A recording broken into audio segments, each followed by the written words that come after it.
Hello and welcome to the Hawks Nest live stream show. My name is Brandon and I do appreciate you. You know I do. You know I do appreciate you tuning on in as ever. Wow, it's been great watching just the subscriber count just grow. And I do appreciate all of you new subscribers out there. Welcome on USS Hawks Nest. We are going across this Atlantic Ocean because we've got a prize in mind.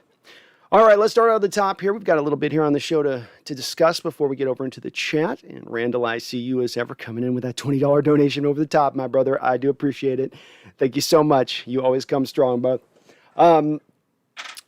So it is hot as hell, as Randall spoke about here. He's a 115 there. We're sitting about 110 over here in Spokane. I can't feel my feet anymore, but we're going to plod through here today because I love this, and you guys make me get this going up every time.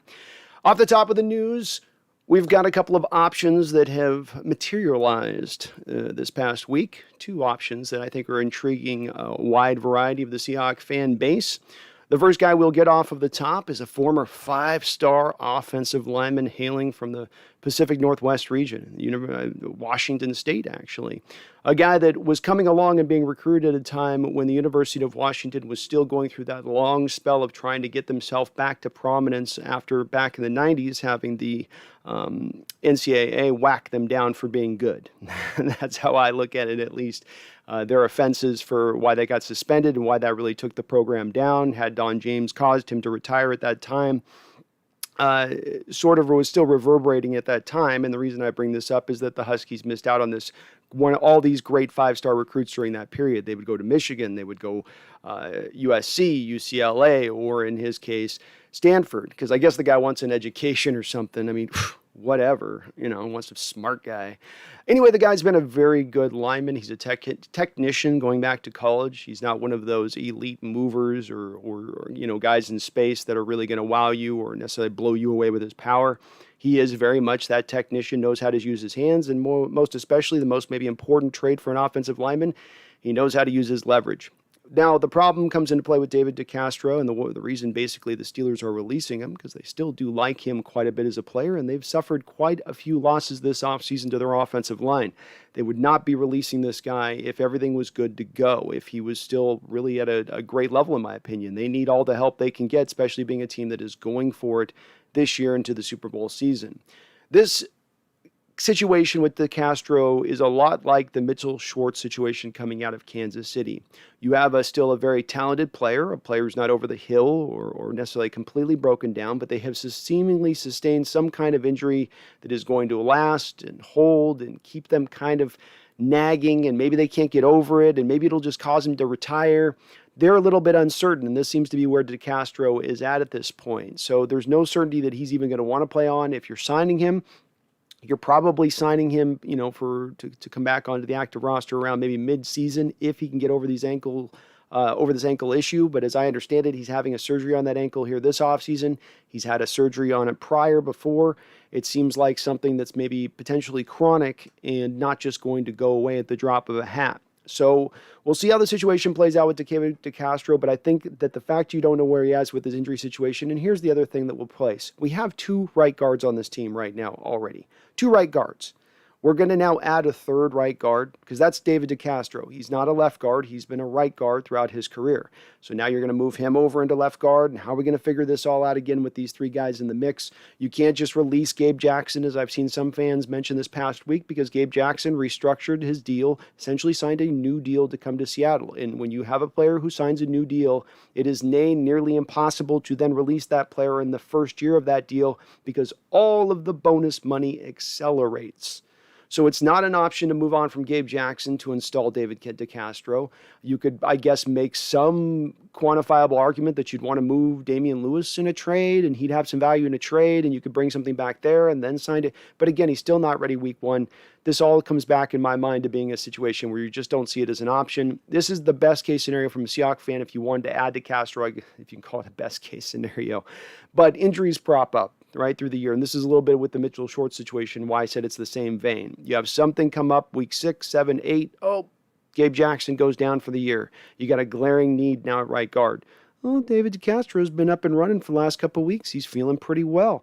Oh, he only has to play about 6 or 7 games and a little bit of the playoffs, and it's kind of a magical run coming back to his home state, who he once, spurned collegiately to go play somewhere else. I get it. Stanford's the big brains over there. Okay, I understand. I get it. But anyway, I just don't think it's likely to happen for that reason. I like him a lot as a player. He's been a fantastic player. Maybe even a potential kind of borderline Hall of Famer. Kind of reminds me a little bit of another former Steeler great there, and Alan Faneca, in the same kind of trajectory from a career standpoint that they both had. So let's pass on from David DeCastro. He is out of the mix as of now, unless you guys have something to add to get me back in on the mix on him. And let's bounce over to Xavien Howard, who I think has a lot more people a little bit more intrigued. Okay, Xavien Howard's a fantastic player. He is a guy from a metric standpoint, at least size-wise at 6'1", would seem to fit into the Seattle's wants and needs for what they typically look at traditionally at the cornerback situation. But then we've got to pop our brakes just a little bit on the situation, for a variety of different reasons. Number one, Xavien Howard signed a new deal back in 2019, which was a pretty big deal. Miami was trying to get out ahead of some of their young players and get them under contract so that they wouldn't be charging them later on. They were trying to get everything set, the table piece set up and everything on play here. And now he, like a lot of these players now, are just going to kind of upset that process and throw it out of the mix here a little bit and say, no, I know you paid me a couple years ago, but I want to be paid again now. Why is he holding out from these training camps? Why is this stuff going on? Because he still wants to be paid. So if you trade for him, you can't operate under the assumption that you're trading for Xavien Howard and he's going to play under the current deal that he's operating on. If we're talking about being able to get him from the Miami Dolphins on $12.5 million per year base salary this year, because the Dolphins would then eat all of his bonus money off of that signing from 2019. And as I just spoke about a few minutes ago, if you say it's absolutely impossible in the first year to cut that player or trade that player because of all that bonus money that accelerates, it's not that much easier into year 2. And even into year 3, it still gets a little bit dicey. Okay, just a tiny bit dicey. So the Dolphins are going to want a return on this one. He's going to want a new contract. Where are you going to get the money to pay him on that new contract? Dwayne Brown wants to be paid. Quandre Diggs wants to be paid now, what we're hearing reportedly here coming into the season. We know Jamal Adams' deal still needs to get done as well. Certainly we have ways and means to create the cap space if we want to, but do we want to take on this kind of big deal? Well, I think the Seahawk fan out there that might be debating me on this would say, well, the player you're getting is so much better than the cornerbacks you're getting right now. And hasn't that, Brandon, been the thrust of your argument over the last couple of weeks? That if you have a way to increase or upgrade this team, you go out and do it, no questions asked. I can't argue with that philosophy to a degree, but there comes a point where you stretch too far in pushing to that realm of things where the squeeze is not quite worth the juice. And when I look at Xavien Howard, you're paying for him at the top of his performance level, 27, 28 years old. Here's what he's going to be going into. He's coming off a 10 interception season, which means he's going to has played his best football, in my opinion, probably last year. You're not going to get that kind of performance ever again. He's not stacking 10 interceptions in and year out. And though that 6'1" at first blush looks like something that would draw Seattle to him because of their predilection to like themselves 6' plus cornerbacks, go look at the rest of the metrics going back to his combine scores. Oh my God, is it not pretty to look at? If you match up Shaquille Griffin's combine and you match up Xavien Howard's combine, it's not great. He's got about a little bit over 31-inch arms, 4.58 40, I believe, at his combine. Didn't jump very far. Not a great broad jump. Not good in the short shuttle. Now look, he's just a football player. He just knows how to play the cornerback position. But the thing that I worry about is with those overachiever types as they get towards the year 30 and then they lose that step, that little step all those players lose as they start to gain a little bit of age. Now does he become really, really slow, and those things that he's able to overcome right now are not as overcomeable as we go into the future here in the next couple of years. You're talking about in draft capital, giving up, to me, in my opinion, at least a minimum of a first-round pick. If not, you're looking like a second to fourth-round pick. I would think cornerbacks tend to be pretty expensive in trades. Go look at the Jalen Ramsey deal recently for kind of a baseline on that. He certainly wouldn't cost as much as Jalen Ramsey, but again, at least one first-round pick is going to be what you're looking at it costing there, and then you have to sign him to a new deal. Then you got to sign Jamal Adams. Then you got to sign Dwayne Brown. Then you got to sign Quandre Diggs. There does come a point. I'm a guy with as much as anybody who says you can move the cap space on down the road all over the place, but there does come a point where it gets a little bit untenable. And what I liked about Gilmore, what I liked about Sherman, was you're not paying a cornerback at $16, $17, $18 million a year. You're paying two guys down up under $10 million a year, basically almost in combination. But performative-wise, they're giving you a level of those plays. What those top-end guys are giving you on the field, they're probably giving you 85 to 90%, and that's value building from a team standpoint. But when you're paying all the money and all the draft capital, and then you've already paid for the best of the player's career, he's not going to probably give you more than what he's given you.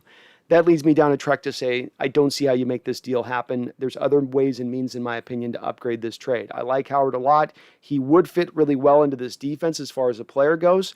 If you look at last year, the Miami Dolphins ran the 5th amount most of cover 3 in the entire NFL, right? That's Coach Carroll's bread and butter. He has not run it as much lately. He's done a lot more cover 2 stuff, a lot more of the modernized stuff as he's trying to maybe morph his new defensive scheme in around Jamal Adams, and even beyond that, just overcoming a little bit of detractions with his pass rush to a degree. But with that said, this is a guy who's fit really well within that cover 3. But then, as you guys know, we got to go a little bit deeper beyond that here, because what you look at with the Miami Dolphins is that they will run a cover 3 like we do, but that's where all of the similarities between their defense and our defense basically exist and then go out the door, because they're very blitz heavy. They're going to be very multi-dimensional in the way they come at you. That's just, if it's from this angle, it's from that angle, it come from here.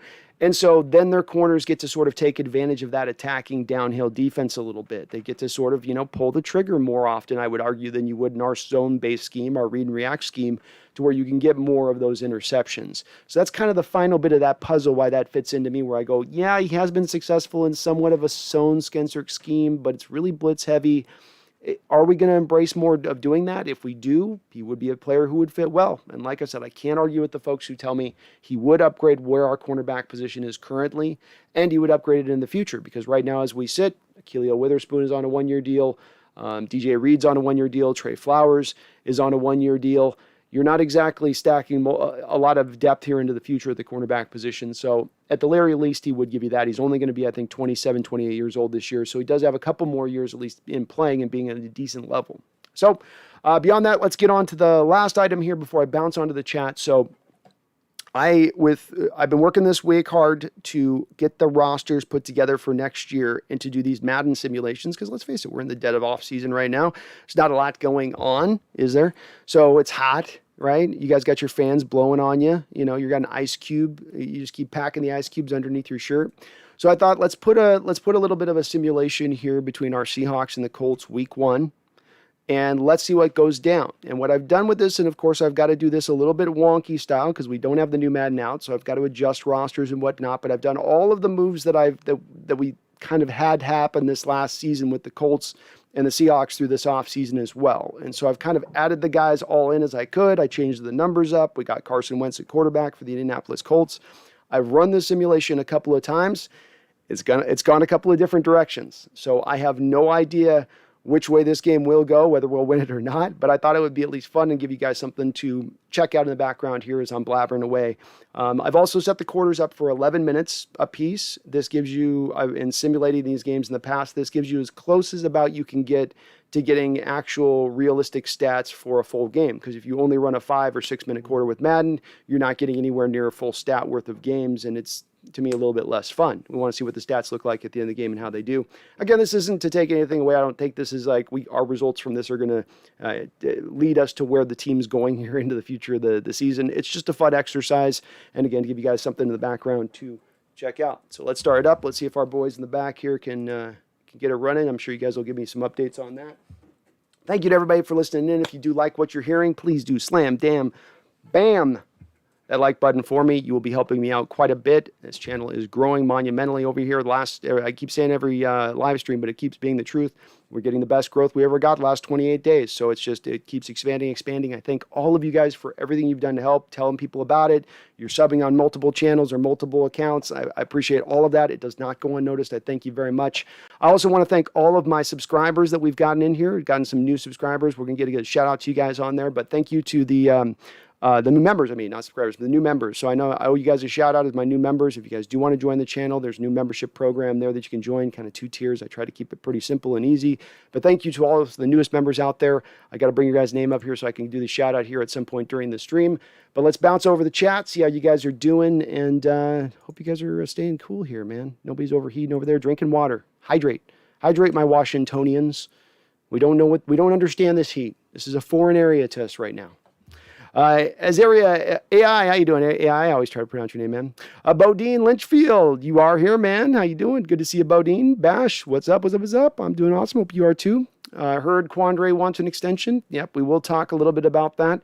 I've got some issues with this. Remember, this was one of those things I touched on last week is my 12 items that have 12 Seahawk truths. And one of my Seahawk truths is that Quandre Diggs is, his sort of existence on this team, as much as I love it, and I love his play, and I couldn't argue with him earning an extension. But at the same point in time, right now, you don't have a pathway to the football field for Marquise Blair to get any kind of significant snaps. And so there's got to be somewhat of a decision made here, perhaps sooner than later, if Quandre is going to push for this contract extension, being that you either marry to Quandre or then you potentially look at maybe moving on then at that point from Marquise Blair. I don't want to move on from Marquise Blair, but again, I also don't want to leave him without a pathway to the football field. Why? 30 days until the start of the Seahawks. Training camp for my 12 to 12s. Oh, we're inside that 30-day period. Countdown is upon us. I can't wait. Randall says 115 in Yakistan this week. Hotter than two rats effing in a wool sock. Go Seahawks, the truth. It's turtles all the way down. It is hot, Randall. I've told people who are from out of town, ran into, and they go, you say, it's going to be 110 here. And they go, okay, 110. Yeah, I've been 110 before. I go, no, you don't understand. Here, there's something about the heat. I don't know what it is, but everything in the nearby area just seems to suck the heat up and then radiate it back out. It's in the trees and everything. So we're just not set up here for this heat. It isn't a dry heat. It's not a humid heat. It's its own kind of just nasty, torturous, continuing, just unending thing. Luckily, I do have AC. At least over here on the east side of the state, we have AC over on the western side of the state. Those poor folks, half of them don't get any AC, so they just have to sit there and stare at their fan and wonder why it just is blowing hot air at them. Kyle, I love how all the Jets fans are making podcasts and posts and TikToks about Adams holding out. They obviously don't do any research. Also had Rams fans saying Stafford better than Russ, laughing my ass off. Yeah. You can recognize in football when there's a little bit of maybe petty retribution at play from a fan base towards a player. A little bit of discontent when a player forces his way out of town and he's a star player. He's a player on a Hall of Fame trajectory. That's going to sting. That's going to sting a fan base that's been long suffering. Have the Jets even won a championship in there? Yeah, I guess they won that one with Namath lucking out. But it's been a long history for them of suffering a bit. And so they've had to put through that. And now you got their superstars leaving right and left. And I think it still leaves a little bit of a bitterment in their eyes. And, you'd think that they'd be celebrating the first round pick they got from us this year. The third round pick they got from us this year. The first round pick they're getting from us next year. But no, I've seen the same thing you are. I've seen a few of those videos where they're just out there just pounding their chest. See, Seahawk fans, see what you get. But what they don't know is this is why I've told you guys time and time again why there's actually going to be resolution for the situation. Because the Jets thing happened before Jamal came here. Because we didn't draft Jamal and he's just now in his season of discontent. Because that didn't occur, that means he's doing this twice. And if Jamal Adams truly believes that he's going to force his way out of a second town in his young career and then go and not only set the market rate for his position, set the new market rate for his position, not just that, but blow the doors off that market rate, set a 15% increase off of what the last guy got paid essentially. He's dreaming. A team would be willing to trade for him. A team would be willing to give up assets for Jamal Adams. A team would be willing to give up assets for Jamal Adams and pay him. But then what are they going to pay him? Market rate for a safety, which is exactly what the Seahawks are going to offer him now. So why go through all of that mess, all that nonsense, sully your reputation further, all at the cost of not gaining one single dollar bill? Doesn't make any sense. But that's the part the Jets fans are overlooking, and part of why I'm not worried about the Jamal Adams situation in the least. Go Hawks. My first football practice of this year got canceled because it's hot. It's good, go Hawks. There's a history of this in these regions where it's normally very cool and tepid or cold, where guys go out there and they play in these conditions and then they literally keel over. And I mean, look at, there's a guy from Minnesota, a guy named Corey Stringer years ago. And early on in training camp, it was in still in the throngs of a hot summer up there north. And it gets hot up in Minnesota in the summertime. And the guy ended up having a heart attack on the field. Now, he's a big boy. He wasn't exactly a picture of, health at like 365. But with that said, it's better to be safe and sorry in this, and we've never had this kind of heat through here. We're not well acquainted to deal with it, and your body's not. Which having lived in Hawaii before, your body's got to get kind of used to that heat. It's got to build up to it. Otherwise you just shock the hell out of the system. Why do I? Trade Turner has been awful. If Pitt cut DeCastro to sign Turner, that ankle must be really bad. Rumor is he might retire. That's what I'm hearing. That's what I'm hearing as well. And it seems like he's on that same line that Jeff Schwartz is, where it seems like it's either an injury where if they don't get a good turn as far as seeing some relief, then they're done. And it does seem like that's kind of the case with both. And yeah, I don't think the Steelers wanted to be here. If the Steelers wanted to be here, they would have moved on from DeCastro earlier on in this offseason and went after Gabe Jackson or one of the multitude of right guards that was actually kind of available on this market, but they didn't. So I think that they were hoping and waiting and thinking this was going to get okay with him, and it just hasn't been. And unfortunately, this is the way it goes for some NFL players. You just get that injury that just is that thing that just catches up to you. You can't get out of it. Jay says, of course, as I'm uploading my first video in over a month on my Team 12's channel, you start live streaming. It was written in the stars. Go Hawks. My bad, Jay. Sorry, I caught it at the same time. AI, they cut him because he's physically can't play. That's right. DeCastro he's not going to sign with any other team right now at this point either. He is, because he would fail any sort of physical that they would put him under. So unfortunately, this is just like Shorts, just going to have to wait on the situation. Clara, how you doing, Clara? Clara says, hello from New York City. What is happening with Aldon Smith? Is he at training camp? Well, he wasn't at minicamp, Clara. He was one of a couple players that was formally excused from the mandatory minicamp. I would think that some of this has to do with him trying to get the legal situation straightened out. And the Beast Hunter, thank you for subscribing. You are awesome. You are super awesome. I appreciate it. So some of this has to do with, I'm sure, the legal situation having to get straightened out. Some of it, I'm sure, is the Seattle Seahawks waiting to hear from Goodell what the situation is going to be as far as any fallout goes with the law and whether or not he's going to be suspended. If you're going to come to find out that Aldon Smith's going to be suspended for this season, you're not going to have him in training. You're not going to have him in there practicing and risking injury. At that point, you might just end up releasing him. So Seattle's going to maintain a little bit of flexibility with the situation until they get a little more word from both of those two elements, being the commissioner's office and the law. But my instinct on this would be that if I was making a guess, if I was betting Clara, I'd say that the NFL probably suspends him like the first 8 games, takes some of it into account that he was supposedly defending his sister, and that the law doesn't do anything with it. It never really goes anywhere with the law. He probably throws the guy a couple notes who got beat up, and everybody just calls it a day. That'd be my best guess. Why do I? Man, when I did 2 days in high school, I lived in Salem, Oregon, rarely got into the 90s. The heat would kill you with the 2 days now. Yeah, you can't do 2 days in this heat. No way you could pull that off. And I think that's why they're smart right now for not doing it. It's one thing when it's 100. It's another when you get to 110. It's almost like those Cat 4, Cat 3 hurricanes, And every level you're going up, it's like doubling in multitude. That's basically the same thing. As you get from 100 degrees to 110, it's like, oof, my goodness. Seahawks Network, moving off Jackson or Lewis just got DeCastro will be idiotic. You're right, Seahawks Network, it would be idiotic. But I felt like I needed to address it because I saw enough on the Reddit boards. I saw enough out there in news. Enough Seahawks folks were kind of, oh, how about this? And it's like, I know, guys, I know we're all looking. Everybody right now is scathing the landscape, trying to find something that could work to upgrade this team further. But there's better options at play here. There's better items to go at. And this is just, it's not going to work. Brady and DeCastro just don't work. Chase, what move do you think we will make before the season? If I was making a guess, I wouldn't be surprised to see us bring in Sherman. He still remains out there. Nobody signed him. Obviously, that's going to be built on a little bit of other teams not having an injury situation, but he would be an interesting guy for them to bring in. I don't see a lot happening before the year because the way I look at it, Chase, in analyzing through the options that are available right now, like we're talking about DeCastro or Xavien Howard or Jeff Schwartz, there's not really anything that exists right now that can help the team out on the open market, freely and readily available. That's the key part here. Freely and readily available. There's not that trade to be happening because those teams that think they're contenders are holding on to all their players right now. If anything, they're adding. They're not subtracting. And there's very few teams out there that are truly going, we know we're out of it this year, so let's just play for tomorrow, trust the process, see how many picks we can accumulate. You will get to that state, I think, a couple weeks into the season as a few of these contending teams fall away. But, yeah, we'll have to see on that one where it goes.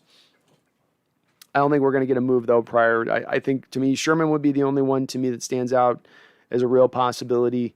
Geno Atkins would be another guy, Chase, that I could see that move going down. You definitely have kind of a needed 3-tech right now, and that would help the pass rush. Yui2K, good to see you in, Yui. Howard is looking for an even bigger payday. He's not in our price range given our current financial restrictions. Too many wheels need grease around here. That's a very good way to put it, Yui.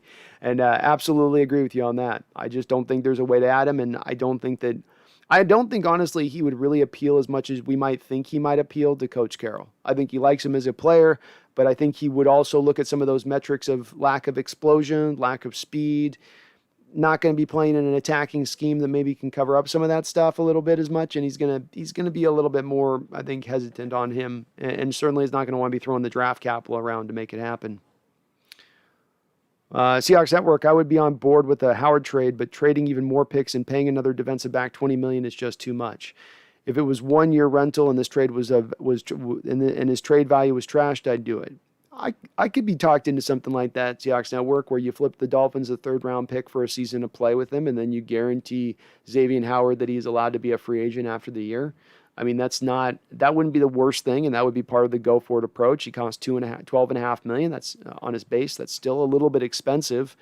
You could find a way to fit and make it work. As I've said before, I think that with the Dwayne Brown, Jamal Adams signing, though they're going to be probably both signed to contract extensions, both of them will sign contract extensions that will lower down their first-year base hit in this upcoming season. You will see Jamal Adams go from somewhere around a $9.85 million cap hit, probably to somewhere in the realm of about $5 to $6 million. Maybe a hair more. Dwayne Brown sitting at about a $13.5 million cap hit. You'd probably see him brought down to somewhere in the neighborhood of like $8 million, $9 million. So though you'll get both of them onto a contract extension, you'll actually save cumulatively between the two of those guys somewhere in the neighborhood of $5 to $6 to $7 million, already adding on to the $8 million that you're sitting on right now. This doesn't even bear into mind the Russell-based bonus that you can convert at any point in time for an additional $10 million. So we're tied up against the cap, but it's not in a hellacious place either. Ethan Tech World, IE, what's up? What's up, Ethan? Good to see you. So hot here in Seattle. I've never experienced this heat here in this country.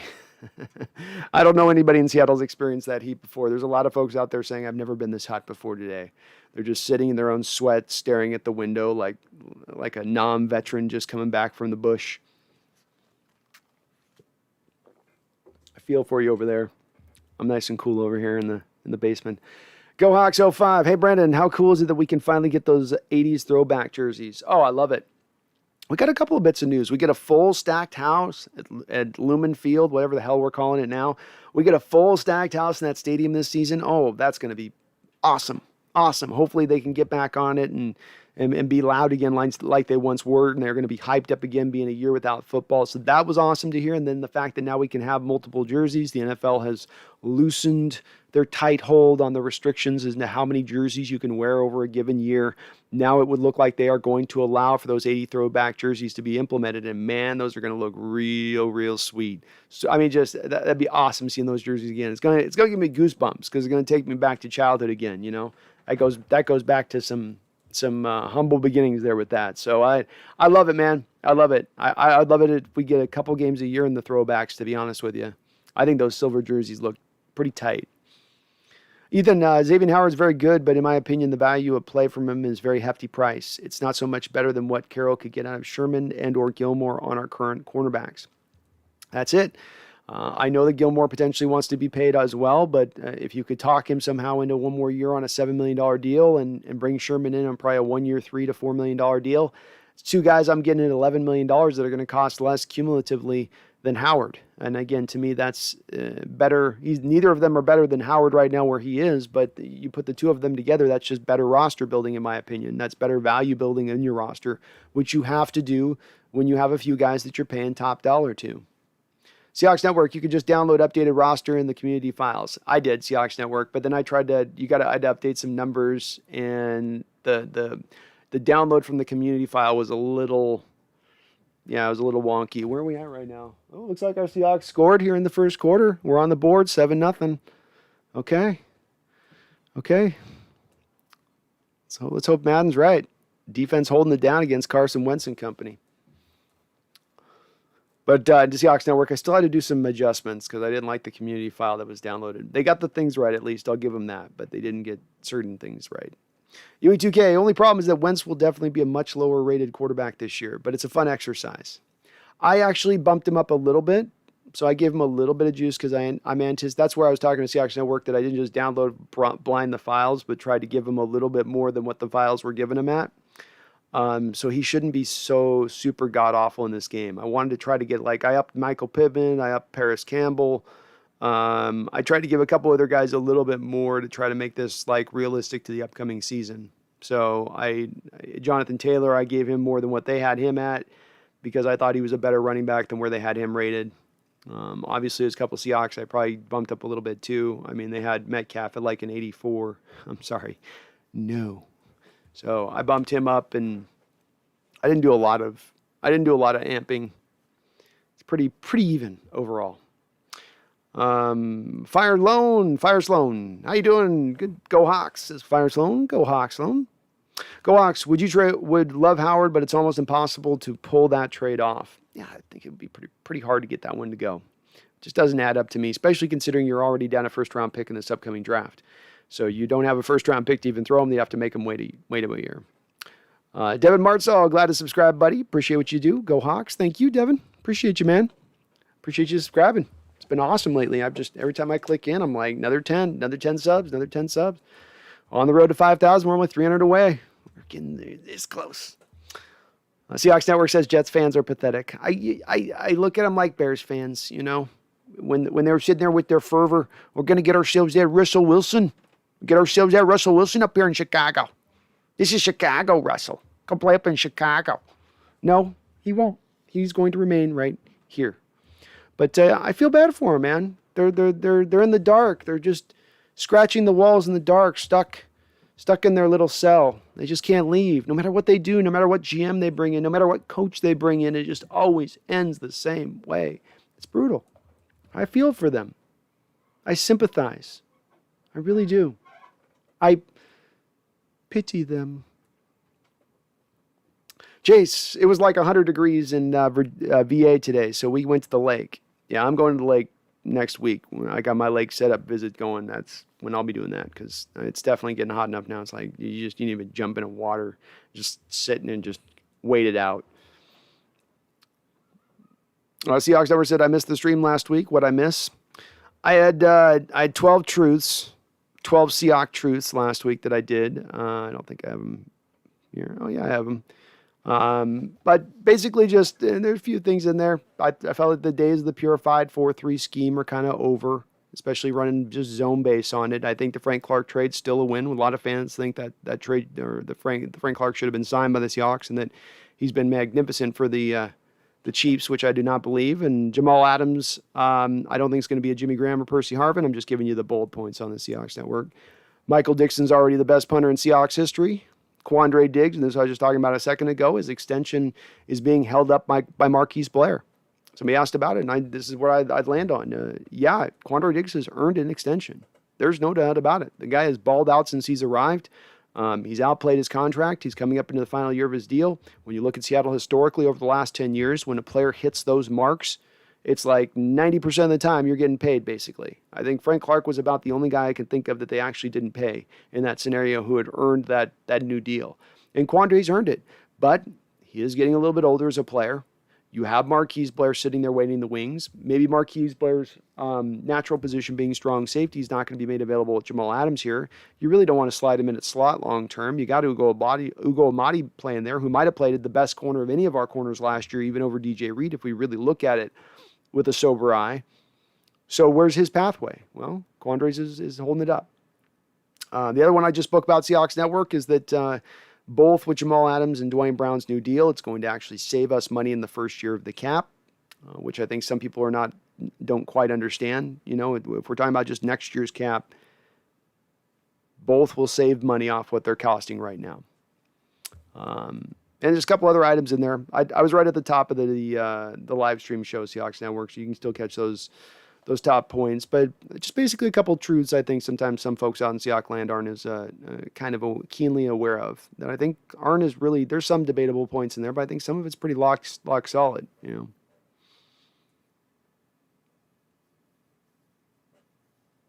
know. Y says Adams wants guaranteed money.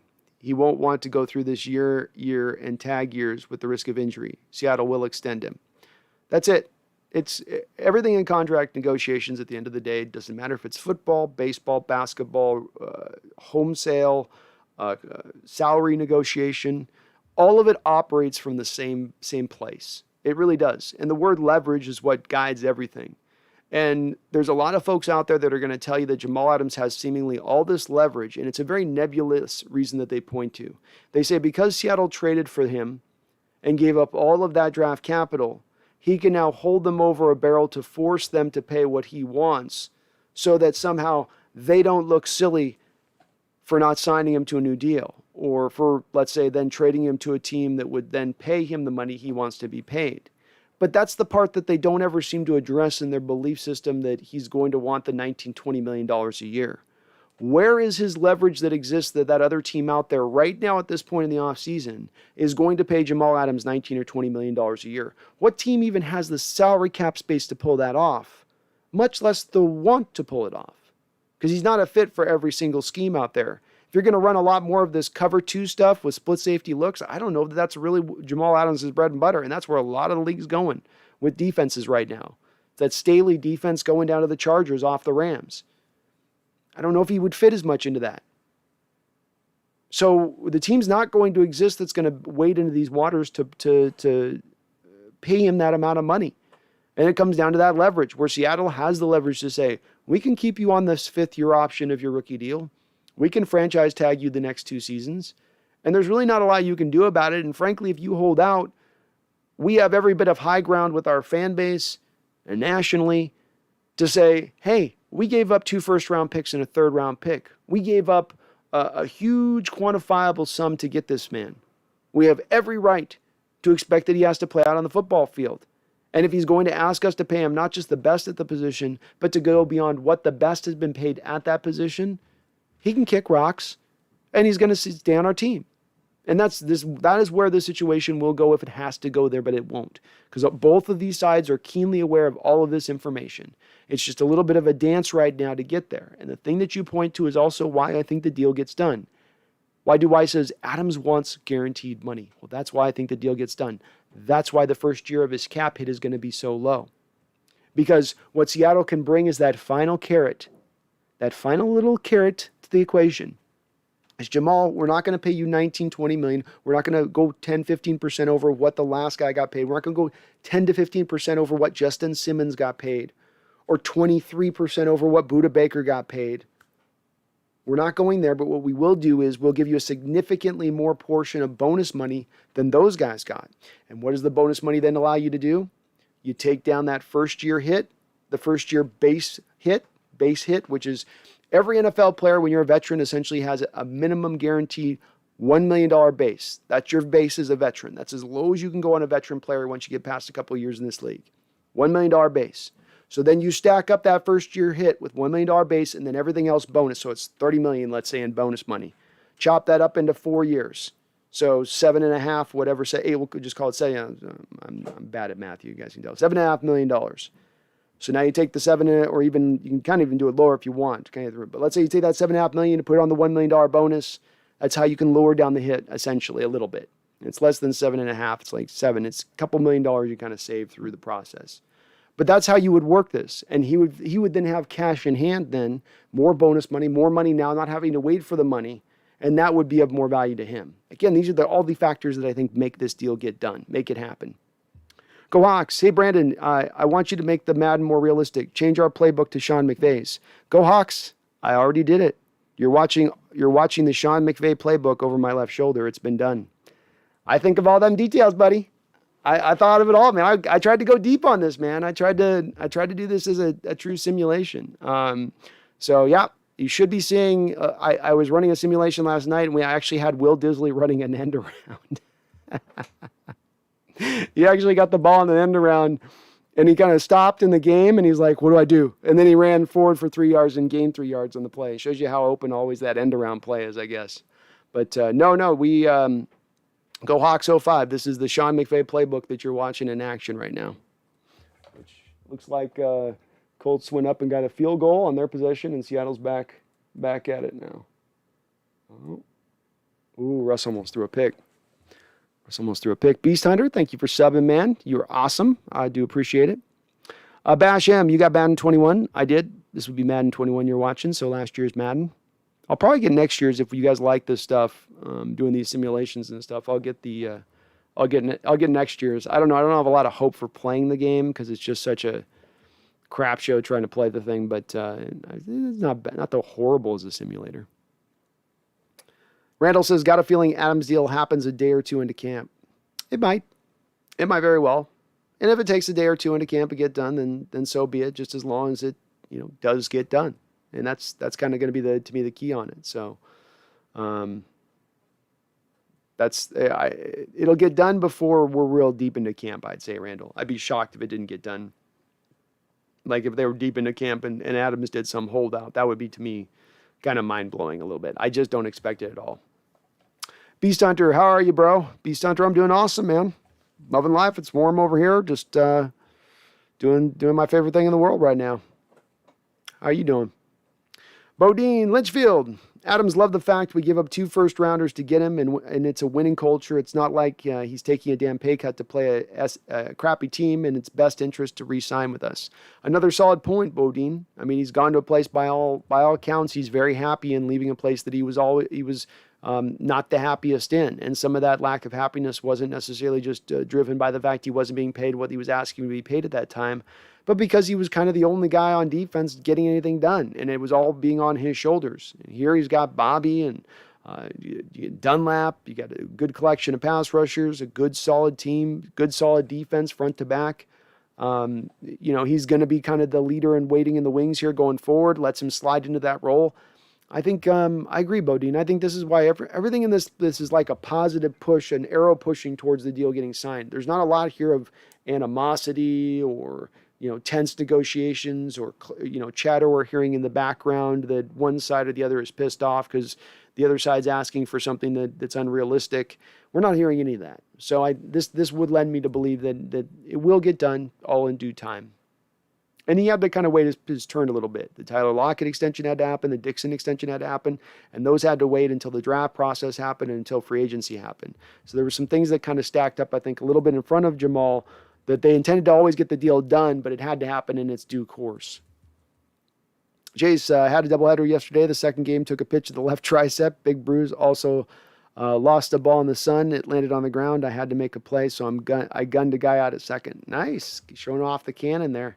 You're having some bad luck there, Jace, with some of those injuries, man. It's brutal getting hit with a baseball in football. Oh, Seattle just scored. Carson just pounded in. Looks like. All right. Chris Carson toting the rock. Toting that Rick. Chris. Brian says, I believe I got up to 115 here in the Tri-Cities. It feels every bit of it. I just went outside I was going to do like a little walk before the live stream, and it was just, I could hear my shoes melting into the pavement. And this is just absurd heat. I know folks that might be listening to us around the world, like we got people in Australia, it gets hot, I know, and in South it gets hot down there, but this is ridiculously hot for us. Like it's just, our bodies aren't suited to it. We don't have that thin blood like you guys got. It's all just, it feels like 15 degrees hotter than it actually is, even though it's not humid. I don't know if only Washingtonians would understand. Randall says, on a beautiful sunny days like this, I love to draw the blinds, get a couple of 2 liters of Mountain Dew, and drive right into a little Dungeons and Dragons. Hey, I can feel that, Randall. I'd be gaming myself, but to each his own. To each his own. You got to stay inside and stay cool. That's the key today. Stay hydrated. Jeffrey Thistle says, as long as they burn the lime green jerseys, laughing out loud. Jeffrey, I'm with you, man. If they got, I would not be angry if the lime green jerseys went out and the 80s jerseys came in. That would be a very good transition. Then they could bring in the black jerseys on top. Then we get the black alts too. I mean, could you guys imagine the black alts and the silver alts? Look out.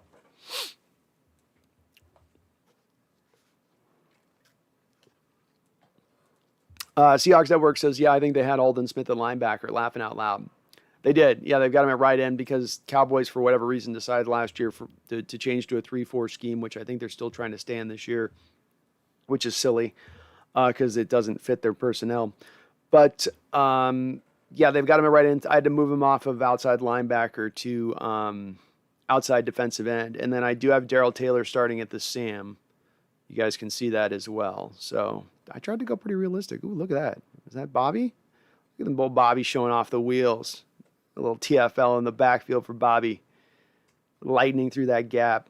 Lightning through that gap, I tell you. Ethan, I saw a photoshopped DK in the throwback jersey uniforms, and he looks fire. Yeah, dude. They're all going to look awesome in it, but he will look super cool in it. Be cool if, like, one game he could wear the 80. Just as like a comrade. I don't know. But yeah, he's going to look awesome in it, dude. That's the people, when you guys, those are a little on the fence. I don't think there's a lot of them, but those of you who may be on the fence with the silver jerseys, just wait till you see it. It's like, it just, especially in the Kingdom, there was something about it with the gray background and just, I don't know. I think it looks tight. Carson in there. Oh, injury timeout. Indianapolis just lost their center. Carson threw a bullet over the middle, but the center's gone down.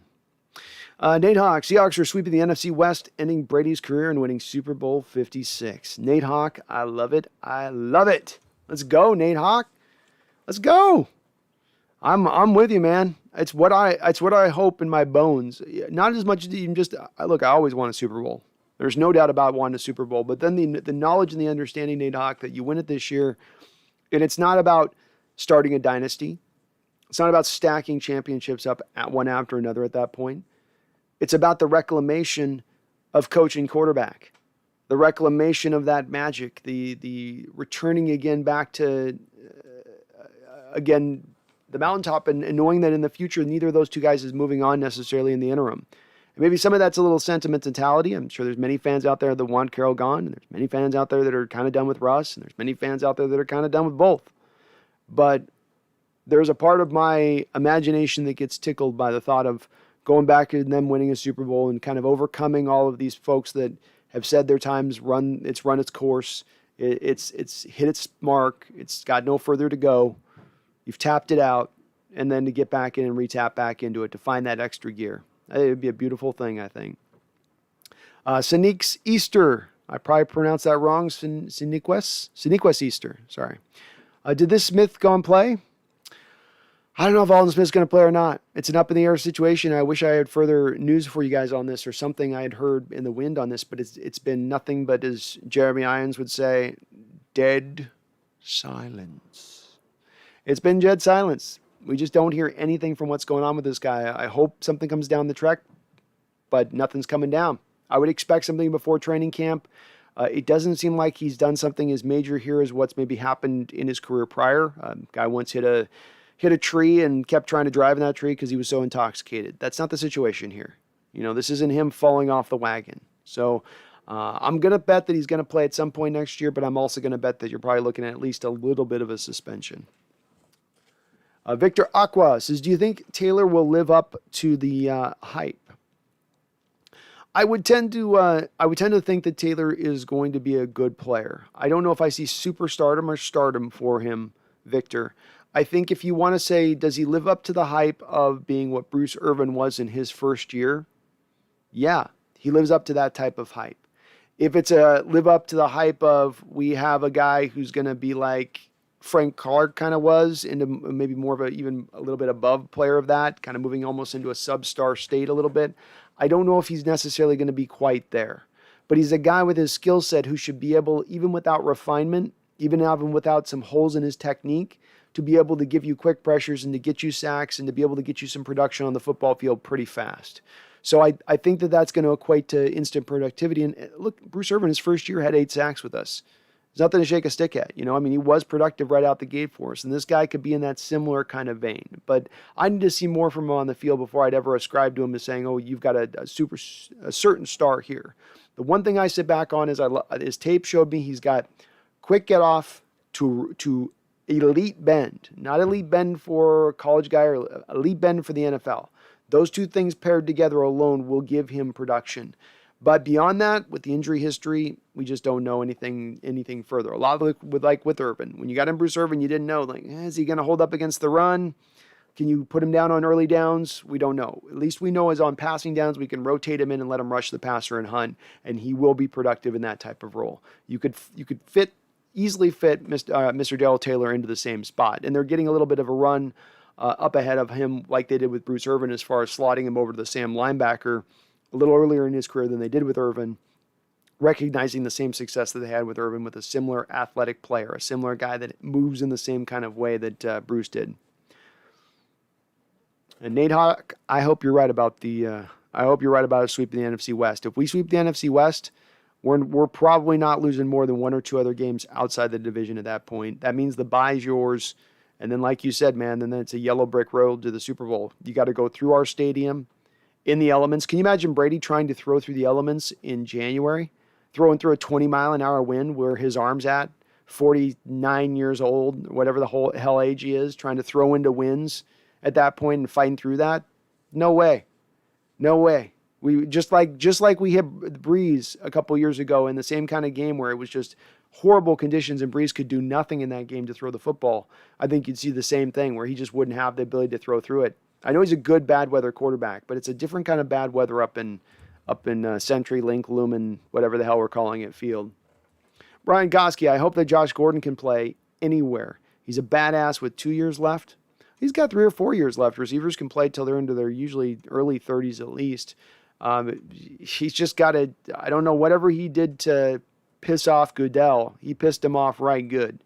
Because he's not letting him out of the doghouse, and he's not giving any indications that he's going to let him out of the doghouse. I mean, they're still holding him suspended throughout this whole offseason, reducing the number of potential suitors who could look for his services if it wasn't Seattle. I mean, they're really giving it to him at this point and basically just trying to put him on a fast track to forcing him out of the league. That's how it looks to me until I see something differently or that tells me differently.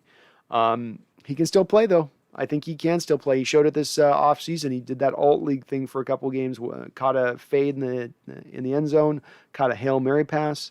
Guy still looks like he's got it. Ethan, I had some good fun replying to comments on First Take's video on who will win the NFC West, and most of them say the Rams, and I reply with all the facts of their offseason, and they have nothing to say.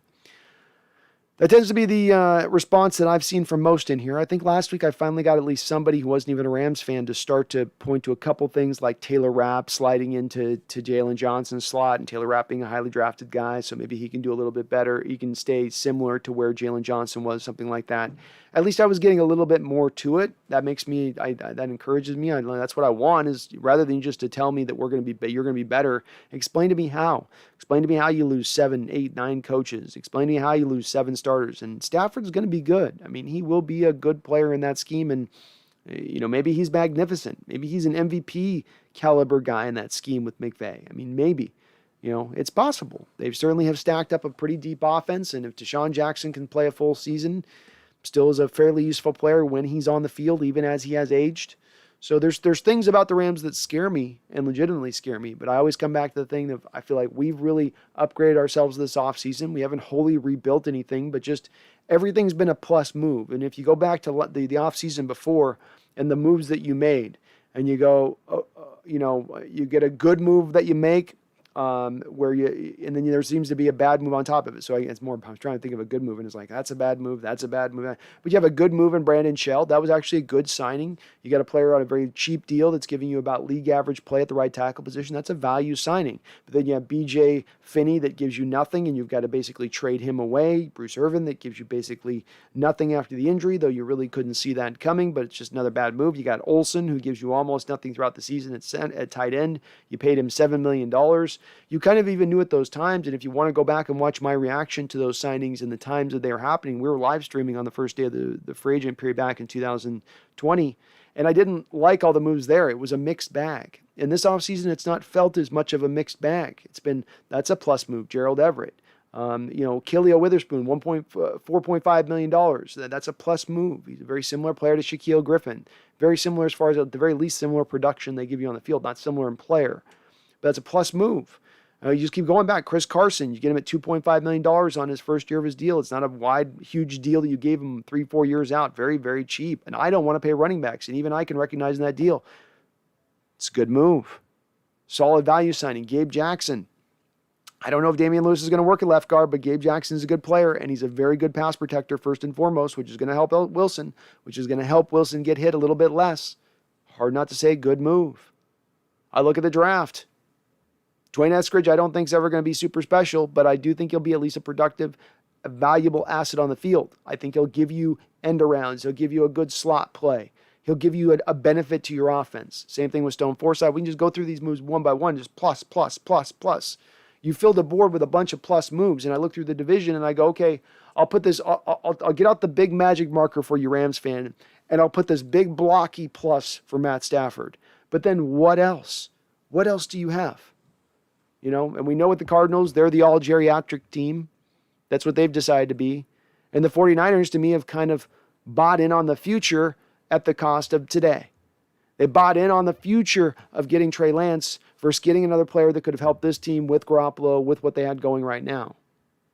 And the acknowledgement that you're not going to get the returns really on Trey Lance at the utmost, at the very minimum, to me, a year out from now.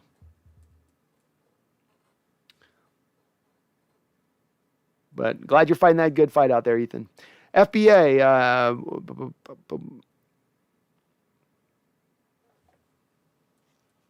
FDA, same thing I'd say on Aldon Smith. We're just going to have to wait on Aldon Smith. I wish we got a little more information, but there's just been nothing out there.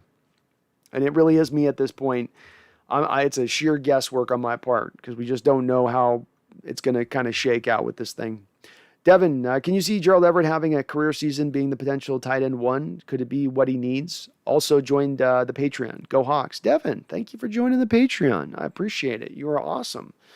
Very awesome. I got to do a shout out to all my members here today before I do this live stream because I just need you. You guys, I appreciate you so much for doing that.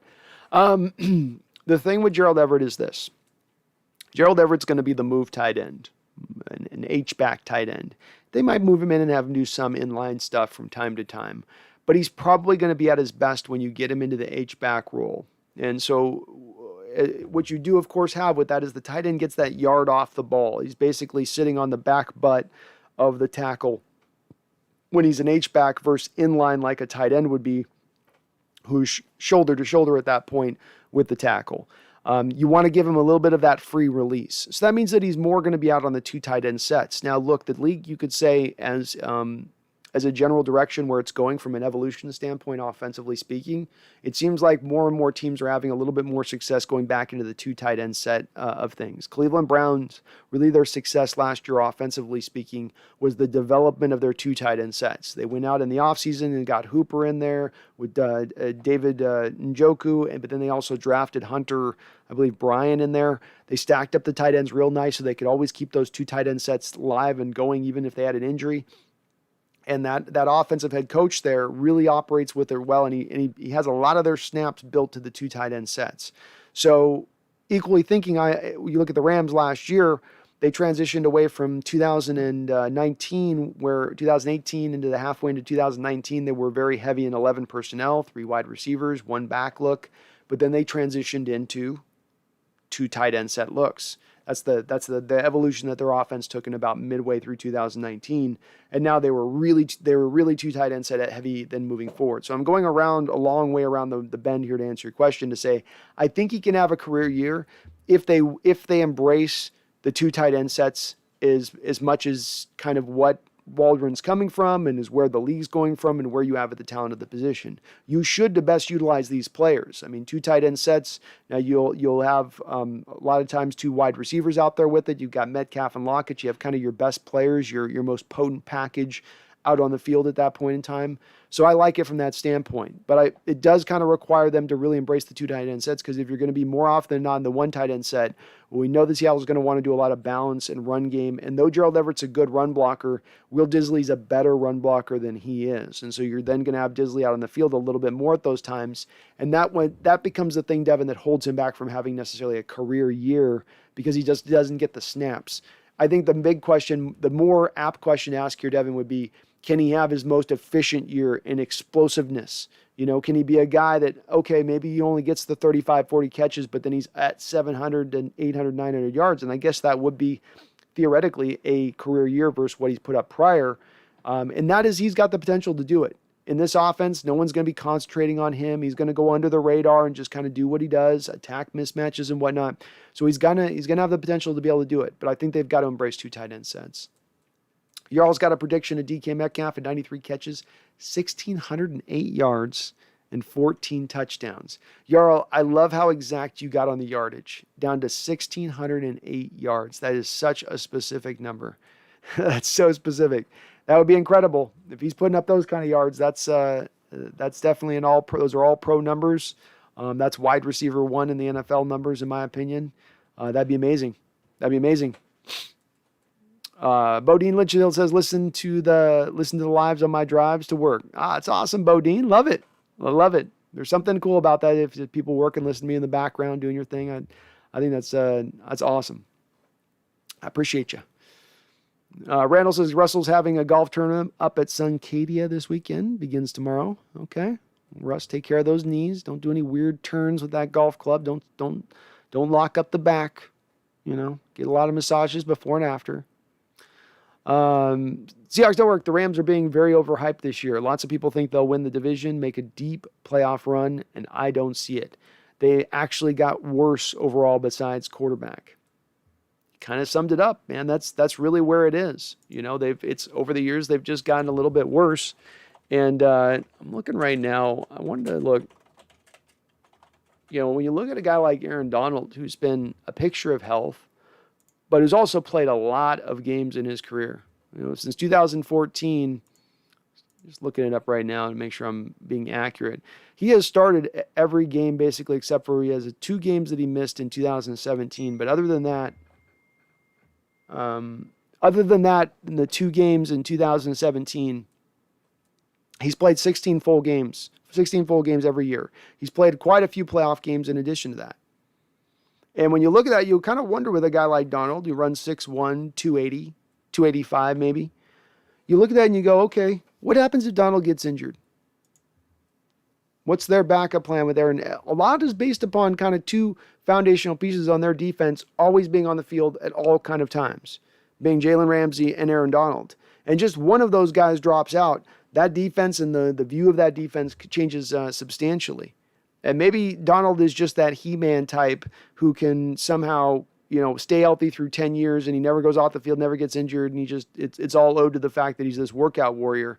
But you take a pounding. And what happened to Donald at the end of the year last year? Well, he went in the Seahawks playoff game, and I think Russell landed on him and broke his rib. Or at least that's the story I'm going with. But he broke his rib. He wasn't 100% come that Packer game. Father Time's undefeated. When you play that many games, when you're that beat around, when you're that concentrated on and smacked and hit, you wonder, is this the year it starts to kind of, maybe he slows down a little. Maybe it is 4, 5, 6 games that he's out. But I'm with you on this, in this respect, Seahawks Network. I've heard a lot of hype this offseason about the Rams. I ain't hating on the Rams. I'm saying they are a playoff team.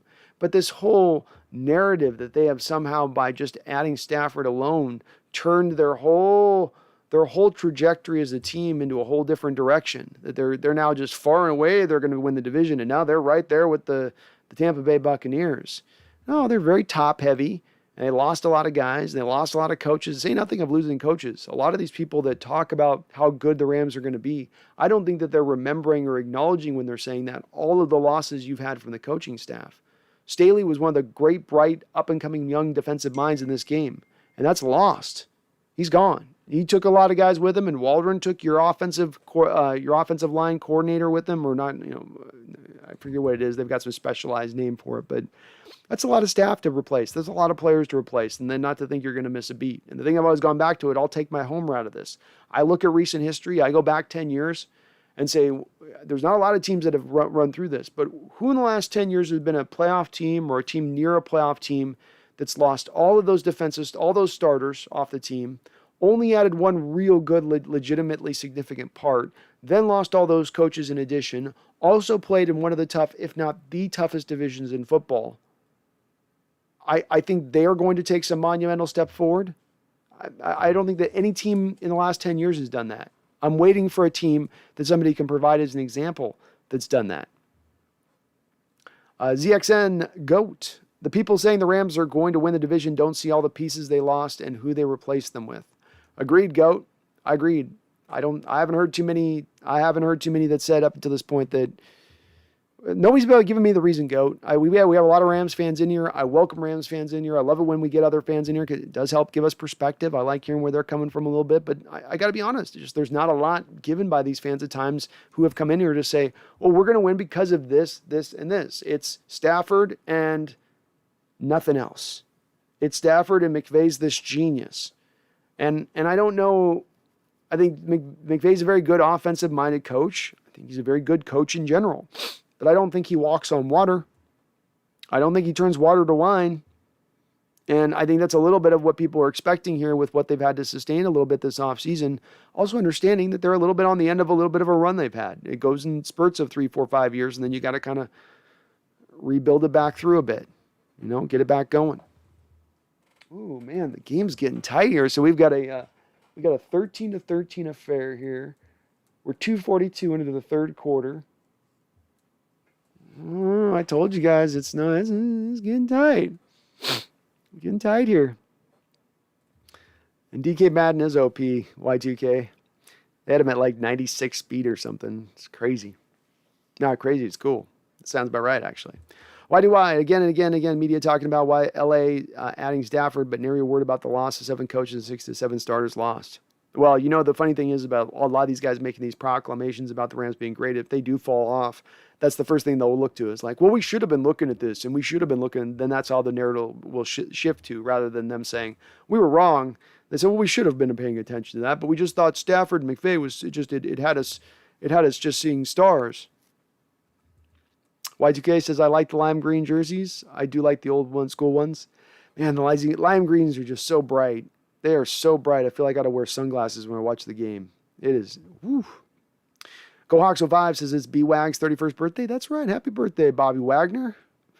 Absolutely epic career. You're the linebacker of your generation. He's going to be remembered in this class as him and Kuechly will be the two guys, I think, remembered above and beyond. And let's face it, there's really not going to be a lot of linebackers behind them. People are going to be remembering through this 15, 16-year era.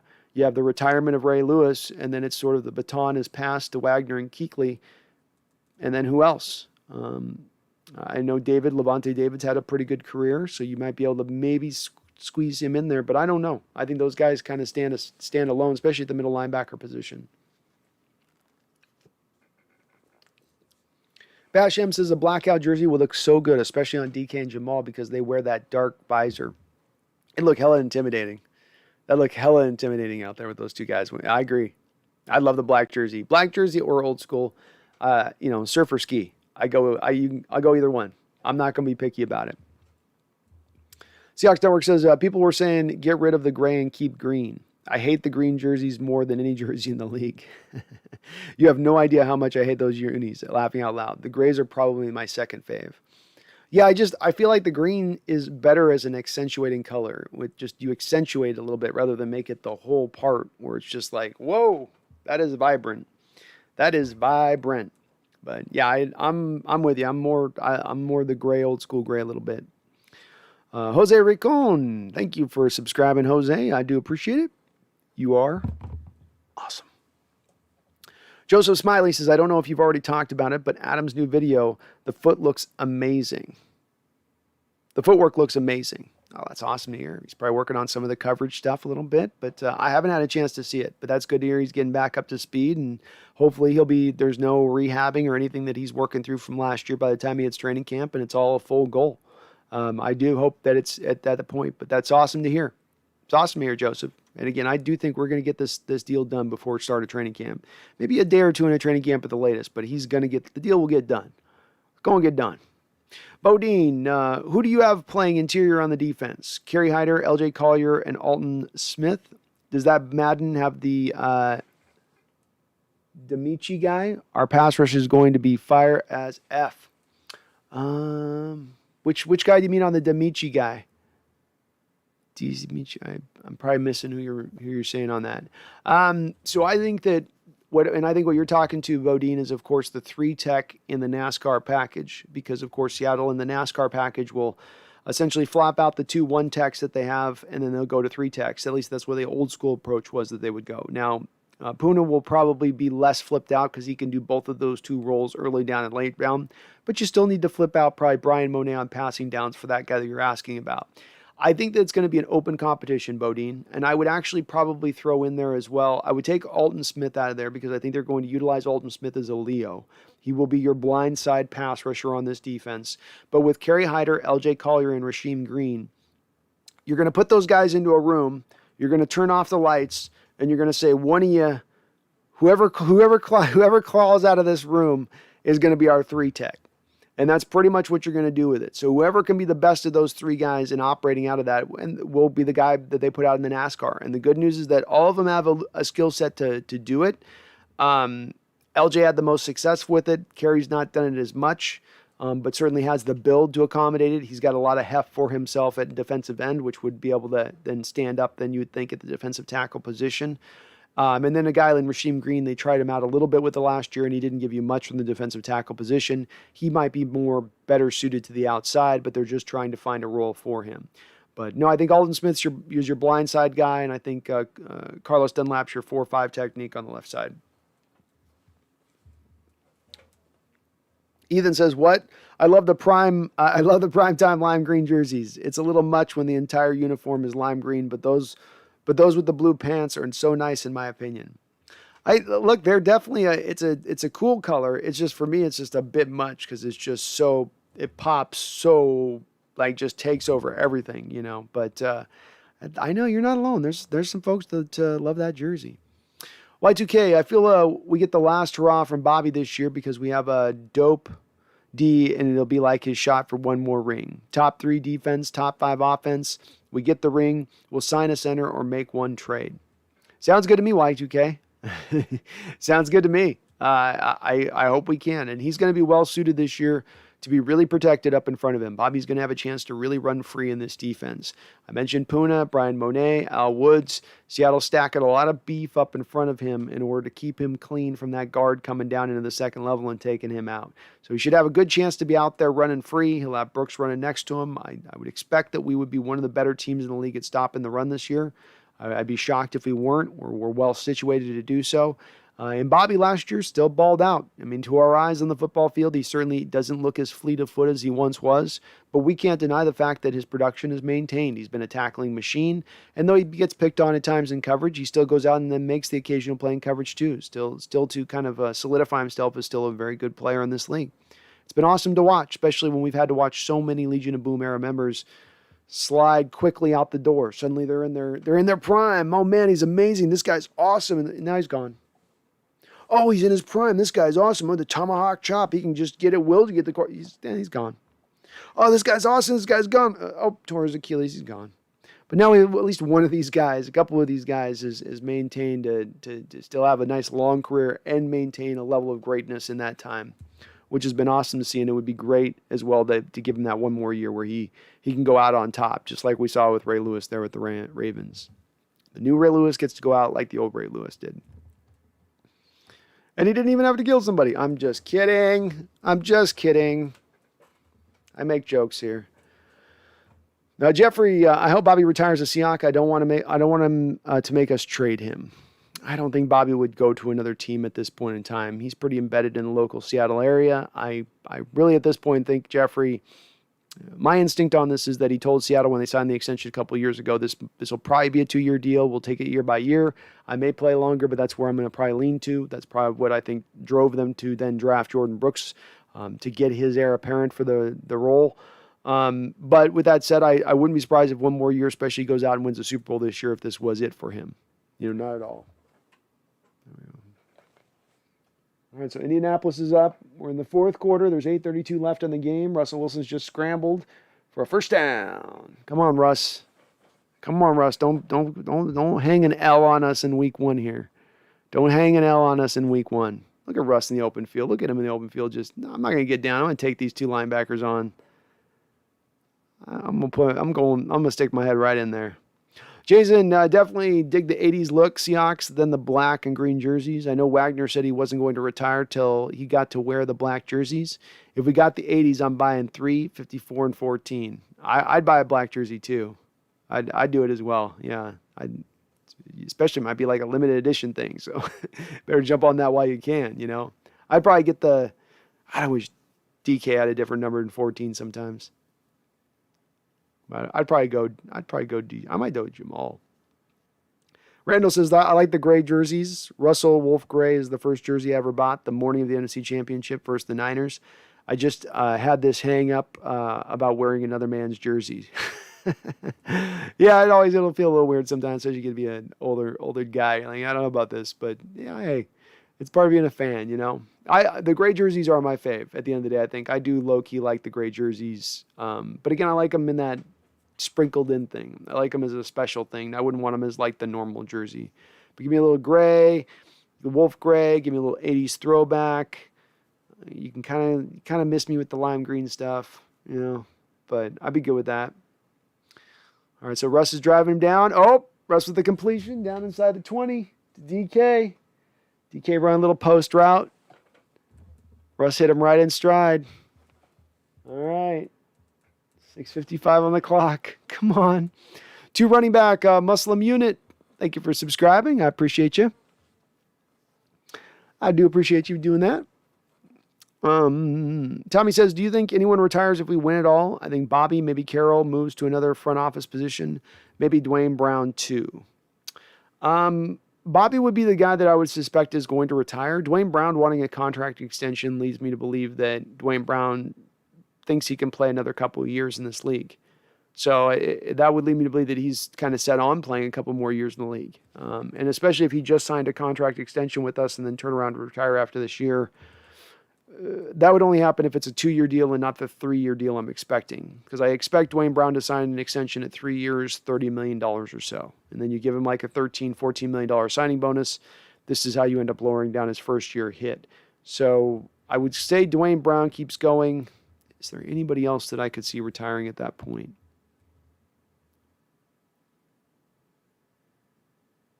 No. At that point, you pretty much, maybe Dunlap calls it a day at that point. Maybe Carlos Dunlap at that point calls it a day. But I feel like he still is planning on playing some more time too. So Seattle threw the ball to get down the football field. Now they've run twice. DeForest Buckner just blew Chris Carson up. Keith third down coming up here. Keith third down. 3-2 says Steelers still winning the Super Bowl in my eyes. Wide receiver and defense more important than O-line anyways. I know you don't have I know you sell short on your offensive line over there, 3-1-2. I was anticipating your comment on this. Come on, Russ. Touchdown, Russ. Russ taking the game into his own hands, dropping back on a key 3rd and 7, just goes right at it. He says, I'm winning this thing come hell or high water. Seattle goes up by 4. Woo, we got a barn burner here, folks. We got a barn burner. See how to do. Ethan, at least none of our uniforms look like the Steelers uniforms. Running around looking like bumblebees, especially that ugly throwback Steelers uniform. Yuck. 3-1-2, you can't like the bumblebee look. That is like a stupid look. Like that's one of the worst uniforms in the league, the bumblebee. And we'll see on your Steelers, man. You just tried to rebuild your whole offensive line in an off season, and you didn't do it exactly with prime parts. You didn't exactly do it with like the best of the best. So we'll see if that equates, man. But you've got a quarterback right now whose mobility has started to stutter a little bit as the years have gone on, and now his line's going to not block anywhere near in pass protection as good as it's recently blocked. You are going to be very reliant. I know you've got high hopes with Najee Harris in the running game, and he certainly is going to help a little bit of the running game, I'd bet. But it's going to come down to this is a passing league at this point and throwing the football. And it ain't 2005, it ain't 1995, it ain't 1977. It's 2021. You got to throw the ball, and you got to have a quarterback who's got enough pass protection back there to get rid of the ball. And if they can't hold up back there, which right now I've got my questions, that Steeler offensive line, if it can, it's got to hold them back this season, especially in a division that is really, really tough. Randall says, I hope the local media gets to attend camp. I like reading about one-on-one battles, especially linemen. It's a decent way to predict strengths. I do too. I think there's always some good nuggets you can get from the reporters when they get into camp and what they're seeing. And they'll sometimes give you some little things. It's not a lot, but you can sometimes get a basic idea for things, and then you can see a trend on a player as he gets into the season and see things start to come together for a guy to understand, okay, this is sustainable for this guy. He's not just giving me 1 or 2 games here, but we've got the next guy going on, or a guy goes on the other way, right? Who doesn't, can't show you much in camp, doesn't show you much in one-on-one drills, doesn't show you much in preseason. And then when he doesn't show you much during the year, it's not much of a surprise at that point. Oh, yeah, that's what we expected. Seahawks Network says, Russ can barely play in elements. I swear I hate rain games because it seems like we always play like crap on offense. It does seem like recently he's not played as well in the rain. That's for sure. But I feel like between him and Tom Brady, Brady would be more neutralized in a windy, rainy weather situation than Russ would, because at least Russ could fall back on his mobility. Like if the passing attack just got completely closed up, he could go to that, which to me would be a big boon. John, what's up, John? He says, what's up, Brendan? God, the doldrums of the offseason with this oppressive heat. I can't take it. The heat somehow does make the offseason take a little bit longer. The days last longer. You can't get cool. We're almost inside 30 days, though, John. We're kissing 30 days here. So, just a little bit more. Just hang in there a little bit more. Good to see you in the chat, though, buddy. Ethan, Seahawks Network, Deshaun Jackson and healthy don't belong in the same sentence. That's very true. It's been quite a bit of time since we've seen Deshaun Jackson anywhere near a healthy player. Let's take a look at Deshaun Jackson. So with Deshaun Jackson, the last time Deshaun Jackson played in 16 games was 2013. Now, he did play in 15 games in 2014, but every other year since then he's been injured. In 2018 he played 12 games. Only was able to start 10 of those games. 2019 he played in 3 games, and last year he played in 5 games. Now, we've got to be honest, in all those things, he was very productive in those short little games. The 3 games he didn't do much, but last year he did decently in the 5 games he was in. But hard to predict that guy being healthy moving forward. Hard to predict him being very impactful with that recent amount of games he's missed. And he's almost in the last probably 5 years, he's probably missed more games than he's played in. Randall says, I feel like the Rams are too reliant on 3 players, especially Donald and Ramsey on D. Sooner or later, they'll have injuries. That's it. You factor so much. And look, they pair together really well, Randall. We got to accept that it was very smart by the Rams front office to bring in Ramsey and understanding how well that was going to fit with Donald, and specifically how well that was going to allow the defensive coordinator to really go out there and I can fix everything else on the rest of the part of the defense because I have these 2 guys to kind of lean back on. But with that said, I agree with you. These aren't really young players anymore. These aren't guys that are in their 2nd or 3rd year. You now have guys that have played quite a bit of football, and to be relying on just 2 players defensively like that, they could say the same thing a little bit with us, but I would counter with them a little bit, because if a Rams fan came to us and said, well, you guys are the same, you got Bobby Wagner and Jamal Adams, I'd say, yeah, but we built up the depth more than you guys have. We've got more built within to sustain that. If Jamal Adams goes down, we have Marquise Blair. Bobby Wagner goes down, we got Jordan Brooks, and we still have a defensive line that's very stacked with a lot of depth and quality. Unlike the Rams, where it's really like 2 guys, Donald and Floyd, and then not a lot else as far as pass rush goes. John Robinson says, I want to sign DeCastro to a cheap 2 or 3 year deal for depth at first and to compete for a starting job when he's healed. He's a serious upgrade, and he's great in pass pro. I think he could play center or left guard. Well, it's interesting on the center front of it, if he's got that in him to do that, John. He's been a right guard throughout his career. As a player, because he's athletically a little bit deficient, when you've got a guy over at the left guard, that's going to be the guy that's going to be a little more usually not athletically deficient. That's the guy that's going to be the better mover of the two guards on your line, is usually going to be over there. Because he's the guy who's more often than not going to be one-on-one rather than having the center helping him out in pass protection. You signed Gabe Jackson to a multi-year deal before bringing him over here. You can't move on from him this year. You're going to have to wait at least 2 years kind of down the line to get off of him. Damian Lewis is a star in the making. He just made the under 25 and under, all 25 and under club that they just released out. I think the NFL Network did. He got on that list along with DK Metcalf. So it's good to have him for depth, but at that point, you're going to be spending a lot of money on a guy just for depth at that point with no pathway to him actually playing. And we don't know if he does have a lot of center ability to do that. He's never done that in his career up until this point. It's a little bit late in the process to expect a guy to be able to move to that new position, but I'll give you this, John. It's not unheard of. There have been guys that have moved to different positions later on in their career. So it has happened before. But I don't know if he could do left guard. I don't think he could athletically hold up enough over there. He is a great pass protector, but he's a great pass protector going up against one techs as opposed to going up against one-on-one three techs. Brodeen says, I like Brandon Shell. Do you think with Gabe Jackson moving to right guard, it will improve on Brandon Shell's play, or does it really matter? I would argue it doesn't really matter all that much, because it's more of the difference between the left guard, right guard situation. There's more of a keen difference there between those two almost now more than ever than there is really between the right tackle and left tackle, because you have offenses tend to play right-handed. So you tend to have the double team for the right guard happen more often than not than it's going to happen for the left guard. So the left guard's left on an island. You don't have that same thing happen as much with the tackle situation, except that you more often than not, because you're playing right-handed, are going to have your tight end allotted to the right side, which puts him in a better position at that point to help out your right tackle in the running game and in pass protection.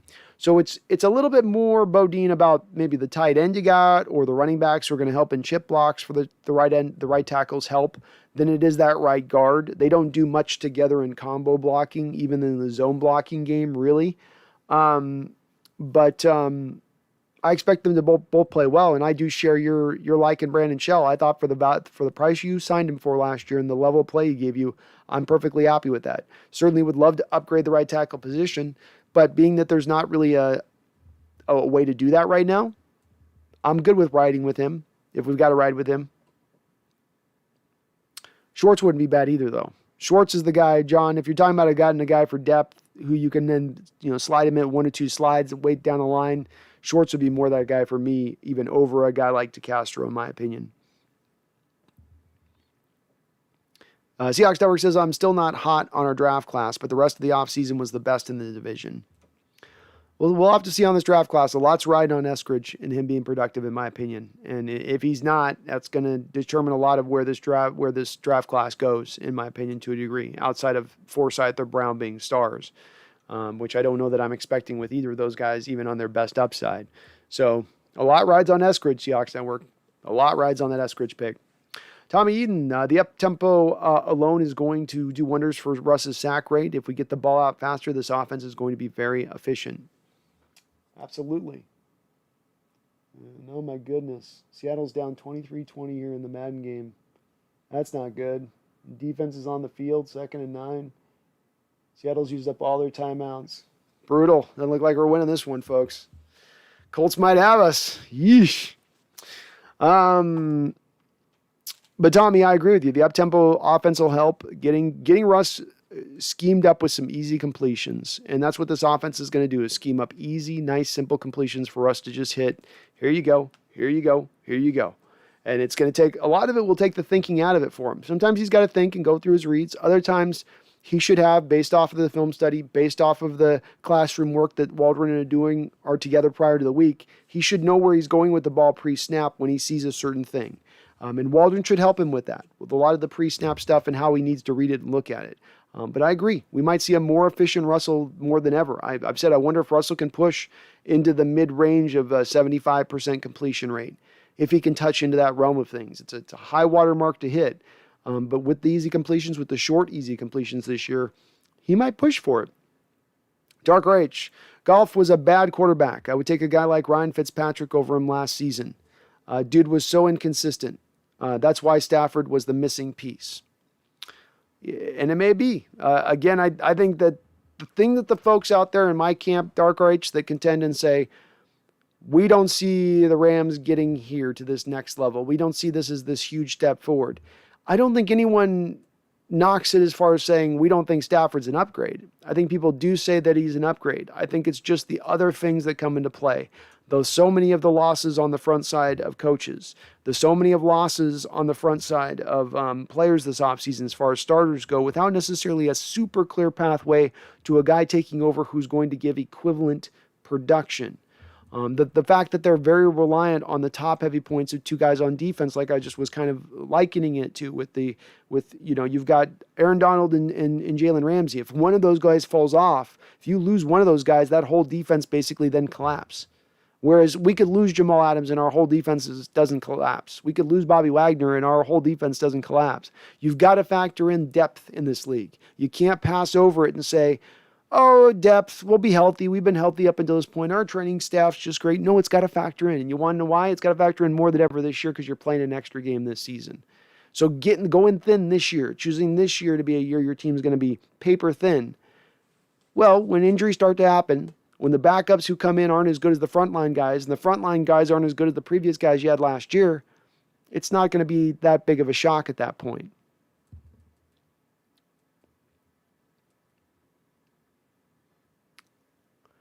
And I don't think Ryan Fitzpatrick, I agree with Seahawks Network. I don't know, Dark Rates, that I agree as much that Ryan Fitzpatrick is suddenly this great quarterback, now at 36. He seems to go through these phases where people start to overvalue him, and right at the point where they're just trying to put him up on the heights, he drops down to the bottom of bottoms. He's a very inconsistent quarterback. He's a very streaky quarterback. I don't think that he's better than Jared Goff, though. I don't. I think when there's not a lot on the line, when not a lot's expected of him, when he's just allowed to just go out there and just ball out and just let it all rip and it just doesn't matter. I think he's pretty successful at that. I think when you put him in a position of counting on him and saying he's our number one quarterback, and we'll see with Washington if this is how it goes this year, I think it's a little bit of a different player in who you're getting. If I had to hitch my horses to a quarterback this year for my Seahawks, if I had to grab Ryan Fitzpatrick for my team this year or Jared Goff for my team this year, I don't love the options. I don't like either of those two options, but I'll go with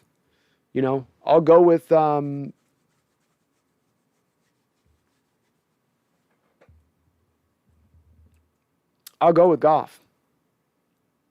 Ethan, especially once this modern 2021 offense really kicks in, I believe we will see production of not only Russ, but the entire offense as a whole, the likes of which we've never seen before. I hope so. I think so. Similarly, I think so as well. I think this offense can kick into a gear that we've not seen before if they can really buy into the whole offense. If you can dump a lot of what you've done prior and really, really wrap your arms around it. And that's the part we don't know of till the bullets are live. We won't know. We just won't know until the bullets are live. So we'll have to see on that in that respect. But it's an interesting question. So it looks like our Seahawks did not win the game. That's sad to see. Russell only throwing for 168 yards in Waldron's offense. Brutal. He's 23 of 27, one interception. Doesn't look like we were able to. 7 carries to Carson, 6 to Rashad Penny. Penny wasn't able to get much done. Looks like our offensive line gave up. Since Alden Smith coming in with 2 sacks. Jordan Brooks coming in with a sack. DeForest Buckner on the other side. Keelio Witherspoon got a pick and Darius Leonard got a pick. So brutal. Well, let's try the Titans out week 2, shall we? Let's see what the Titans got. That's tough.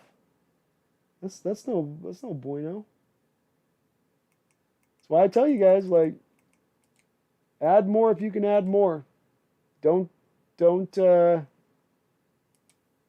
sit happy. Don't stand pat. Don't think you've done enough. Keep pushing the envelope, because if you think you've done enough, you haven't done enough, What are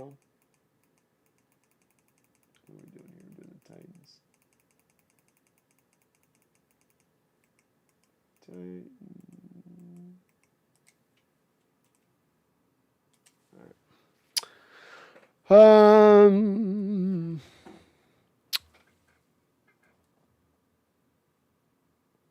Seahawks ever says, whoa. You got to be careful with quarterbacks getting massages these days. Be on your best behavior, Russ. wonder if he gets to. I wonder if he's tried that one out on Sierra. I mean, like, Sierra. I mean, I'd go to the masseuse, but it's taboo territory. We don't want to be sued now. You're gonna have to get dirty, girl. Get that oil ready.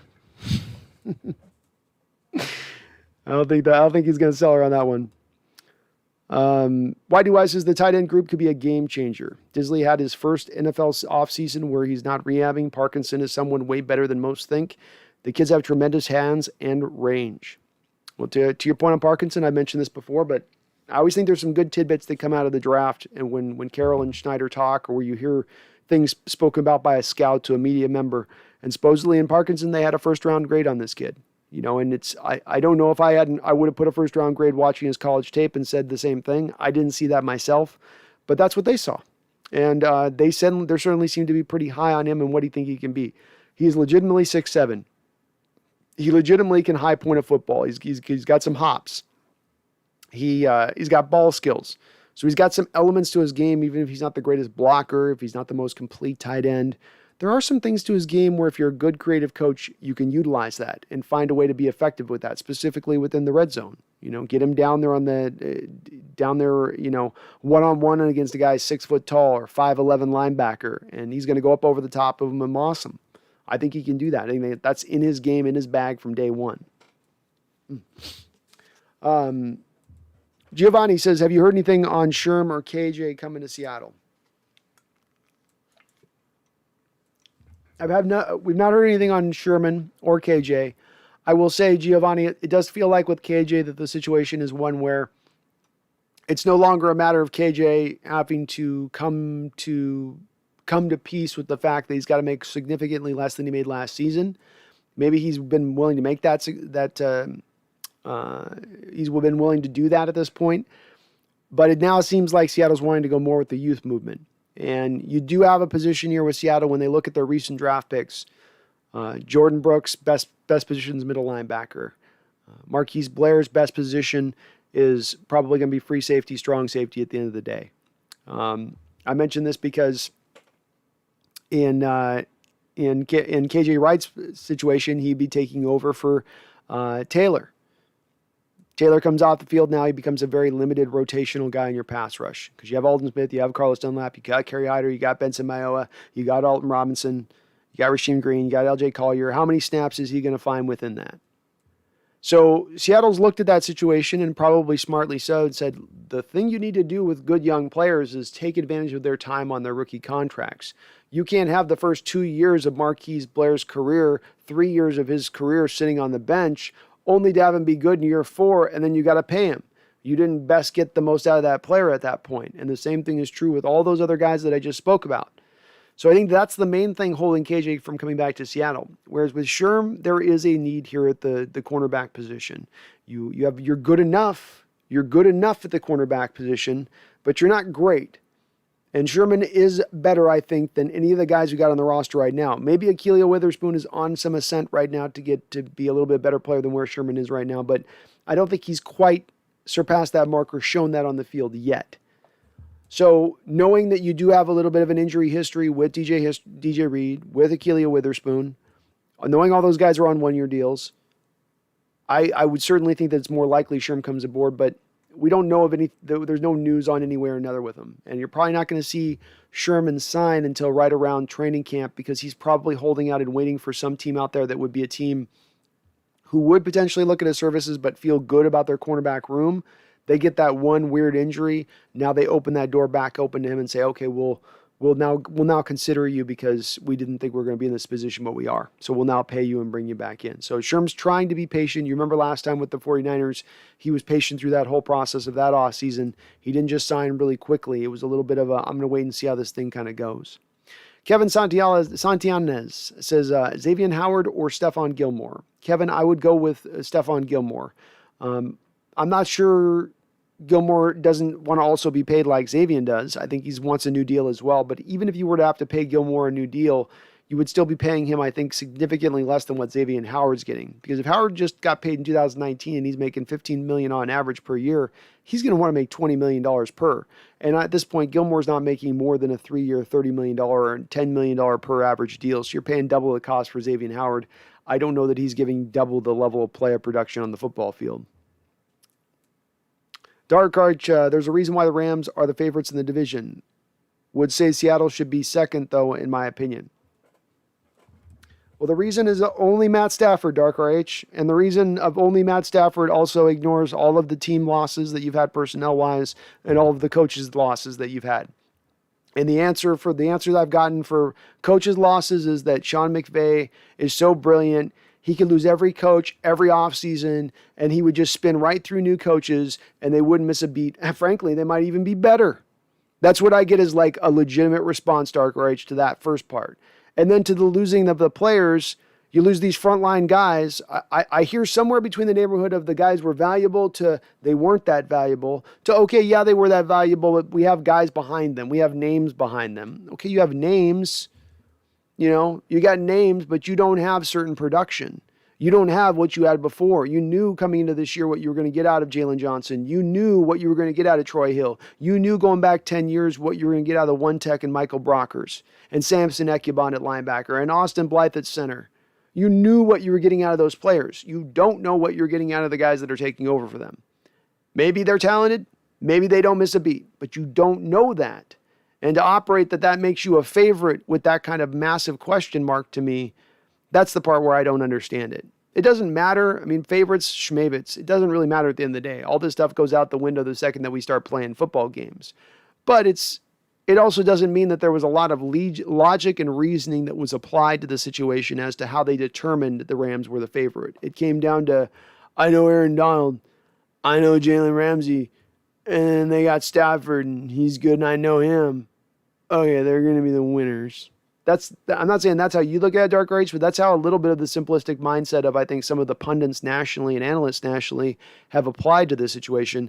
That's kind of why we're turning it over a little bit and discussing it a bit. Because it's like, is there a lot of thought going into that? Or is it really something to real simple? And is football really a simple sport like that? Is football really so simple down to you just add this one part, and that's the thing that changes everything? We added the one thing, and it all went. Well, maybe Brady, I guess. Is Stafford the equivalent of Brady? Are we really making that argument right now, Dark RH? That you've gotten your Brady this year, that it's that level of effect? That seems like a pretty big jump.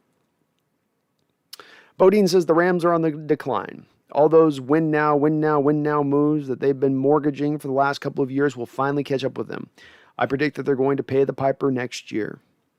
You would think that's part of also why I've come to where I've come with this, Bodine, is it's not just a matter of you losing players, not just coaches, but also, to your point as well, it's been a few years now of kicking the can down the road, of playing for today. The hell with tomorrow. We're going to try to go for it in the now. Oh, hell, we didn't get it for the now. Okay, next year comes. Okay, well, I know we went for it last year, but we're going to go for it again this year. All in the now. Every bit of cap space. Trade draft picks. Let's go. Okay, it didn't work. Let's do it again. And you keep doing that year after year after year. Eventually, you do have to pay. The salary cap is a real thing. It does become due at one point or another. And I think I don't know if it's this year for them necessarily. And again, I say this with the preface that I expect the Rams to be a good team this year. I expect them to be a playoff team, but I don't expect them to be as good as we are. I think they're a game or two less than what we are. Just like last year, they beat us at home in the playoffs, but we were 2 games better than them in the regular season. I expect the same thing. Truth as I know it, Hawks Nest, good evening, brother. Good evening, Truth as I know it. Good to see you in the chat. Welcome. Truth as Larry Bird, is Dame leaving Portland? No, I wouldn't think so. I would think instead Portland's going to try to make a gasping effort to bring another legitimate superstar in there to pair with him. It may be a little bit of moving chairs on the Titanic, right? It's like there may be not a lot they can really do in this situation because it's just they didn't have that combination there with Portland to pull this thing off really. But I don't know who can offer what to bring Dame in. Like I've heard, I got a buddy who's like, LeBron's already calling Dame and trying to get him over there to the Lakers. But I don't know what are the Lakers going to offer at that point. So I don't think he will. I think they'll try to bring somebody in. I don't know. Somebody was mentioned maybe a thing like Ben Simmons there to Portland. They find a way to, his value drops enough where Portland can offload some minimal assets at that point to bring a guy. I don't know if he would really fit with Dame. They're going to have to get outside the box, though. But I don't think they'll let him go. Portland just doesn't. I mean, where's Portland's franchise at that point if you let Dame go? The truth is, I know it. Playoffs, Rams are going to be trashed. They regressed. Well, I do think a little bit of regression. That part of the truth is I know it isn't as much that I think the Rams are going to be so strong next year and make the playoffs. Part of my prediction for the Rams making the playoffs as well has to do with the factoring of the NFC's going to be dog water next year. The NFC conference. NFC East, NFC, South, Tampa Bay, New Orleans, no Drew Brees. They had some losses in their own free agency period. Same thing you could apply to the Rams. You could kind of apply to the Saints this offseason. Panthers are kind of okay. Sam Darnold, they're still really young. Nobody in that division. NFC North, the Packers could be good, but it looks more and more like Rodgers is trying to move on, and he's going to force his way out of hand one way or another, or retire if he can't get his way out of town. The Bears might be good in a year from now. You got to, to me, kind of apply the same thing you got to apply to the 49ers with the Bears this offseason, where, they might be good a year from now. I don't know if they're going to be ready with Justin Fields next year, though. I don't think they're at that point. And the rest of that division, Detroit Lions eating kneecaps, I just don't see it as far as the rest of the NFC being that much of a challenge to the Rams as much as the Rams being so awesome this next year. Remember the time, 92. I don't see it. LA lost too many people. I can see people saying the whiners with everyone returning. San Francisco is a threat for sure. There's no doubt about it. Every team within this division is a threat for sure. If the geriatric Arizona Cardinals can stay on the football field, the talent is there for them to be successful.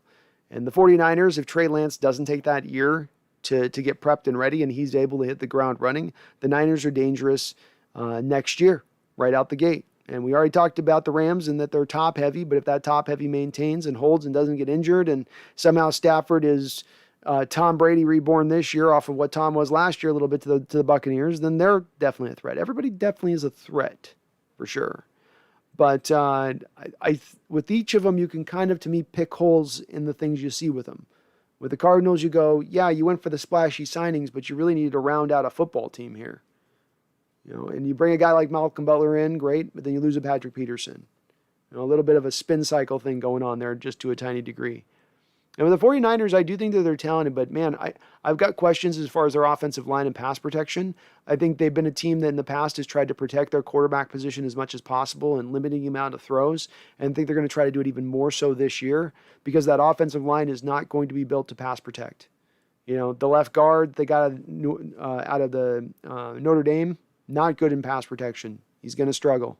Their center, Alex Mack, they got the Falcons. Good move for them. Great run blocker. Can't pass protect very much anymore. And McGlinchey's a good run blocker in the zone scheme, a real fit for Shanahan's scheme in that element and his mobility. But man, he does not have enough to anchor down in pass protection at times. I think if you stop them in the running game, force them to pass, turn them into a one-dimensional attack, they're not good enough on the outside. They're not good enough at the quarterback position. And most importantly, the Niners aren't good enough in pass protection to be successful in that realm. It's part of the reason why I think Carroll's defense recently has been a little bit better against, and if you look at the last really 3-4 years period here over with Shanahan there at coach, Carroll's off, there's been times he's been able to hit him a little bit, but I think more and more often now it's going to be better. We're going to be better and better at stopping that 49ers offense because we're constructed to stop that 49er offense. We stop the run first and foremost and force you to pass. We're going to force them into their deficiency, into what they don't do well.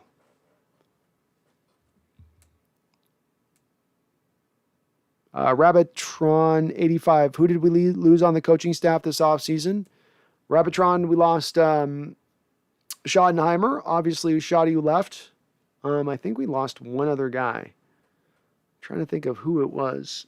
But I want to say I think the Jaguars stole another one of our dudes. We also lost some front office guys. Fritterer went to the Carolina Panthers to be their GM. He took one of our front office, one or two of our front office guys with him as well. But I don't think we lost any of our coaching staff outside of Schottenheimer. And at this point, we all, I think pretty much most Seahawks fans and Seahawks fan land say that was actually an upgrade going from Schottenheimer to Waldron. Jeffrey says, I can't unsee McVay getting spanked by Papa Bill in the Super Bowl. He looked so lost. No adjustments. And that's not been something I can say in doing a fair amount of research into McVay's offense in the hopes of better understanding a little bit more of what we're getting from the Waldron Cauldron. That's my nickname for the Waldron offense. But the thing that you do notice with it is that this is not something where it's your equivalent to Bill Belichick on the defensive side of the football, which Bill Belichick is renowned both often on the offensive side of the ball and the defensive side of the ball of being willing week to week to change up the structure of what he does on both sides of the ball to attack the opposition and their weaknesses. This sounds like a straightforward thing that you would think every coaching staff and every NFL team does, but in actuality, you have a coach and a coaching staff that kind of does the direct opposite, at least historically speaking, has done the direct opposite, and that is to say, you know what's coming, we've shown you what's going to coming, we know you know what's going to coming, but we don't care because we're such badasses that we're just going to come downhill at you and you can't stop us. Sort of the Marshawn Lynch mold of constructing a football team. Now it's definitely a machismo way of building it. There's not necessarily, you could say sometimes not the smartest methodology towards building it, but why I relate this back around to McVay is that McVay is not a guy that's really either of those two things. He is a guy that does rely upon scheme to drive a lot of what he gets done successfully. But he went from really going from that 2018 into halfway into 2019 of going 11 personnel with the 3 wide receivers, and then he brings the wide receiver or the tight end back across the formation post-snap, right? Like a lot of reach blocks, a lot of post-snap motion. Then he essentially has Bill solve him in the Super Bowl with 6-man fronts, taking away essentially the post-snap motion by always having that post-snap motion get smashed by a guy, removing that element of surprise within the offense and what the offense was kind of doing. So they then transition to more of the 12 personnel with the 2 tight end looks, but then it's like they really dive down on that. That's what they hammer on time and time again over this last year and a half. They do more under center play action than any team in the NFL by like 30 to 35% more than the next team behind them. So it's not that he runs a lot of exotic things, a lot of different specialized stuff. They're very simplistic in their formations. They sort of pick a plan and have that plan that they go with. It's just that it is a very, very good plan. And he has been able to adjust. You got to give him credit for adjusting off of having Belichick in the league solve his 11 personnel and what that was doing, and then transitioning to now the 12 personnel and the under center. You give him time, he can kind of figure it out. McVay can. You got to give him props on that. There's no doubt about it. He is a bright mind. But on the fly adjuster, you solve him in a game doing something, he's going to have something else as a wrinkle then it hit you in another realm. Not necessarily as much that he's not that type of tactician necessarily, in my opinion. Bodine, the Rams have been getting purged just like the Seahawks did in our 2 Super Bowl seasons. We lost tons of coaches. We lost tons of players, just like the Rams. Rams are going into full rebuild soon. Well, I'd certainly say if they don't get the win this year, if they don't get back into it this year, I mean, it's kind of hard. They made their bed with pushing forward for the next couple of years here and trying to win it. Whether or not that's the right move to make or not, whether or not they have the full allotment of a roster to make it happen, they've sort of have said, we've got to do this no matter what. There is no alternate plan. There's no plan B. There's no, we're going to just rebuild this now because it obviously just didn't work. We hit the end of our run. They're going to try to extend this run out as much as they possibly can with these guys. So I think even if they lose this year, they'll still just look at it as a 1 year off and still try to go back at it again next year. But you may be right, Bodine, in that it may be more of the smarter realm for them to go. Especially if they can't get further this year, sustaining those personnel losses like they did.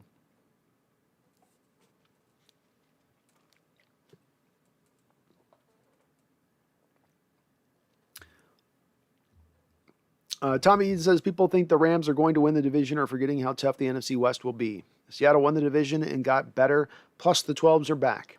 Has Stafford ever beaten us? Stafford, did he win that 1 year? I think he won 1 year in Detroit. The first time, not the first time Stafford played Carroll, but Carroll beat him the first time, and I think Stafford won in Detroit, and then we've beaten him every time since. I think 3 games since that we've won all 3 of those games. So Yeah, we've had the better of him through most of this time period. He's a guy that, historically speaking, Stafford's a guy that wants to hit the big play, and he's going to want to try to attack deep on you. Of course, that's going to go into the teeth of Coach Carroll's defense with the way he wants to play quarterback position. As I think about that Detroit Lions game that they won in Detroit, this would have been, I think, 2014, 2013, 2014-ish. Now, in that game, Stafford really embraced that short passing model. It was a lot of dinking and dunking in that game. He was not doing as much of the throwing down the field. And McVay's guiding hand here into McVay's history and knowing how to attack Coach Carroll's defenses, I don't think he's going to get him as willing to want to try to bite the big bite of cheese necessarily down the field all the time. Rather just take the small wins here and there. Stafford is going to be a bit of a problem. I do expect, and I've said this a long put, I see him anywhere from 10 to 20% better at the quarterback position than what Goff was. 10 to 20% better. So, if Goff is able to throw for 4,300 yards, I expect for Stafford to throw for probably 4,600 yards. If Goff's good for 23 touchdowns, I think, Stafford probably can get up into, 28, 29 touchdowns maybe. But is it going to be that significant? Is it going to be this, again, Brady-like turnaround of a franchise? No, I don't think it's quite going to get you there. MSR Rook, Bobby said to Corbin that they're going to push for the black jerseys. Man, that's a cool look, MSR. You can't deny that, right? And I desperately wanted to see now for years the throwback Kingdom jerseys because it would just look cool. On the modern players, it look awesome, especially the New Jersey styles. Because back in the 80s, they had those long sleeves that would go over the top, and now they got the cut sleeves over the top. It looked just even more cooler for that reason, I think. But why can't we get them both? Why can't we get them both is what I'm saying. Let's get them both. Let's get them both. Let's dump the limes. Let's go all black, wolf grays, and throwback 80 uniforms all season long. Just mix and matching, you know what I mean? Start this game up. Dark Rachel's question to Seattle fans: in what way did Seattle get better this offseason? Well, great question, Dark Rach. We flipped out Greg Olsen, who we spent $7 million on last year and gave you entirely nothing for Gerald Everett, a guy that you're pretty keenly aware of. Nobody is expecting Gerald Everett to be a star. Nobody's expecting Gerald Everett to even be really the number one tight end. And the thing that I've always gravitated towards in describing this Dark Orange this offseason is rather than looking at it as the big swiping, go big move that you go make, like the Cardinals go make this big world beater move in J.J. Watt, or you guys go make this big move and Matt through Stafford. I think football is a little bit more about building and assembling the full assemblage of a team, as actually taking many parts and pieces as you can kind of build up. So to me, Gerald Everett's a plus. He's a benefit over the top of what you had in Olsen. Is he monumental? Nope, not monumental, but he's better than what you got. You didn't go backwards at the running back position. You've maintained there. You've got a pretty good running back as far as that you feel there. You added Gabe Jackson and flipped out Mike Iupati.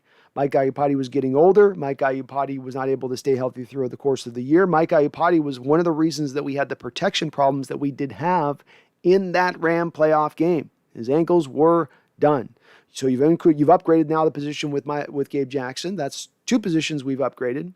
When you look at the pass rush, you've not lost anybody significant on the pass rush. Then you've added Kerry Hyder, who was the San Francisco 49ers' best pass rusher last year. You added Alden Smith, who nobody's expecting him to set the world on fire, but still a very good pass rusher who still has a very good freaky skill set that's part of what made him a top 10 pick back in the day in the draft. I would consider our defensive line position to be upgraded cumulatively by that. We can make the argument about Jaron Reed being flopped out for Al Woods, which may be a little bit of a minor detraction, I guess you could say. But again, I didn't think Jaron Reed really ever played all that good when you consider the fact he was brought here supposedly being a run-stuffing one-tech who then transitioned into being a three-tech, high-effort, high-motor pass rusher. It was nice that he could give you that element of his game. It was very reliant on the edge rushers forcing the quarterback back into the pocket. It wasn't like he was an Aaron Donald type. But again, we got to be honest for this exercise, and it's a minor detraction. I don't think Ahkello Witherspoon flipped out for Shaquille Griffin is a net loss. I think that's a pretty equivalent move. I think both of those players will give you equivalent production moving into next season. So let's see. We got that. We added Eskridge in the second round. I'm not overborn here, but again, just a little bit added to your team. You can see on all these moves, Dark RH, and as I've pointed to time and time again, it's little moves that you're adding up to equivalent to some. You go one by one, and in each individual one, it's easy not to get lost and to get impressed by it. Go, well, that Everett doesn't do much for me. Well, Gabe Jackson doesn't do much for me. Well, Alden Smith doesn't really do. Well, Kerry Hyder does. But it's the totality of the moves that you must look at in this situation.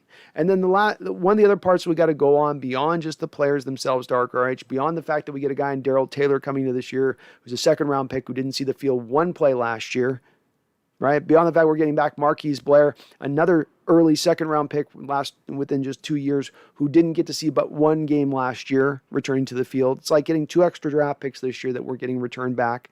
But the coaching can't be undersold, Dark RH. Cannot be undersold, you flipping out Schottenheimer for Waldron. You changing this offensive scheme to modernize it, to take it out of the 1980s and bring it into the modern era. This was an offense operating 3 decades behind most modern offenses in the NFL.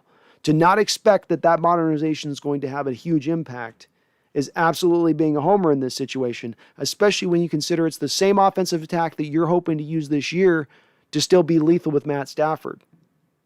Is it a lethal offensive attack or is it not? Is it one that's going to destroy people or is it one that's hampered? Go Hawks 05. 2012 draft class was star-studded. Russ, Luke, Bobby, Kuechly, Gilmore, Cox, Levante, David, Chandler, Jones, Harrison Smith, the list goes on. One of the best draft classes ever, and nobody talks about it. It's a good point. You might get 11, 12 Hall of Famers out of one draft class. It'd be interesting if we look at that in retrospect, how that matches up to other years. I'd love to see that graph, right? Go Hawks, and see how many Hall of Famers have come out of every draft class over the last, let's say you have to go back to basically 2012 back to 2005, basically, to see where it stacks up, because obviously you need the players to have enough time to be Hall of Famer type players. But that's interesting. I'd like to see. That'd be interesting exercise to check out. Nathaniel Parks, how you doing, Nathaniel? Good to see you in the chat. The truth is, I know it. Pete said Alden was at the facility working out, but not in camp. He must be keeping a low profile. Yeah, it's good to hear. It's good to hear that they got him in the facility. Truth is, I know it. I like to hear that, and that gives me some encouragement that maybe this is okay here.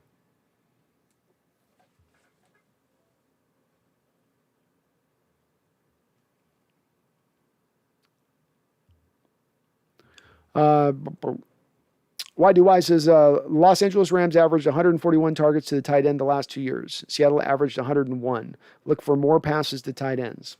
Correct, YDY. And to build upon your point with that, more passes to the tight ends and short passes, quick, easy passes. You'll get Russ dropping back. You'll see the tight end run 3 steps, turn around, make the catch. There's going to be a lot of those kind of quick, easy plays there for Russ. There should be. That's part of those easy passes, and that's usually to the tight ends. Those are the easy completions to be had there. I mean, freaking Jason Witten made a career out of those easy, short completions where he just runs 6 yards and turns around. But yeah, you should see more of an influx, I would expect, to the tight end group. You think about it, you brought in Gerald Everett. You're thinking, okay, well, Disley got the offseason to sort of get into training and getting himself back. Maybe his legs bounce back. Now another full year removed off of 2 major surgeries back-to-back seasons. Say nothing of Colby Parkinson and what we can maybe have with him. Go Hawks 2021. Can you read? I can read Go Hawks 2021. I think you're talking to Dark RH. But thank you for your membership, Go Hawks 2021. Appreciate you. Bleed Blue and Green says 70 in the chat, but only 30 coming something likes. Smash that button. This guy rocks. Oh, thank you for mentioning that, Bleed Blue and Green. If you do like what you're listening to, please do hit that like button. It helps me out amazingly as far as showing me up on other Seahawk fans as far as their searches go and looking for Seahawk fan channels. So please do hit that like button if you could for me, please. And thank you to all the new subscribers. Appreciate you. We are on the road to 5,000. We're only 300 away from 5,000. I'm kissing it. I'm kissing 5,000, I tell you. Glory. Got better at the D-line, drafting Yak receiver, our failure last season, better guard, new offensive coordinator for McVay tree, etc. Dark H, you opened up the Pandora's box. They got valid reasons they're throwing at you, man. It would be Dark Arch. It's hard not to look at this offseason and see the Seahawks and say that they've improved. This is a team that got 12 wins last year. This was a team that was the 5th most injured team in the NFL last year. and it was 12 wins. This was a team that was the most injured team in 2019 in the NFL. The most injured team in the NFL in 2019 in the NFL. Did we roll over and play dead like the Niners did last year? Did we moan and bitch and complain about the fact that we were so injured? No, we just went out and got back to the playoffs. No, we just went out and won a playoff game and got into Lambeau and took Aaron Rodgers right to the brink. So what's going to happen when you now get what we've done this offseason, when you've got Waldron, when you've got an easier schedule, 2 10 a.m. games, 5 primetime games, which Coach Carroll and Russell Wilson absolutely own everybody on going back 10 years. What you going to do, brother? What you going to do? Get me amped here, man. Getting hyped. Go Hawks 05. Does he better calm down? I'm chopping at the bit to get back in the weight room. Yeah, it's hard to lift weights when it's too hot. It is. You can't breathe. It's a lot of sweat, especially there's a lot of dudes. It's a little stinky on that one. Benelli, we win when we're in the lime greens. I'd be happy if we won them all year long. I can't argue with that, Benelli. Can't argue with the Dubs. If it gets you wins, then you're right. Maybe it throws off the competition. They just get hypnotized by that lime green, you know. And this is like your guy runs right over the top on him. There may be something to that. Lime green has been known to have a sterilizing effect on defenses. Go Hawks 05. Bobby Wagner is the best defender in Seahawks history and my favorite player ever. Ooh, bold take by Go Hawks 05. Bobby Wagner's the best defender in Seahawks history and my favorite player ever. Whoo! You may have an argument for it, man. You may have an argument for it. Because I'm thinking, like, my first blush on that Go Hawks was like, well, no, Kenny Easley's got something to say about that. No, Cortez Kennedy's got something to say about that. But if we look at it, and if we really said, okay, all-time positional rankings of where Kenny Easley lies as a safety all-time, where does Cortez Kennedy lie as a 3-tech defensive tackle all-time? Where does Bobby Wagner as a middle linebacker rank all-time? I think we may very well say Bobby Wagner ranks higher than those two other guys at their position, which would be to your point, that he would be the best defender in Seahawks history at that point. So you may be on. I hadn't thought of it really. Honestly, I'd not really considered the question like that, Go Hawks, up to this point.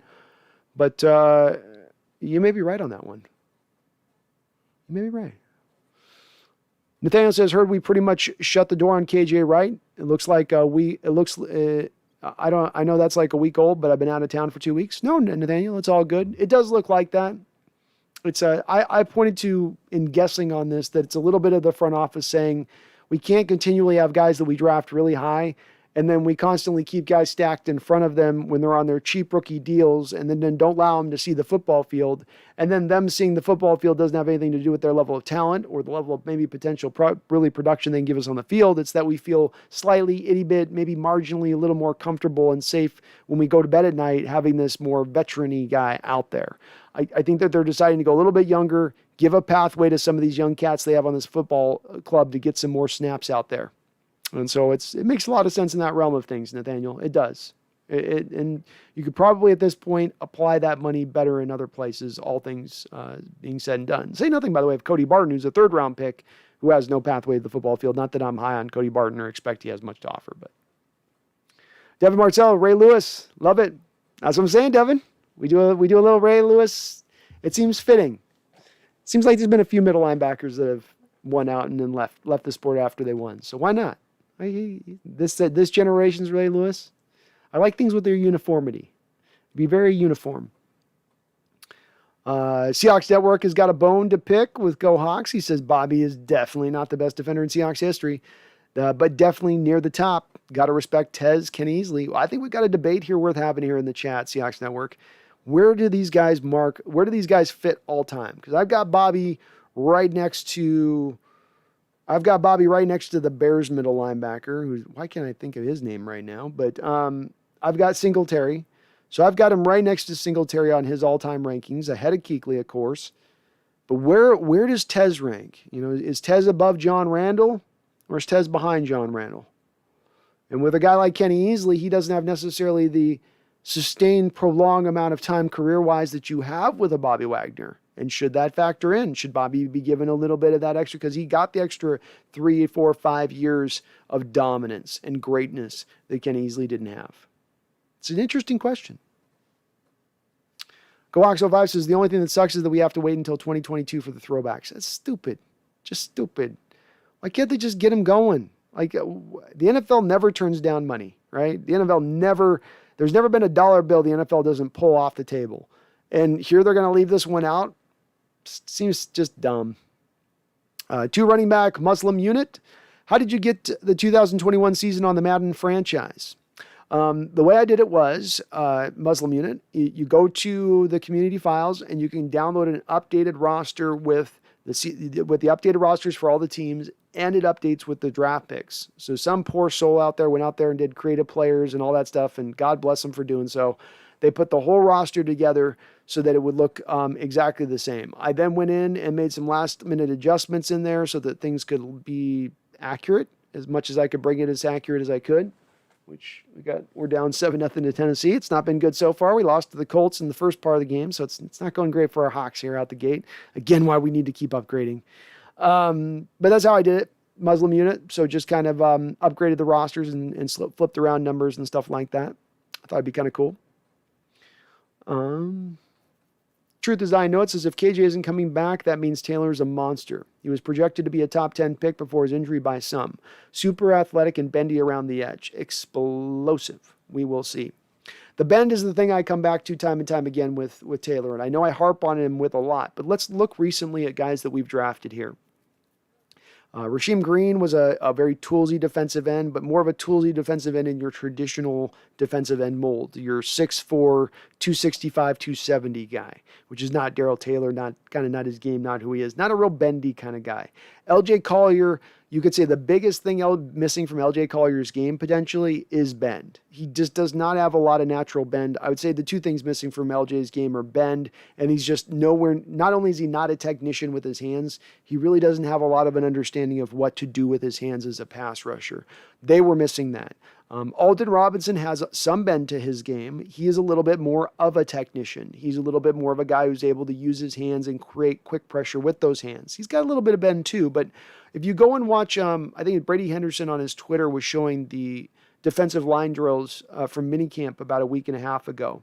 And you saw 3 guys go out and do this arc drill where they put a hula hoop down and then they have the defensive guys run the arc drill. And the point of the drill is to run it as lean as you can to where you're getting as much bend as you can over, essentially, if you can get your body over the hula hoop as you're running around the circle of it, that is ideal. So the first guy comes out there and runs it, and this guy looks, I don't even recognize his number. He looks like a camp body. He runs the arc drill, and it almost looked like he's standing straight up and down. Darrell Taylor comes out there and runs it. And Darrell Taylor runs it, and he is just screaming around that arc. And I mean, his body is like this running around that arc. I mean, it's just so low to the ground, and he's going so fast. And then Alton Robinson comes up and runs it. And this is interesting now, because in Alton Robinson, you have a guy with the athletic profile somewhat similar at that point to Darrell. How does he look doing it? And Alton runs it, and Alton runs it with a pretty good bend, but there was an absolute separation between the bend and what you saw in Darrell Taylor running that drill versus Alton Robinson or the other guy. And I think that is part of why he can be good right out the gate, truth as I know it. He can slide right in that Bruce Irvin role, and he can slide right into that rotational pass rush role and still be really effective, because that skill tends to really translate to the NFL level. Part of the reason that I pointed to L.J. Collier being a bust when he came out, or being a guy who was likely to be a bust when he came out, is he was a guy who relied specifically and only on power at the college game. I'm going to get into you and I'm going to walk you back to the quarterback, and then I'm going to disengage and sack the quarterback. And you can get away with that in college. You can be stronger than the guy opposite you week in and week out in college. But everybody in the NFL is strong. Not everybody in the NFL can handle bend, can be that quick, can be that fast. And those offensive tackles, man, when they're trying to get their hands on those guys and they're getting the bend like this off the edge, and you got a guy who's 6'5", 6'6" as a tackle trying to get his hands down to touch a guy like that, trying to get a guy in in Whitworth with the Rams who's 6'8", trying to get his hands down on a guy like that. It's really hard for them, especially when they have to keep moving their feet at the same time. I'm trying to reach down for a guy, move my feet, and then generate a punch when I actually land to the guy and not have the guy get past me, because if he gets past me and I lay my punch on him, now all I'm doing is pushing him towards the quarterback. My punch has been rendered useless, ineffective at that point. So part of the reasons why I like Darrell Taylor so much, and the coaches have been pretty good. The front office has been pretty good over the last 10 years. The draft is, if we go outside of 2012, 2013, 2011, draft's not been very good. We've been better recently, but it's been kind of more bad than good. But the one place that the Seahawks have been good in has been targeting guys in the second round. When they trade up in the second round, when they target somebody specifically in the second round, be it a Jaron Reed, be it a DK Metcalf, be it a Tyler Lockett, they do pretty well with it. Frank Clark, they do pretty well in that realm. So I trust their lens when they're looking in that spot of the draft, especially when they're looking at a pass rusher at that spot in the draft. Should translate, truth as I know it.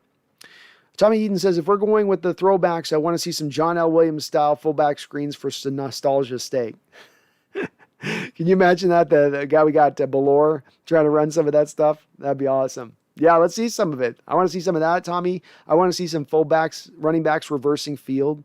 I want to see Rashad Penny reverse field back across, go all the way across like John L. used to do. Let's do it. Let's see it. But yeah, no better fullback, I think, in Seahawk history outside of Max Strong. The one thing I'll say, John L. Williams, he was a better runner than Strong was. Strong was a better blocker, more of a traditional fullback type. But John L., boy, he was so smooth in the open field. He was so smooth. He break tackles at will. Glory on Dark RH getting flame. Seahawks that were... Sorry, I think you responded to them. Yeah, Y2KHA. Will Disley could retire if he has a major leg injury. He could, but he could also go on to having a nice, solid pro career, bounce back from those lower leg injuries, and go on to be successful. It's very easy at times to look at these kind of guys that get injured early on and have multiple injuries back-to-back to say never be the same, never will get back to going again. He's just kind of is what he is at this point. The one guy I go to, there's been a couple of these type of guys that have come along the trek, though. And one guy that stands out to me is Thomas Davis. Towards Achilles, towards ACL. It seemed like he was not going to be a guy to tap in the kind of special talent he was early on in his career, but he actually got it back and around and became a very, very good football player for a few years there. Played actually a pretty long pro career despite those lower leg injuries. Frank Gore, coming out of college back in the day, nobody thought that guy was going to sustain past 2 to 3 years in this league. He had a lot of injuries there, I think, at Florida State. Certainly a talented guy, but a lot of people thought it's not going to last. He'll be bone on bone with that knee. Found a way to get done. So with Disley, same kind of thing. The jury's out. We'll have to see how it plays out, but he is a year removed now from having to rehab. He's had to rehab the last 2 off seasons. Now he actually gets to train this offseason Y2K. And if he gets to train and show what he was in those first 2 years, in those first 4 games, those first 2 years before those injuries hit, then we are going to have an awesome team next year and an awesome offense if he can be that way through a whole season with what you have at DK on the outside and Tyler in the run game and Everett mixed in there. That would be a lethal offense at that point if he can become that. But yeah, it's the precipice with him. It can go either way. Go Hawks 05. Dunlap is 13 sacks away from 100 on his career. I hope he gets there. I would peg down Dunlap for 13 sacks next year. If you look at his production last year on a half season, and if he was with the Hawks for a full season and gave you a full season of the half season production, I believe he would have been on pace for like 13, 14, 15 sacks. So I think he does it this year. The only thing that may hold him back from getting it done, Go Hawks, is just if he doesn't get enough snaps because Seattle's got such a tight rotation, keeping those guys fresh. That may be the only thing that keeps him away from grabbing that. But I think he'll get pressures, quick pressures. I think he's going to be he'll be the building force there for us on the defensive line. You know, it'll kind of all go around through him.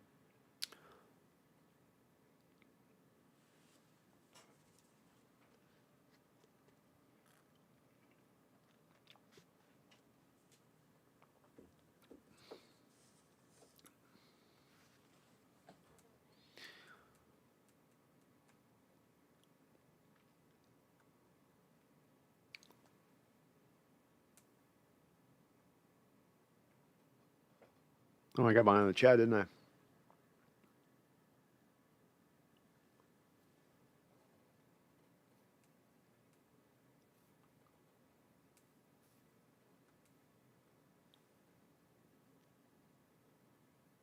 Oh my gosh, I got way behind the chat. I didn't even realize this far behind. Sorry about that, folks.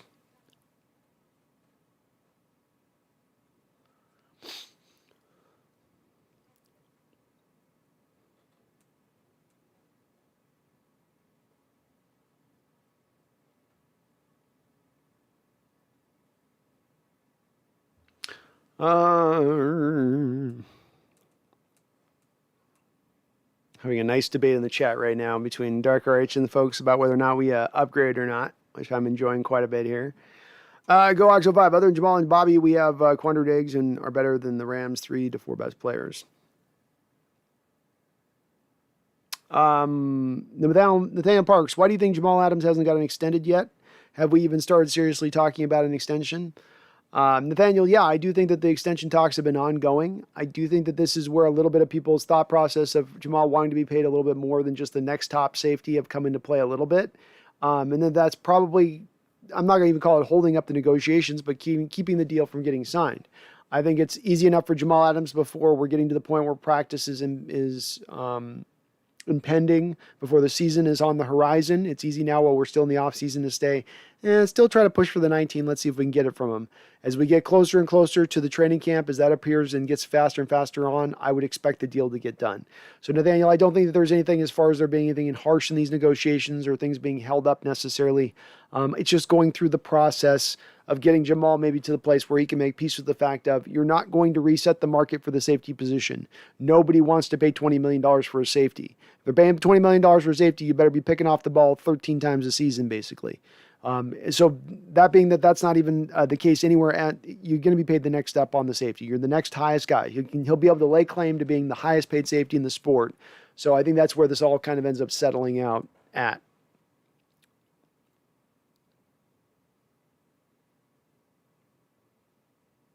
And Glory says Jamal and Tre'Davious White have the same agent. Trey didn't get his contract until after training camp, if I recall. It could be a little bit like that. And especially as you're trying to get through the wading the waters of how much bonus money, if you're trying to offset with more bonus money to get him to dial back a little bit of his APY request, his average per year request as far as what he's wanting to be paid. GoOxo5 says highest temperature ever recorded in Portland was recorded today, 112 degrees. Whew, we're not even in the middle of the summer, are we, Go Hawks? Yeah, we got up to 110 here. I was out driving around in the bank notification thing that'll give you the temperature gauge on it was at 110. I've never seen a bank notification gauge in Washington at 110. That was, and they say it's still going to get warmer here, which is even crazier. What's sad is that they had an Ironman, like those Ironman fest things, whatever tournament things up there over in Coeur d'Alene this weekend. Oh my God, I feel so bad for those folks. You imagine trying to run a Ironman competition in this heat. I'm not going to be surprised if I hear about a few folks keeling over. There were some folks like in their 70s and 80s running this Ironman competition over there.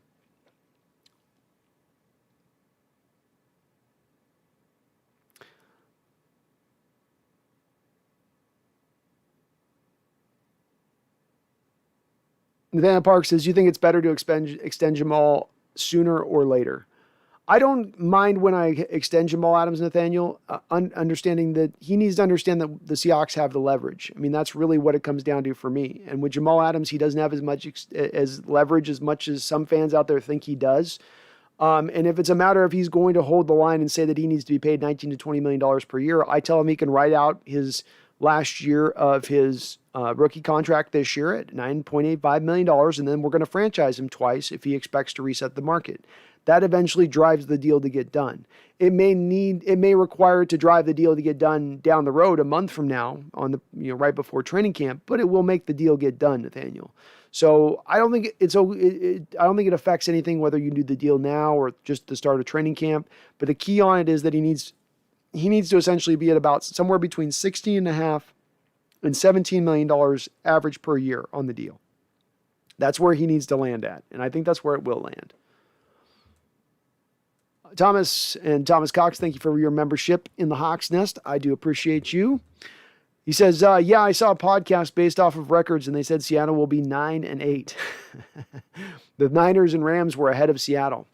I've seen a few of these, Thomas. I've seen a few of these. Fans bringing this up. It's not just being paranoid and that the media is picking. It's the media is selling low on the Seahawks right now going into the season. They really are. It's shocking for me to see. I don't understand it. You take a team like the Niners, for instance. Okay, you made it to the Super Bowl last year, but the year before that, you sucked. And last year, you weren't very good. But now next year, you're going to be amazing. And we've already talked about the reasoning of where we see the Rams and why we see the Rams where they will be. But to think we're going to be 9-8 over the last 10 years, you've been at your worst 9-7 once in the last 10 years. And that 9-7 team was a much worse constructed football team than this team is constructed. That team was a much less talented team than this one is currently constructed. That team went up against a much more stiffer schedule than this current team is going up against this upcoming season. So why would we be worse than that team from a record standpoint? Why would we go back when we had a good offseason? When we were a 12-win team last year? When we will probably be a healthier team next season? Why? I still can't see exactly the reasons why. Maybe I'm just blind.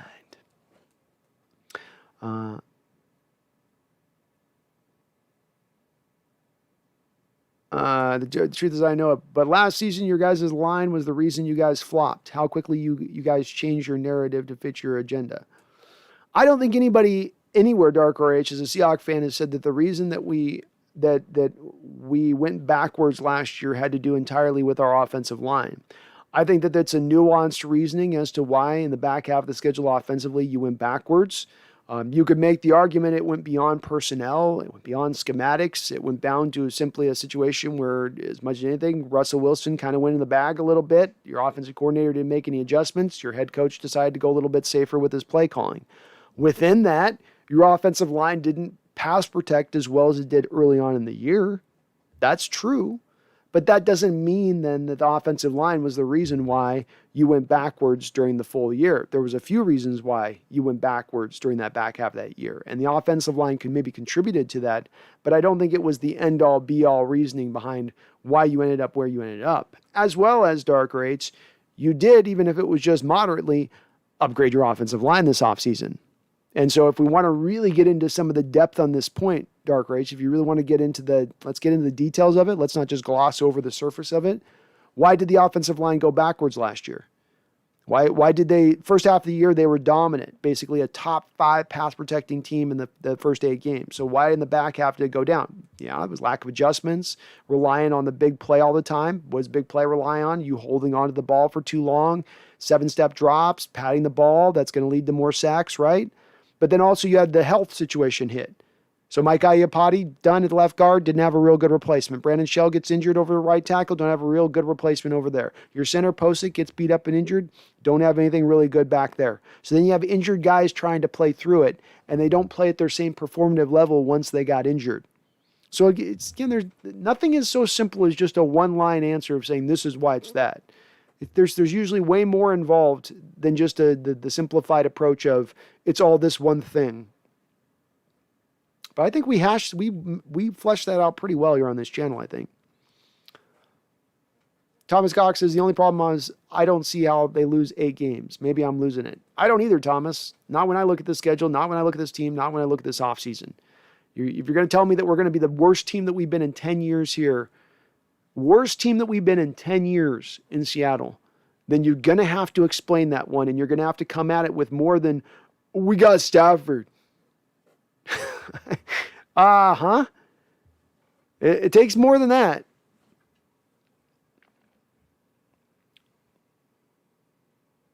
Tony LG says, good thing it's just Madden. Yeah. Madden's not liking the Seahawks with Sean McVay's offense. Does not seem to feel like the Seahawks are going to run the McVay offense too well at this point. We got 14-6, second quarter. Ethan says, last time the Seahawks lost 8 games, I was in elementary school. That's right. It's been a little while. Case and Cox says the game ain't over. It ain't over yet. We're only second quarter here.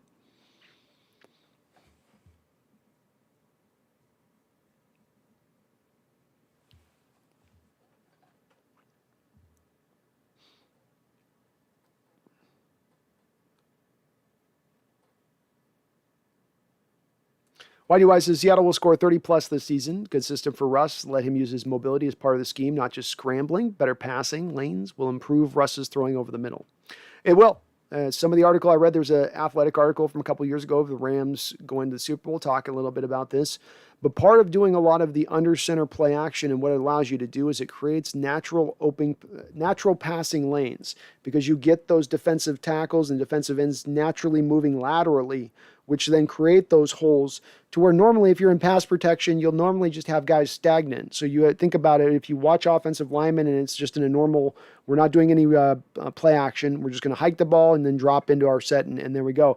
They just drop back and they anchor down. Well, when you do that, you're not creating any passing lane for the quarterback there, right? You're just dropping back and anchoring and setting up and then trying to deal with what the defender's doing with you.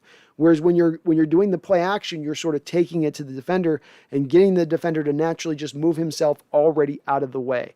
That is what will help to create those easy, quick passing lanes for Russell Wilson early in the play, where he struggled at times in the past. Early in the play to get the ball out of his hands, to see it quick and see it wide open. It's a place I gravitate towards a lot. The Gons 64. Thank you for subscribing. You are awesome, and I do appreciate it. So that's the thing I was reading. If you guys get a chance, go and read that article. It was a real in-depth one run, and it talked about that.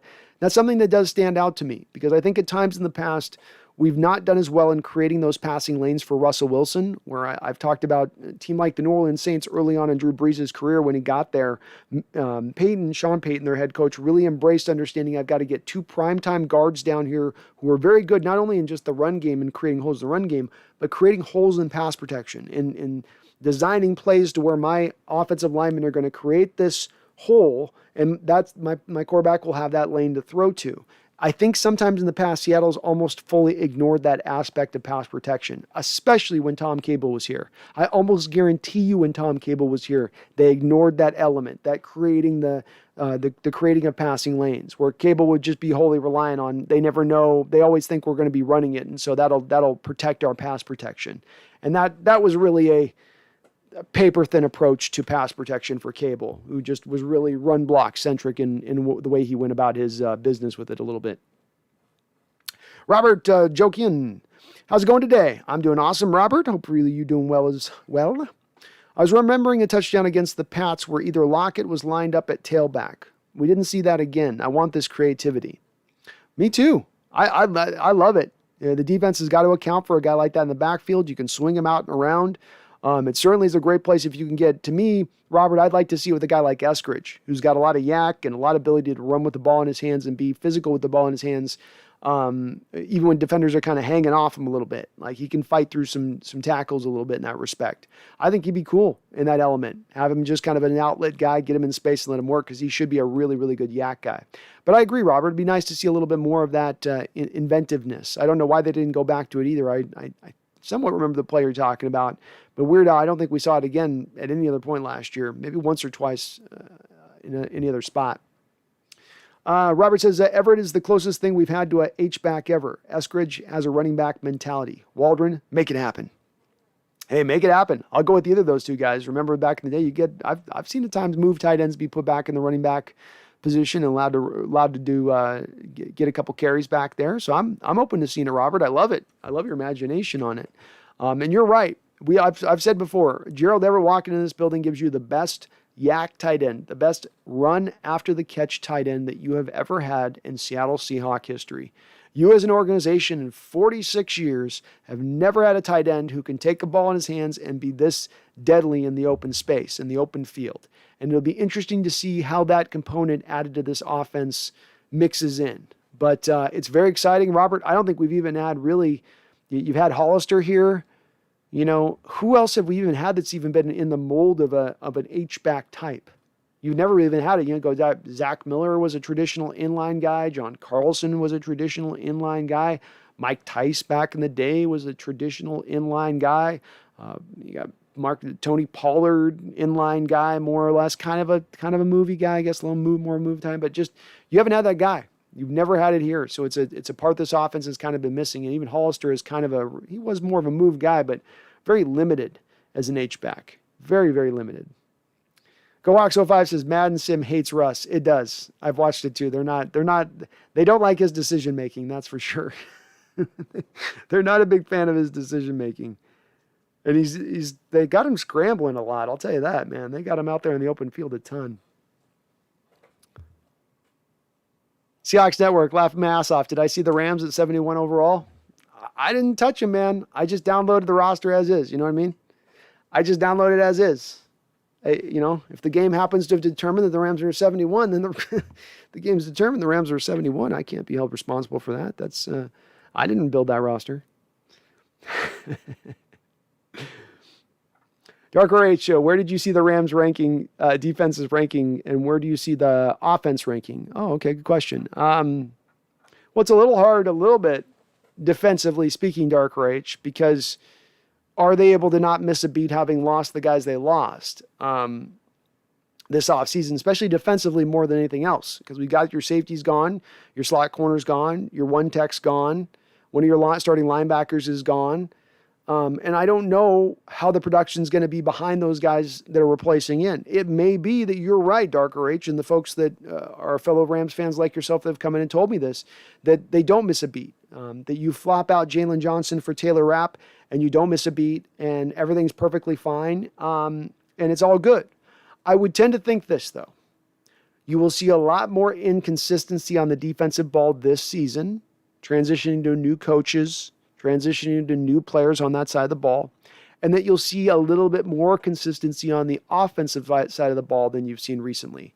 I think that the running back that you have there is legitimate. I don't know if you remember Dark Rage going back to the draft, talking about Cam Akers coming out of college. I saw a lot of Marshall Faulk's game in Cam Akers coming out of Florida State. So I love Cam Akers quite a bit. I think the offensive line's getting a little bit older. I don't know that I know what you're going to do at center position necessarily and having a firm piece there to just replace that. But with Stafford adding more to your offense, I see you guys being a little more effective offensively, a little less effective defensively versus what you were this year. So you take a step forward offensively, you take a step backwards defensively. It puts you out to about the same place you were last year, being about a 10-win team approximately, 10 to 11-win ball club. That's pretty much where I see it. If I'm going to say rankings, I would say your defense is probably top 15, and your offense is probably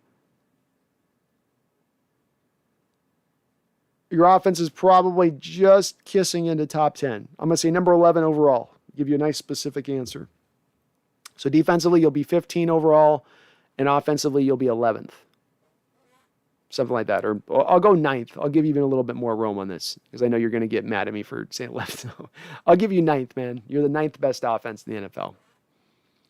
Spencer Smith, aye. Hawks Nesters, how we feeling? We're all feeling great today, man.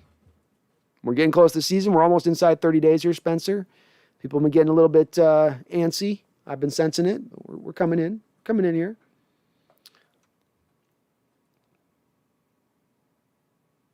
The truth is, I know it. One reason Russ was holding onto the ball was because Shoddy can't scheme. Guys weren't getting open. Facts. Cold, hard facts. That's absolutely right. And this is part of the reference that I make towards the 1980s offense. Why does he always call it 1980s offense with Schottenheimer? Why does he call it? Is it because Schottenheimer didn't have some wrinkles into it within the modern age? He had some wrinkles, but in its core was a lack of inventiveness, because back in the day, in the 80s, you ran your offense where you're going to hammer the run game, wear defenses out, and then hit them over the top with big passes. And it was something that could work to a marginal degree, offensively speaking, in the 80s, depending on the quarterback you had and what you were doing. But it just doesn't work in the modern age in that realm. And you're right. It was the lack of adjustments, especially, are the thing that jumps out to me more than anything else. True as I know it. He just couldn't adjust. He'd have one plan A, but no plan B, no plan C, and then you just go back to plan A and plan A and plan A, and it wasn't working. So yeah, I can't think of a lot of times within Schottenheimer's offense over the course of a game where I'm going, oh wow, look at that easy completion he gave Russ. You get like one or two times you'd say that, and then that'd be it. And I feel like you should have really about 5 to 10 nice, easy plays for your quarterback every single game. 5 to 10 where he doesn't have to think. He knows right where he's going to go with the ball. Gives him a little bit of relief in between those moments where he's got to be, magic man and a miracle worker at times. Seahawks don't work. Is it not alarming to anyone else that they had a first-round grade on Colby Parkinson? Very much.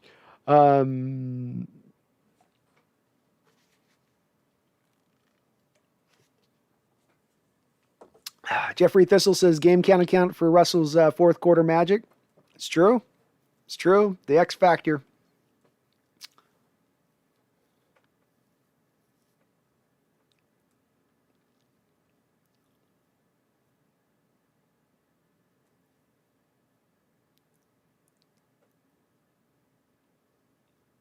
And so Spencer Smith, Seahawks Network's referencing me saying this. This was what I heard. I don't have the article off stance, but it's like a Twitter post that was posted, I believe, by a Seahawks media member at that time saying that this, and maybe they had actually told that member that he had first round traits, but I actually read it at the time that the Seahawks had a first round grade on Parkinson. Maybe that was incorrect by what that reporter was posting on that, but that's what I read at the time, is that it said that. But maybe they just said he had first round traits, and that make a little more sense. The truth is, I know it. How good must Taylor be if he can play defensive end and linebacker? I don't know if it's as much speaking to how good he is, truth as I know it, as much as you just getting the most out of the player. You know, getting every last bit out of a player that you can get and not leaving anything on the table. And when you look at it, when you look at Taylor from an athletic skill set, speed skill set, short area quickness skill set, it all matches and aligns a lot to what you had in Bruce Irvin. And so you have a model in place beforehand already that worked, and that you were able to make work in a guy in Bruce Irvin who never played Sam linebacker prior to that. Going back to college, he was a defensive end, and going back to junior college, he was, I think, a safety. So he had a little bit of the hybridic elements to his game to get it done, but he had never done it before.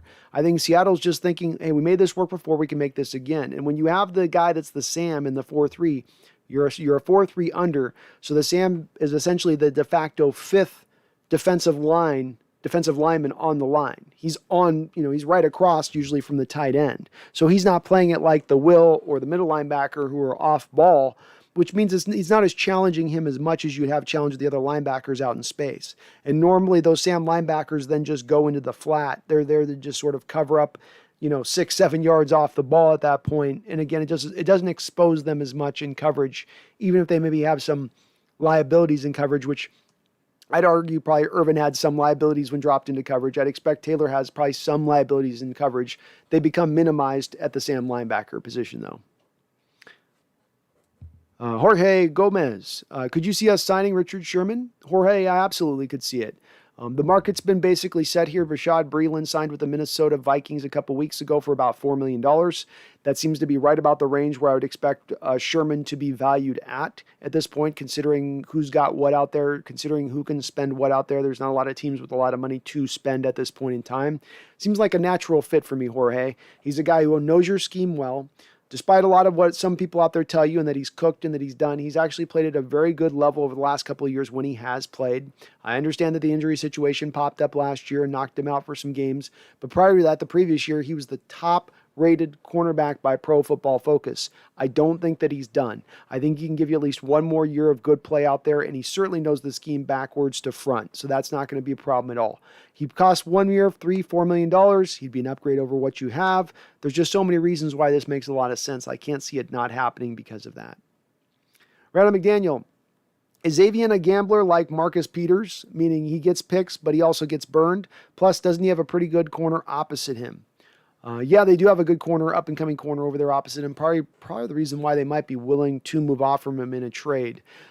He's not as much the gambler as Marcus Peters. I mean, those guys don't come along a lot. He's not that crazy. I mean, Peters is super gambly. But he's a little bit of that. He's just a very smart football player in knowing when to pull. So it's with Marcus, sometimes it's a matter of like, you always feel like he's that dog that's sitting there just going, can I do it now? Can I do it now? Can I do it now? Like, can I jump the route now? Can I jump the route now? With Xavien, there's a little more patience to his game, I think. And you kind of have to be. If you're going to be a blitz heavy scheme playing kind of cover 3 with that, you can't jump it as much. He's very much got more of that student of the game kind of feel to him. So not as bad as Marcus, but there is an element to his game that's relying on being a risk taker as well. But that's part of what's built into the 3-4 attacking scheme that they kind of play. Truth is, I know it. Thomas Cox, didn't Detroit have Calvin Johnson, Tate, and they only made it to the first round in the playoffs? Well, don't forget at the same point in time they had Ndamukong Suh. I think they had another very good defensive tackle at that time as well. I want to say Darius Slay was on that team. Yeah, they had some good players, man. I don't know if Darius was on there. They had a couple corners, I think, at that time, though. They had some decent players. Linebacker was okay. But, To hear Rams fans hear it, Stafford's just been playing with the dregs for 13 years and making chicken soup out of chicken shit, and now he's going to be given fillets to work with.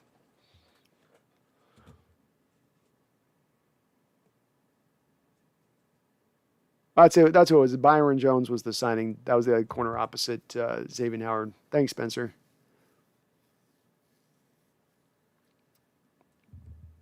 I agree with Spencer's assessment too, Randall, where it's Howard's ahead of Peters' mentality and physicality.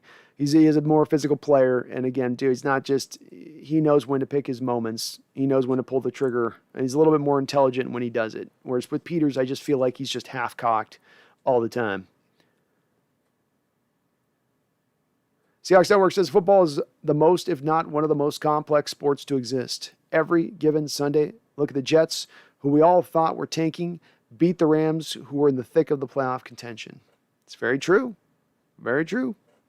It's a very tough sport to understand and look at, and there's so many things that come into play, man. It's a good point. Spates, number one receiving duo. What did I put him as number one? God, Buccaneers got a good pair over there. I mean, they do have a good pair down there. It's hard to deny. They're right up there, though. If they're not it, they're right there. Seahawks Network says Ben Simmons. Hey, I know it's not a great idea. I don't just the Blazers just don't have a lot of options. That's the real problem. That's the big issue. Truth is, I know at the Hawks Nest, good point about the Rams schedule. I didn't consider that. Yeah, I think when it's all these factors that come into it, man. Truth is, I know it. It's all these factors you bring into this thing, and okay, players, coaches, schedule. How have we done it? How have this been? Look recent history. We're not a flash in the pan. It frustrates the hell out of us that we consistently make the playoff every year and we tap out. But we've all, I think, can agree that we've had a season that at least marginally has pushed to break that plateau, to get past that glass ceiling. I don't give necessarily the same sort of rope or the same sort of view and lens to the other teams in our division, just because they all think McVay's brilliant or whatever the thinking is on that. Nathaniel Park says you need to start your Madden simulation. What do you mean, Nathaniel? It's rolling, man. It's over the back. It's over my back shoulder, buddy. Randall says, looking at your crystal ball, what will be the next trend on offense and defense? More spread offenses and up-tempo, or does someone buck the trend and go old school? On D, is it more nickel and interchangeable defensive backs? On defense, I've long thought that the next transition is one less linebacker on the field, one more safety type, and that the safety comes down and is able to do all of the things that you want done with the linebacker essentially at the will would be where you'd have them. But that safety could be that third safety on the football field, whereas at times you've got to run a 3-high look, like a 3-cloud coverage look. And then rather than now, you've got the cover 2 where the two safeties have to take half a field each, and that can spread them thin, especially when you run a flood concept into their section of things. Well, now you have the third safety to maybe clean up some flood concepts coming through. I don't have anything to base that off, Randall. I don't have I've researched and I see more teams doing this in college football. I don't.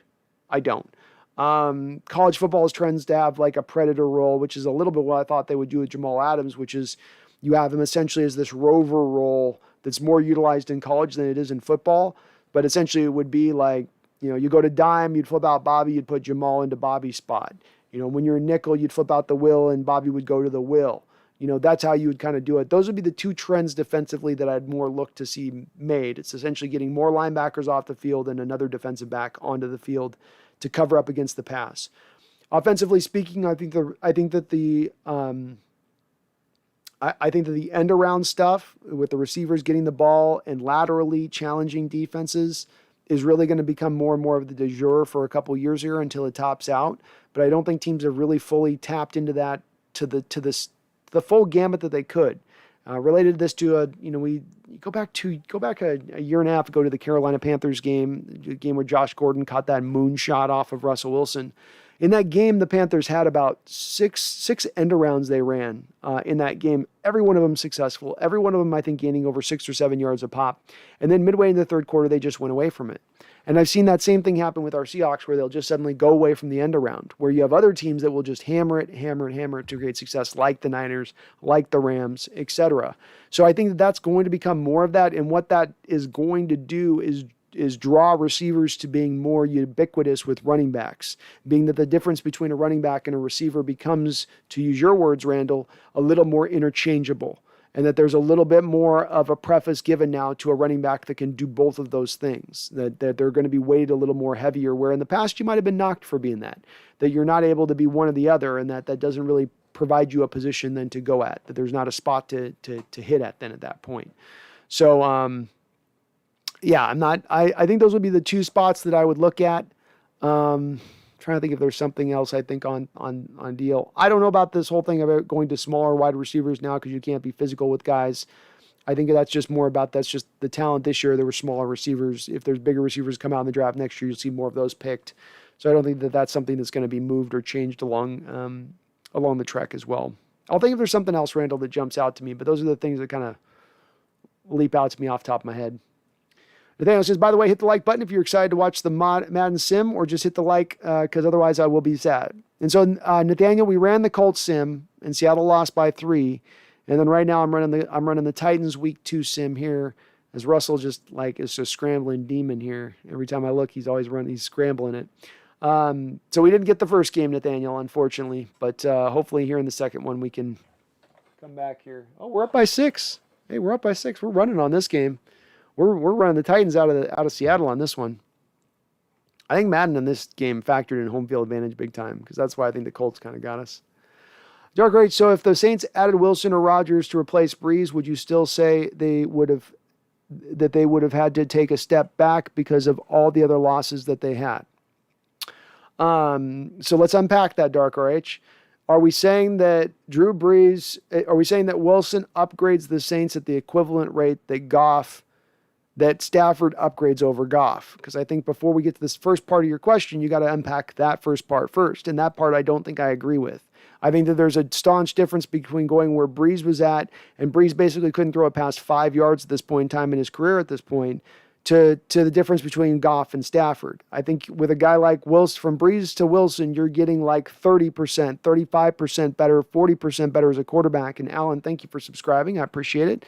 You're getting anywhere from 35 to 40% better in the quarterback position versus what I've told you I think you guys at Rams are getting, which is about 10 to 15%, maybe 20 at the very top end. So there's a little bit of a difference with that.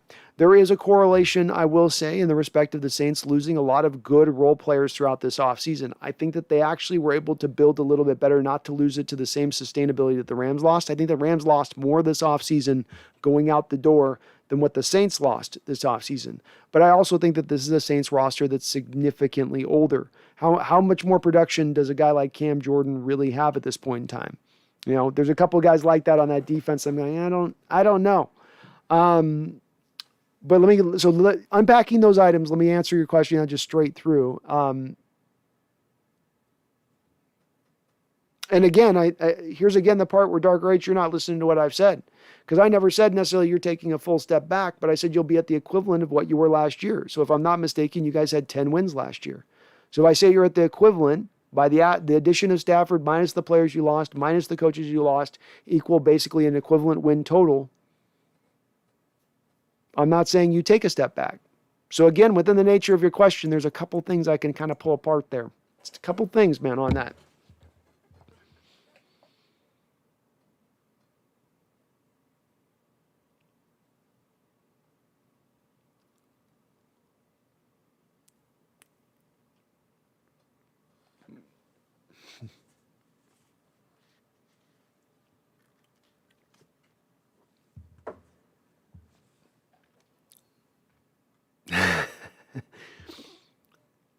Gox05 says, my playoff Hawk prediction is Seattle 27, Atlanta 10, Seahawk 18, Washington 16, game-winning safety. I love it, a game-winning safety. That's awesome. Seahawks 39, Tampa Bay 35. Ooh, what a barn burner in the conference championship. And then we've got Seattle 27, Buffalo 24. Oh, you got the Buffalo Bills with another Super Bowl loss. Brutal, Go Hawks 05. Brutal, but I love it because we walk away with the Lombardi, so I don't care. I'm sorry, Buffalo fans, but sometimes we've got to get that championship at the cost to you. Thomas Cox says, I think every NFC contender has a weakness. It depends on who is hot and less injured that makes the Super Bowl in the NFC. The AFC is different, with it being the KC, Bills, and Cleveland. I agree with that, Thomas. I agree with that. I think that the Buccaneers come very close to having one of those unassailable rosters where you go, where's the weakness? Line's good. Running backs are good. Tight end's solid. Receiver core as deep as you could ask in the NFL. Defensively, where's the weakness? The secondary really came together last year. Front four is devastating. Linebackers are awesome. They're really good. So I think that I would throw the Buccaneers into that place as well, Thomas. But the NFC is a little bit more wider open than the AFC is. I'm glad we're in the NFC right now, not the AFC, because that's going to be a brutal conference to get through. Brando2345. Start the next game laughing out loud. Haven't gamed in over a year. Need my Madden fix laughing out loud. Great content as always. But I can listen and watch. Thank you so much, Brando. Well, it looks like maybe we're going to get a little bit better in this game. We got the Seattle Seahawks up 23-14 here with 9:22 in the fourth quarter, beating this difficult Titan team with Julio Jones. By the way, they do have Julio on this squad, so I got Julio and AJ out there on the outside against our boys. I appreciate you, Brando. Thank you. Robert, Stafford hasn't won a playoff game with one of the greatest wide receivers of all time. I agree. And he had more than just that too, Robert, to your point. There more than just Johnson on that game. And never able to get it done. And I know the Packers in that division, but it's not like the Bears have been all that great throughout this time period either. You know, it's not like that division hasn't been there for somebody to tell me. The Vikings have been pretty decent, but I don't know. The thought process, it's a weird thing because I went this offseason thinking Stafford's a little underrated as a quarterback and that people have not factored a little bit enough into his history with the Lions and kind of what he's gone up against to a degree. But then this thing has swung way too far in the other direction. We have got a way too far over course correction here, where you would have thought that this guy was like a Hall of Fame football player who, if he'd just gone to a legitimate franchise, would have 5 Lombardis right now. It's just that he's had to play out in Detroit and they've just sold on his career at every step of the way. Give me a break. Give me the grade. The guy's played for 14 seasons and he's not got a 1 playoff win. Like, to tell me that guy's somehow a superhero for your team is, I think, it's a bit of a leap. Truly Green says, who dat? We beating them Hawks. No, you're not, Truly Greens. You're not beating them Hawks.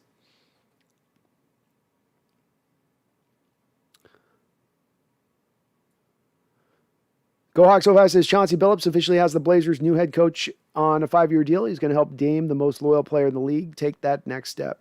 I don't know. Go Hawks, do you think Dame needs take the next step in his career? To me, does he need to do something to me, it's more of Chauncey needs to come up and get the rest of the team built up around Dame and get the rest of that team right. And that's more, to me, the key at this point. But by all accounts, Chauncey is a great addition. He was a field general on the basketball court, a court general when he played. He knew how to run an offense. So hopefully he can find that way. They need to make a deal. It's more of the deal they make than it is the coach they hire. Zoran76 says Stafford equals Phillip Rivers. Nice kid, prolific stats, but lacks the leadership to put a team on his back and carry them. Russell Wilson was a legit leader as a rookie. Yeah. Also, Russell Wilson, after one rookie year, had more playoff wins than Stafford's had in his whole career. But yeah, Zoran, it's I got to give Dark Arts credit, man. He's fighting up against the wave, man. He's fighting up against the wave, and he's taking the shots. So props to you, Dark. Randall McDaniel says, I assume McVay pops Adderall like candy. He does have a little bit, like it's in the wide eye view. It's like if I came on the stream looking like this all the time. Hey, let's talk some Seahawks today, huh? Let's talk some Hawks. Hawks. Who loves some Seahawks? Oh, we're going to win. We're going to be great. We're going to be great. Maybe I do a little bit of that anyway. But yeah, he's got a little bit of that feel of it's very, very hyper-focused and intense at all times. What are we doing next? What's the scheme? Where's the scheme at? Where's that?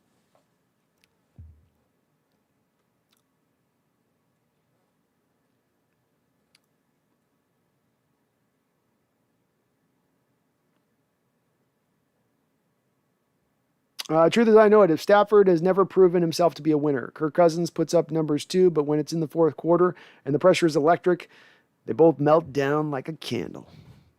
It's definitely a thing that's both of those two guys has followed both of those two guys throughout their career. And, until you prove it differently and you show enough tape and you put enough of it out there showing those meltdowns happen, it's up to you at that point to swing that narrative in the other direction, because people are going off of history, where there's been quarterbacks in history that are very good quarterbacks, that have awesome arms and throw a beautiful ball and put up a lot of stats. But, when it's on the line, when you need a drive, when things aren't going your way, when not everything's working right, when you've got to elevate those around you, that's where they struggle.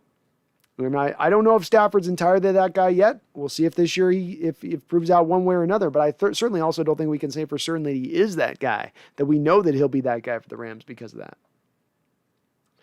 Truth is, I know it's Stafford's a crunch time pussycat. Meow. Nathaniel says, I think we split with LA, then sweep Arizona and San Francisco. I take that, Nathaniel. I take that.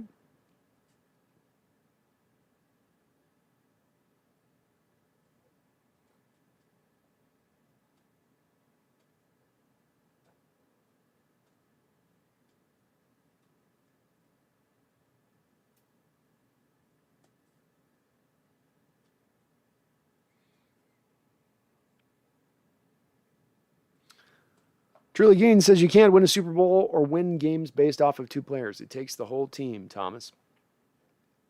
Didn't that dumpster have a Hall of Fame receiver? I must be mistaken.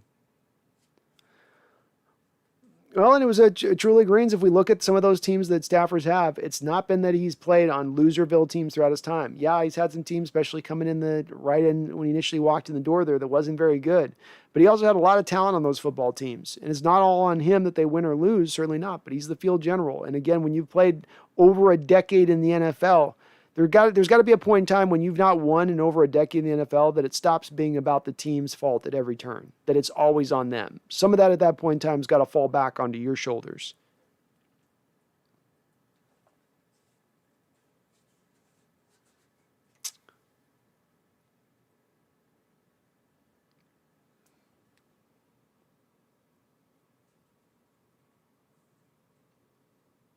Cody Miller, thank you for subscribing, Cody. I do appreciate it, sir. You were awesome. Robert says, I'd rather not lose Action Green and Wolf Gray for a black jersey and throwbacks. It's a controversial opinion, but I don't like the look, especially the gray helmet. I understand, Robert. I think there's a lot of people like kind of both different directions on this. I just wish we could have them all. I don't know why we got to choose between them. Why can't we just implement them all at different times? Nathaniel Park says, I thought we lost a lot going from Jay Reed to Al Woods. He seemed to always be so close to wreaking havoc. I have some big question marks there. Well, like you, I wasn't necessarily loving grabbing Al Woods, moving on from Jaron Reed. I certainly would have liked to have taken a look at Sheldon Richardson, who just signed a $4 million deal with the Minnesota Vikings. I'd love to be taking a look at Geno Atkins. If he's still a possibility. So I can't argue that. I think Jaron Reed did get a little bit overrated in his time. Specifically, folks would look at his sack numbers in 2 of his years here in Seattle, being last year and then the year that he had 10.5 sacks, and get a little bit caught up in that in assessing his value as a player. And while Reed's not a bad player, and he's a decent player, he's not as good as he was ascribed as being coming out of college and stopping the run. You go back and watch his tape at Alabama. This was a guy that could take on double teams and not be moved a single inch. You didn't see as much of that in the pro level. I saw him get moved back at times in the run game a little bit more than I would like for a guy that was supposed to first and foremost be a run-stuffing defensive tackle. When it comes to pass rush, he wasn't your purified 3-tech, being he's a guy with a quick first step who's just going to get a lot of TFLs in the backfield. He was a high effort. He was he was going to give it all and wear an offensive guard down and then drive him in the backfield. And after 4 or 5 seconds, he'll get you a sack. But then he was going to be relying on pressure, relying on the quarterback holding on to the ball for too long. To me, it depressed a little bit of his value. In part of the reason why I think Seattle asked him to take a little bit of a pay cut. Or not even a pay cut, but just to restructure his deal to fit him in a little bit easier.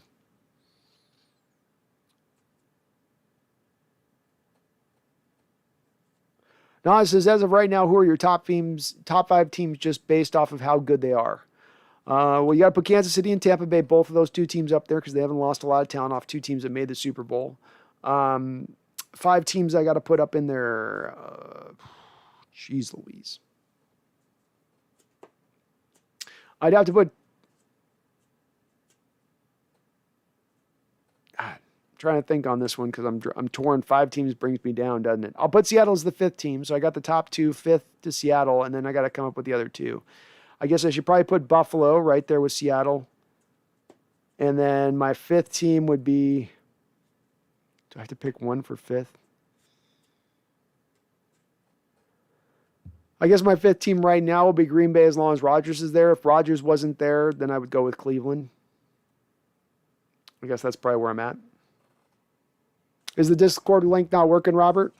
I'll paste in an updated one. I probably need to put an updated link in there. So I'll put it in here after the show, Robert. It expires every 24 hours. I got to just put a permanent one in there so whoever can come in rather than letting it expire. Thomas says, what happens week 16? Who lost the Jets? Oh, you're talking to Darker Age.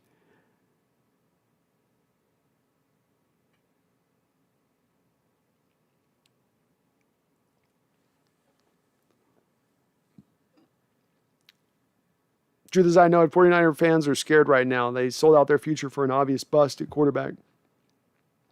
I think if I'm a 49er fan, I'm just freaked out a little bit by I like Trey Lance, but I go, we were kind of a team in the pocket this year to compete this season. You know, you're a team to go get it done right now. Come on, buddy. It's okay. Go ahead. Come on. My train of thought there. But I think that this year you've got a rookie quarterback and you don't trust Garoppolo, and I think that's got them scared as much as anything else. They know that they're going to be another year down the line waiting.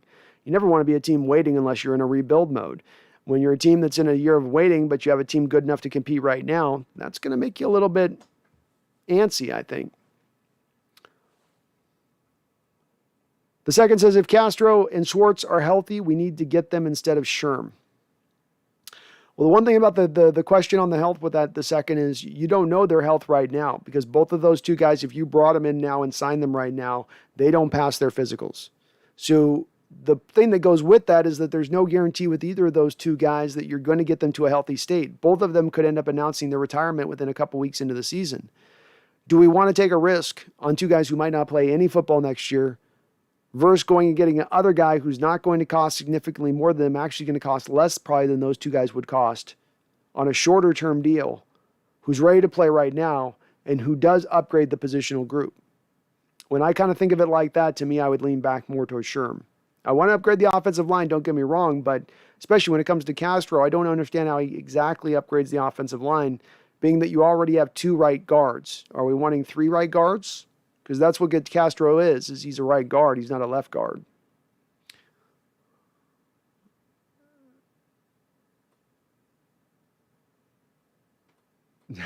Darker H says, okay, well, I'm going to doubt Seattle. I'll see what you guys have to say when the Rams win the NFC West. Well, you'll get to come in here and glow for sure, Darker H.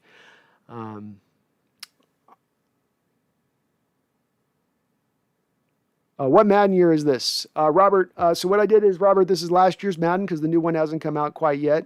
I updated the roster to put everything in to upgrade with our offseason moves, draft picks, all the other teams in the league with their moves and their draft picks, kind of move the roster around to kind of make it fit just right. And that's what you're seeing on the field. So we got the first game, we lost the Colts, and we're in the second game now playing the Titans. We're up 23-21 in the fourth quarter with 3 minutes to go, but the Titans are driving. Titans are driving.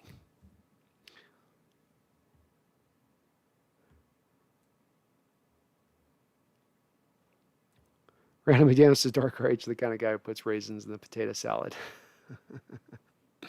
Thomas Cox, Wagner's great, but there is Sherman, Bam Bam, and Thomas. All 3 are Ring of Honor players plus Hall of Fame players too. It's going to be tough for Hall of Fame for Bam Bam and Thomas. They're probably going to both miss it on the Hall of Fame. I do think Sherman and Bam Bam get in the Ring of Honor. I'm not sure on Thomas. It all depends on how much that middle finger factors in at the end of the day. I'm not sure from that standpoint. But they're worthy. They're worthy. The second, can anyone tell me the last time Garbage Time Stafford beat the Hawks and his record against us? He beat us, I think, once, and I think he's 1-5 against us in his career. And that all of those games are against Coach Carroll. So I want to say he's 1-5. Not all of them, but most of them, I think.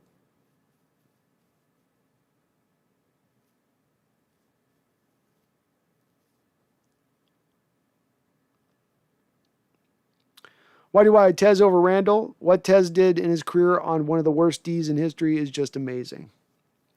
True. And it was a question more than anything else. I wasn't making a statement he was better. I was just wondering on that. So I think it'd be interesting in trying to conceptualize, who's been the best at their position for their career. Was Kenny Easley the best safety, the all-time rank? Is he a better safety than Bobby Wagner's been a middle linebacker? Than Tez was a defensive tackle? Was Tez better than all of them as a defensive tackle? It's kind of an interesting debate.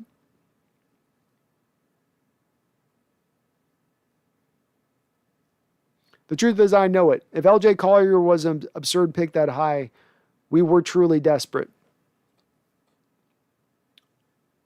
Yeah, we were truly desperate on that pick. And we got caught off guard by what happened in that first round. You've never seen a first round, I don't think, in the history of the draft that's seen that many defensive linemen, that many pass rush driven players picked that early on. I think it was something like 15 or 16 defensive linemen pass rushers picked, pass rushers being like a 3-4 outside linebacker, picked in that first round. I think Seattle thought there was going to be a couple more from a collection of guys that they really liked, being Brian Burns, Montez Sweat, and probably Rashawn Gary. One of those three guys they probably thought was going to be available for them when they picked LJ Collier. All of them went off the board. And yeah, it caused them to get desperate because they hadn't done anything in the offseason by really signing anybody in free agency that they could really count on to rush the passer. You went out and got Ziggy Ansah, who had been beaten up, who had been far less productive than he had been prior. And I think that had them freaking out a little bit.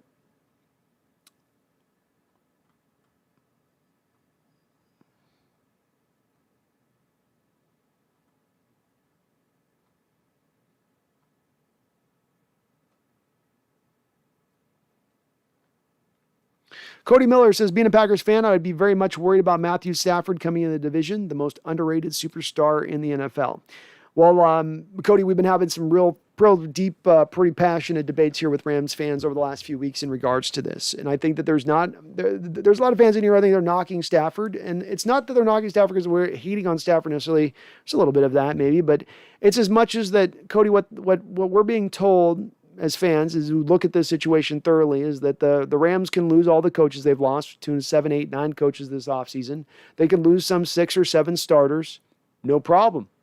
Because you add Stafford alone, that offsets all of that. I think if we were looking at this in any other vein where all of us were able to remove the emotionality of the situation, if I was looking at the New England Patriots, and I said, there's a Patriot team won 10 games last year. They just lost 6 of their starters. They lost 8 or 9 of their coaches.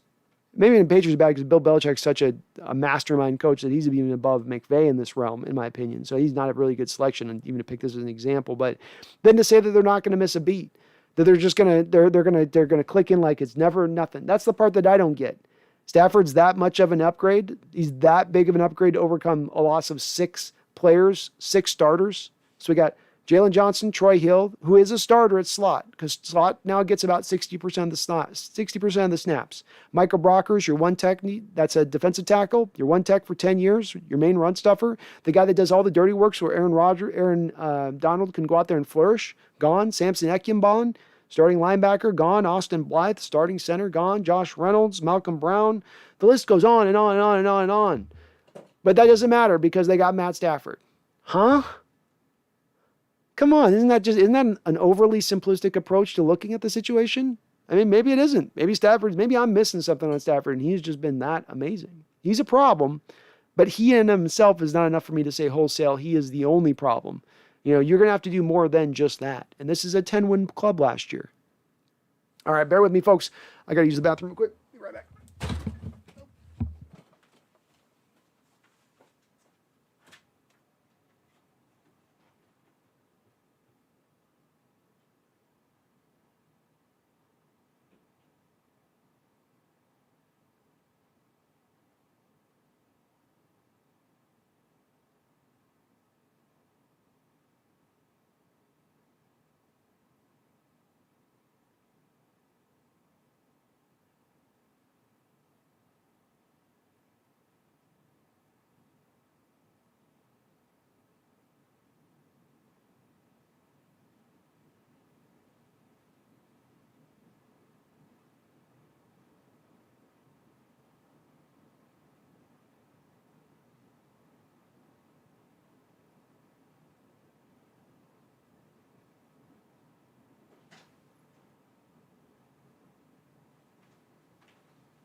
All right. Thank you for bearing with me, folks. We are back.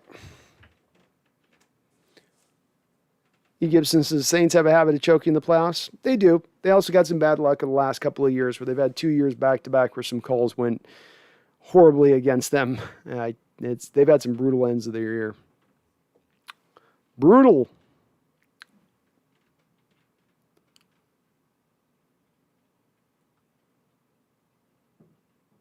Jonathan Salazar says, what's our record this season, you think, Brandon? I've got us at 13-4 right now, Jonathan. That's right where I put us, as one game better than we were last year. I'd like to, this is part of why, Jonathan, I'd like to see us push maybe another game or two further. The Saints win. Did we just lose another game? Oh my God, we just lost another game on Madden. This is brutal. Madden's killing Seattle right now. Madden's killing us, I tell you. But I go 13-4, Jonathan. I think with the schedule, I'm factoring a couple things. I like our off season. I like the feel of where we're heading, but I go 13-4.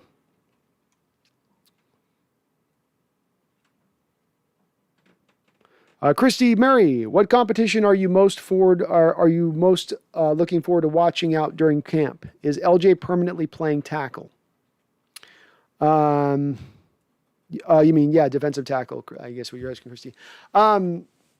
The matchup, Christy, that I'm most looking forward to going into training camp would probably be, boy, hard not to like where the pass rushers are, because I feel like you got some really great talent at the pass rush, and there's guys that know they're going to get cut. Say nothing of getting playing time. You're not going to make the team if you aren't up to snuff, if you aren't prime. And I think that competition is going to be really, really fierce over there. That's probably the number one thing I'm going to look at and see who develops, see if Darrell Taylor separates himself, see if Alton Robinson takes another step forward in his development, see how Poona Ford transitions over to the 3-tech position. I'm very intrigued with what I see on the defensive line, kind of above all else. Right behind that, though, Christy, is the wide receiver room, specifically with these 3 young guys you brought in. Cade Johnson, Tamarian Terry, and our second-round pick, Dwayne Eskridge. What do these 3 guys got to offer? Because you passed on Julio Jones. If you couldn't get Antonio Brown in here, you got no Josh Gordon. You obviously know, or you can see by what the front office has done here, that they see a somewhat of a need there at that wide receiver position. They've addressed it with these 3 guys. Is that enough? So those would be the two positional groupings I think I'll kind of most look at here as we get into training camp.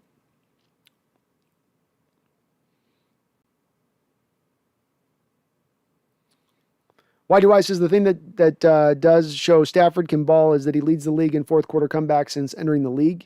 Yes, he's had more opportunities with always being behind, but still impressive. It is very true. He has led his share of many comebacks. And you're right, he has led. Russ is not very far behind him on that list, why do I? And Russ has gotten there in a quicker time period than he's gotten there. And Russ has not played from behind as often as Stafford has. But again, it's a valid point. It's valid. Thomas Cox says, dude, Madden is stupid. Seattle down 14-3 to Titans. And we just lost the last minute, 24-23. Just brutal. I think that game was BS. I'm restarting it. That was a load of BS, that game. The second says, can someone tell me the last time the Steelers beat us? 2005. 2005 was the last time the Steelers beat us. We've only played them a handful of times, though.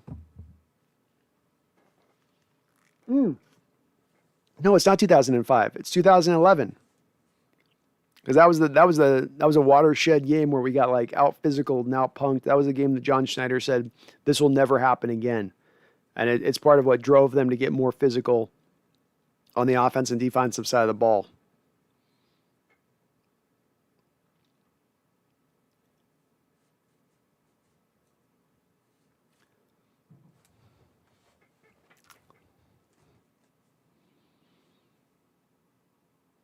Yeah, it's absolutely crazy, shattering weather records. Never experienced this in Seattle. It's kind of scary. It is kind of scary. Let's see what we have. So yeah, we're going to be due to be 108 tomorrow, 111 the day after that, 109 the day after that, 106 the day after that. Jeez Louise. I think we're all just going to be little puddles by the end of this week. Randall McDaniel says it's so hot here in Yakistan that heroin and meth dealers are closing down by 1 to 5. Can't blame him, man. It's too hot to do meth at that heat. Thomas Cox says, yeah, the Saints record will be 10-7 with no quarterback. I could see that being that. Sounds about right.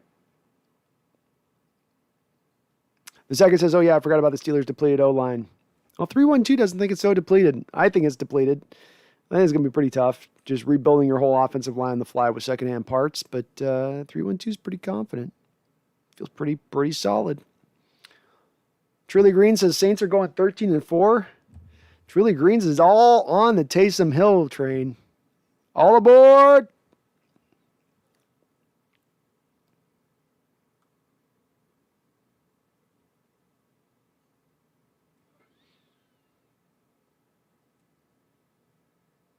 Dark Ray says Wilson is washed. You saw how he looked in the second half of last season. He doesn't have it anymore.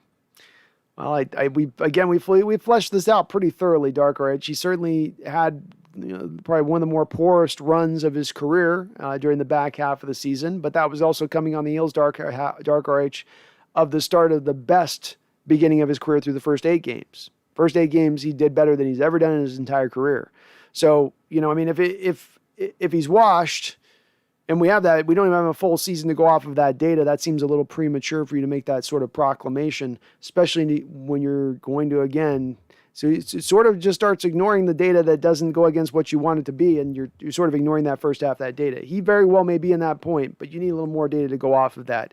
Again, too, he's not a guy like we look at with guys that are heading into their late 30s, like, let's say, a Roethlisberger or a Stafford or a guy in Rodgers will be 40 soon. This guy's still in his early 30s.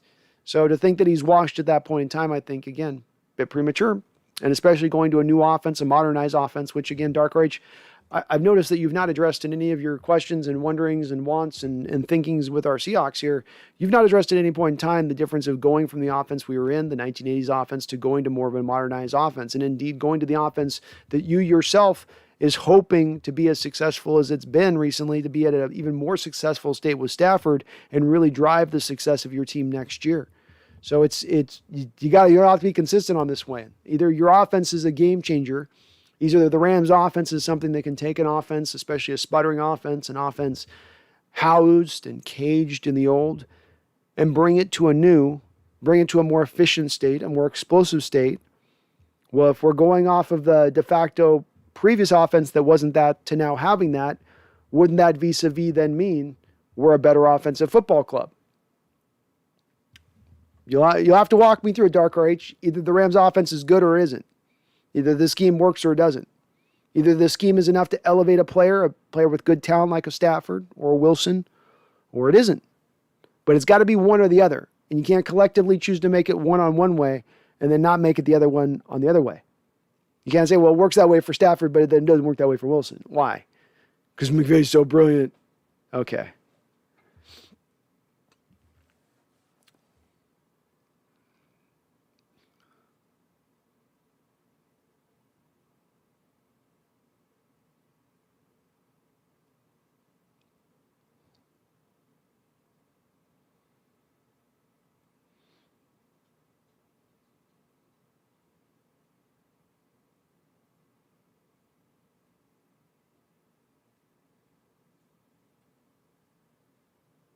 Nathaniel, no team has the NFC West will probably have less than 9 wins, and Seattle has the least amount of questions with them. You know what each guy will provide versus like with the vets in AZ and the quarterback in San Francisco and LA.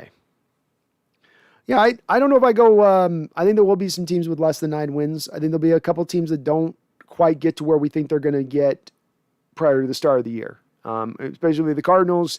They get a couple of injuries with some of these guys they're really relying on. It's going to get troublesome. The Niners, with the quarterback situation there, could be backed into where they're 6-7 wins as a team. I could see a couple of the teams in our division get into that place if things don't break right for them. But it's also, well, you could be right too. There's the talent is there. You know, the teams are stacked up enough to have 9-win teams all the way down the mark. Cody says, nah, we weren't scared of Stafford, laughing out loud. We were a way dominant team. Stafford was with a terrible franchise. I think he's going to show everyone out this year.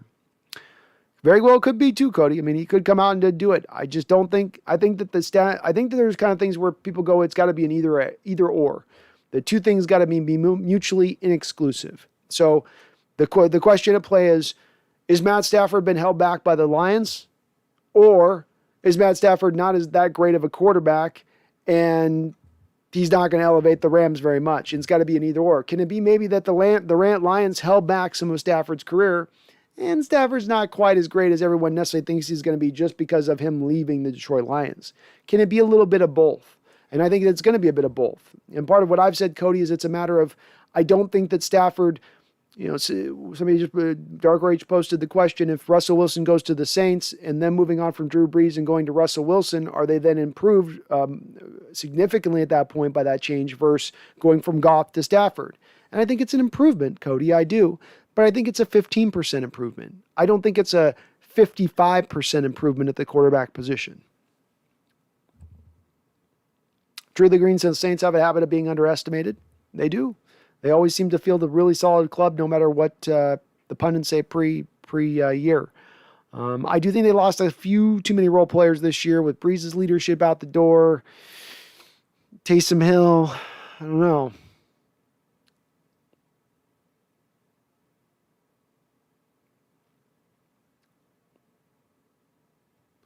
312 says, I think Brady's the most overrated player in NFL history because people hold too much value in team accomplishments. Well, I think certainly quarterbacks get probably a little bit more, get more benefit for team accomplishments than anybody else. And we've talked about this before, 312. With me, it's easier to make your argument a little bit when he's with the Patriots and there's no Tampa Bay team that exists that he goes to and wins there. But he did go and do that. He did it on a whole new team, and he did it in his first year, and he did it with an off season that he didn't have to implement his offense in full and to do all of his little quirks and pre-snap stuff that Brady's going to want to do when he's got all of that machine just cooking. So I know where you're coming from a little bit with that, but man, it gets hard to make that argument necessarily as most overrated when he stacked up that many rings, and he's done it with a different franchise now. I don't know. It's hard for me to say that. Nathaniel Park says, change the playbooks for next Madden Sim to Titans offense and Browns defense. Those playbooks work wonders for some reason. All right, I'll give it a shot.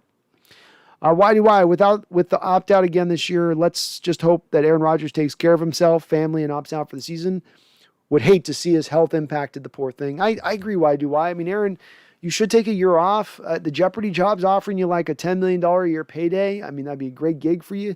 Take a year off, and then you got your pick of the litter next offseason, wherever you basically want to go. And the Packers will be desperate by that point to move off from you.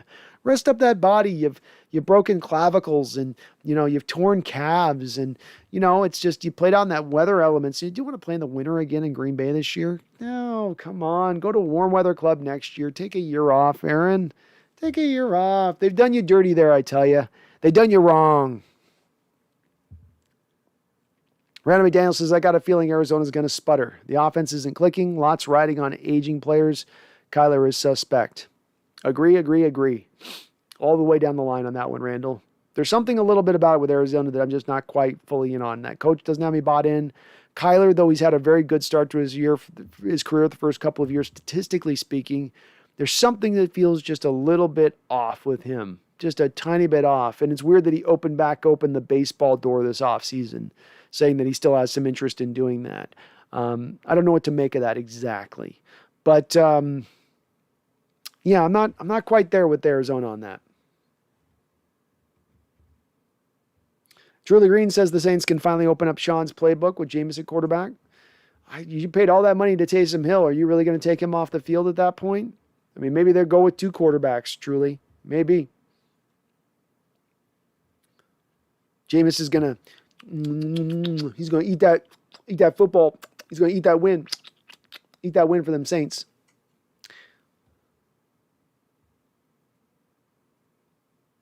(312) says, why the F do the Browns always go 14-2, win the Super Bowl, and then go on to a dynasty in Madden? It's annoying. I don't know, 312. I don't know. Second says, everyone in the NFC West is scared of us. The Rams and 49ers are built to just beat us because their fear, and AZ wants to copy our entire team to try and be like us. Well, certainly, yeah, you could say, especially in McVay's case, he was hired specifically to knock off the Seahawks. That was part of that hiring, was his offensive scheme was built, or seemingly built, to beat the Seahawks scheme. Essentially, it's built to attack a disciplined defense, which is what Seattle is, and San Francisco is very much similar, built to attack disciplined defenses. They were essentially hired to do that. But I like it second. Like it. Nathaniel Park says, could we beat the Packers in Lambeau if they don't have Rodgers? I think that Packers team will take 2 to 3 steps back with Jordan Love. I do as well. I think a lot has ridden on the success of the Packers the last 2 years on the back of Aaron Rodgers buying back into the coach's plan, to buying back into running the offense as it's structured, and that's allowed him to take off. I don't think that Jordan Love comes in there and they just don't miss a beat like they did with Aaron going off of the heels of Brett Favre. Aaron also had 3 full seasons to prepare to become the starter once Brett moved on. Jordan's had 1 year, and he came into this league as kind of a rough prospect who was going to need a little bit of time to get right.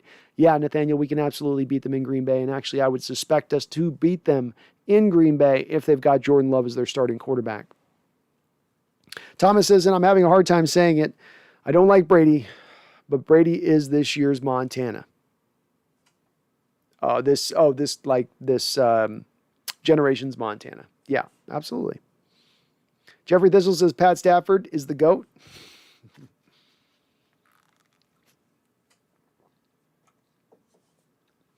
Cody Miller says, in my opinion, Tom Brady is the best winning quarterback ever. He's nowhere near the best football thrower ever. Brady gets carried by his defense every year. No way you throw 3 picks in the NFC Championship.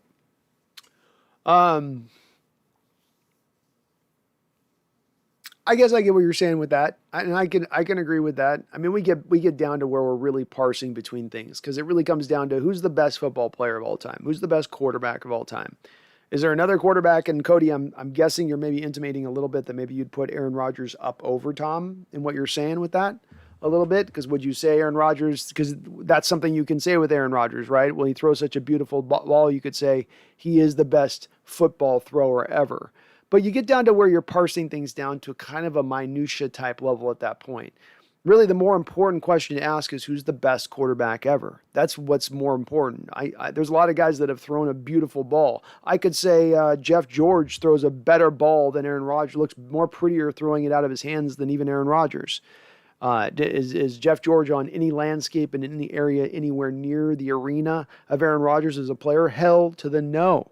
Hell to the no. But my point being is, what is the value of a beautiful ball being thrown? What is the value of it looking beautiful coming out of his hand? It just matters as to what he does with the ball. And if it's a duck every time coming out of his hand, like it was with, for instance, Peyton Manning, well, he did that to the tune of five MVPs and won a couple of Lombardis, albeit his defense carried him in his final year.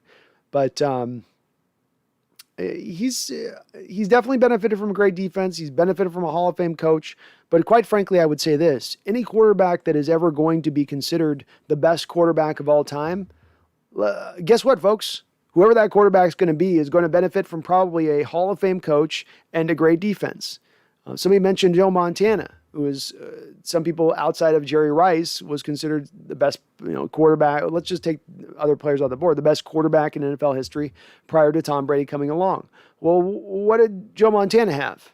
Bill Walsh, right behind, right there with Bill Belichick as the best coach in NFL history, with Lombardi. Lombardi's the best coach probably in NFL history, but right with those 3 guys, he's right there in the name. He gets to be spoken about in that realm.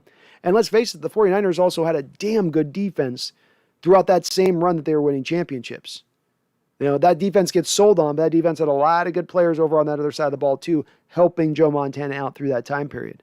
So it's probably something you're always going to say about the best quarterback at any given time, whoever has that mantle, be it Tom Brady or be it Joe Montana. Second says Brady's the best quarterback because everyone knows it isn't all about skill. It's about IQ and winning. And if Brady does that, he's the best NFL player to ever do it.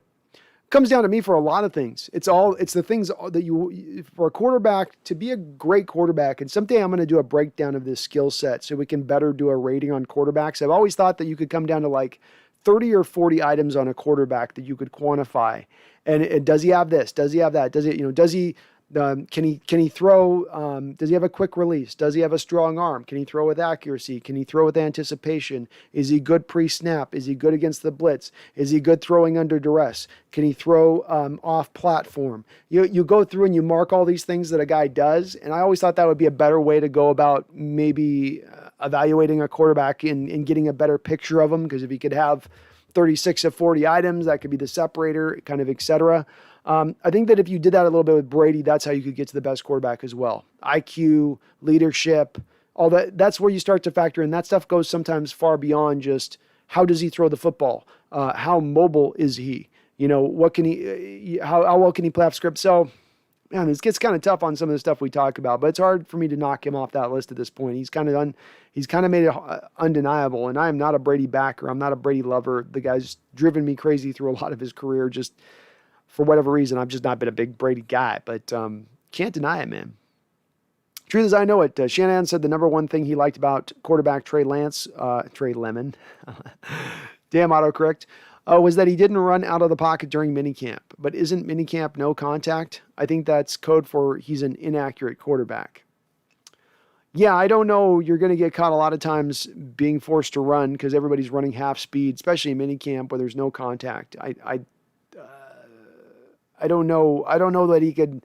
That stuff's not going to measure up to me, truth as I know it, because once the bullets are fired, if you have Trey Lance starting day one, you're going to start him. You're going to see him look at one read, and then he's going to carry the ball and try to run it. Like, he's not going to be a multi-read quarterback sitting back in the pocket day one when he comes in there if he started, which is a little bit of what Shanahan's intimating by saying something like that. He's going to just be positive towards the kid. He's going to give him effusive praise and try to build him up, because what Shanahan really wants to do at the end of the day is move on from Garoppolo right now and get this kid in as quickly as he can. And the only way to do that is have enough of a benefit to what the kid's bringing to overcome what he loses in the veteran presence of Garoppolo. The mistakes, the rookie mistakes he's going to get with Lance gets offset because he's built up all these other aspects and items to his play. I don't think it will be enough in this first season, though.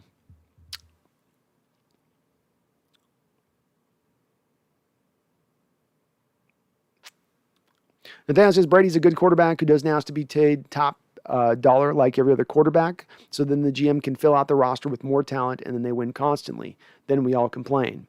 It's a great point, Nathaniel. I mean, that's another part you would have to add it's not a skill set. It's not a thing that has anything to do with him throwing the football, but it's been undeniable that he's done it over and over and over again and did it again this offseason.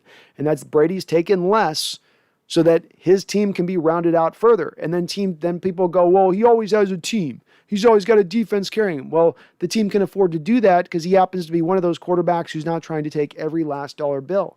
And Cody, the thing I'll say that both your Packer team and my Seahawks team have in common in this respect is our two quarterbacks, God love them, ask for every last dollar bill that they can get, and they try to renegotiate that new deal as quickly as they possibly can renegotiate it at every turn. And that does set those franchises behind a little bit of an 8-ball and how they can then roster build. So then that then puts them in a position to be miracle workers, to be magicians, to be guys who seemingly are carrying their team. But then aren't they kind of also responsible for having to carry that team because they're asking for an inordinate amount of resources? I think so. I'll be interested to see what you guys say on that, Cody. Thomas says, I get the feeling that the Niners will regret them choosing Lance over Fields. Very well could be. To me, Fields was a little bit more of a certain bet, though I gotta say, Thomas, just to be consistent, I liked Lance as my number 2 quarterback in this last draft. I had it as Lance as my number 2. But Fields was my number 3, so. Robert says, the 2021 Seahawks offensive skill will be remembered as a group of absolute freaks. DK, Carson, Gerald Everett, and more. I love it, Robert. Hell yeah. Hell yeah.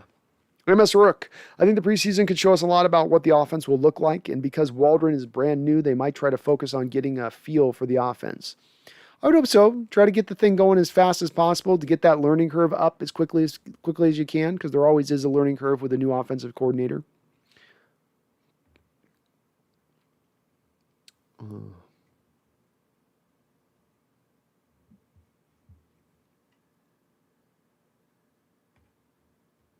So, Cody, you say Brady's not good at throwing the quarterback compared to any other quarterbacks out there, but I mean, I don't know that the stats really back that up. So, I mean, I don't know if you're saying like Are you talking about arm strength? Are you talking about how pretty the ball is coming out of his hand? Are we talking about quick release? I mean, this is a guy that's thrown for 5,000 yards in his career. This is a guy with he's thrown for 40 touchdowns, 32 touchdowns, 36 touchdowns, 33 touchdowns, 39 touchdowns, 36 touchdowns. He's got another 50 touchdown season in there. I mean, he's put up prolific passing yards. So I guess I got to get you to maybe just expand a little bit on that, on what you mean.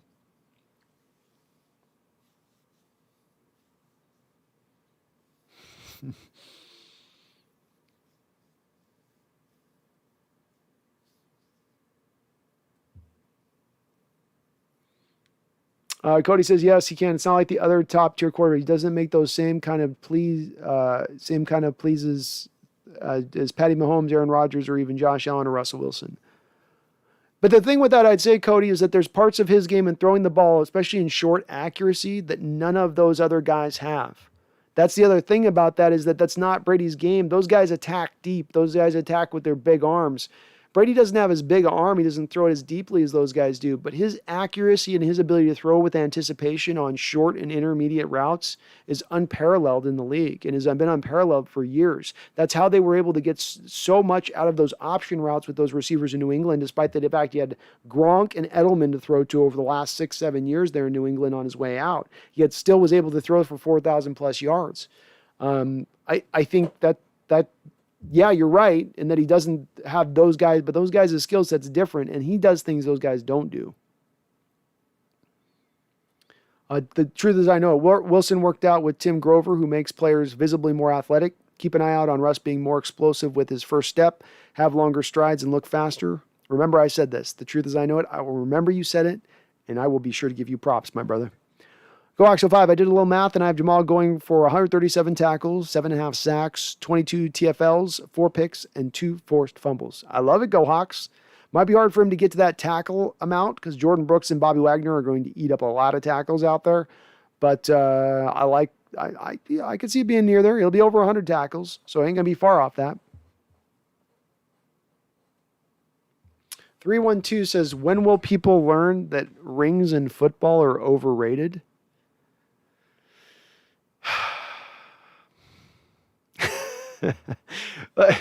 312, really think about that phrase for just a second. You're telling me that winning a championship is overrated? People are winning championships far too much? Or I guess you're saying waiting championships far too much for an individual player. But see, the thing I would say is that when you have an individual player who's won this many championships in a sport where it's hard to win more than one, much less win even one, that's when you have to take note of it and give it more weight. Truth is, I know it says I did a Tim Grover workout and gained 6 inches of vertical in 90 days. Damn, I got to check out Tim Grover, man. I'm getting old now. I get on that basketball court. I got a good 14-inch vert, so I got to get that thing up and running here.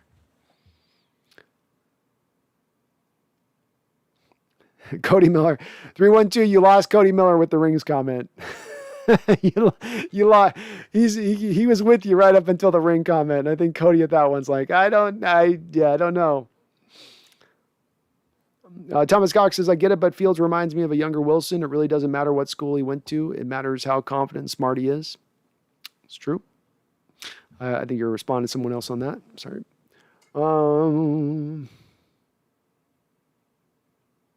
Second says, QBs don't win multiple MVPs and throw 50 touchdowns and then multiple 40 touchdown seasons. And this guy has the nerve to call Brady overrated. I don't know.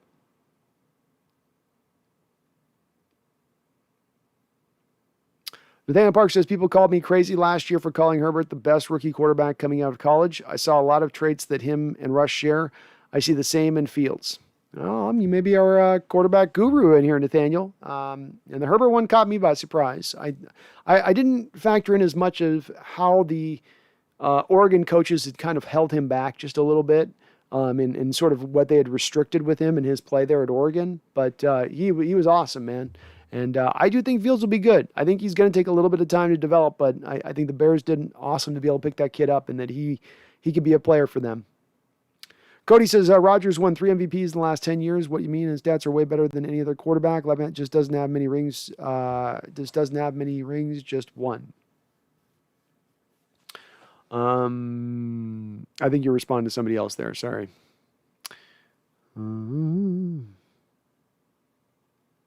Bodine, Hawks Nest, you're really pushing Cody Parkinson. I hope you're right. Imagine him turning into a hidden gem out of the draft for this position. Well, I'll say this, Bodine, I'm not super high on Parkinson. So I don't have, if you're looking at these 3 tight ends, he's the guy with the most limited amount of upside of our 3 tight ends. I am repeating a little bit of what I heard at the draft, being that the Seahawks front office reportedly had a first-round grade on the kid when they picked him. So they think very highly of him.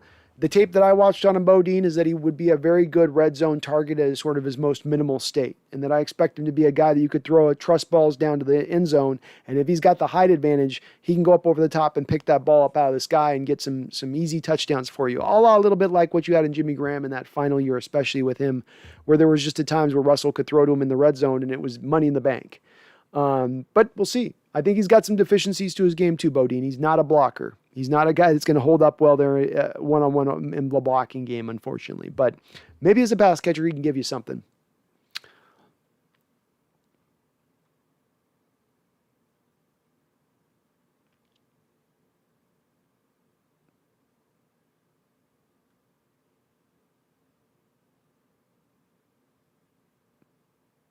Gage Anthony says, Dame's leaving. Oh, man. He may force his way out of town. That'd be tough for the Blazers franchise, man. That would put them in a few years out on that one if they went that way. Mark Capricorn, thank you for mentioning that. If you like what you're hearing, please do hit that like button, slam, press, whatever you want to call it. Just do whatever you can. Hit that like button for me if you could, folks, because that does help me out substantially when you do so. Tommy says, what's the Madden score? Can't read it. All right, well, right now, restarting the game up, Seahawks are up 10-0. We lost by 1 point in the last game. We lost the Colts. It's been a tough Madden simulation start here to things, but at least we're rolling okay on this one.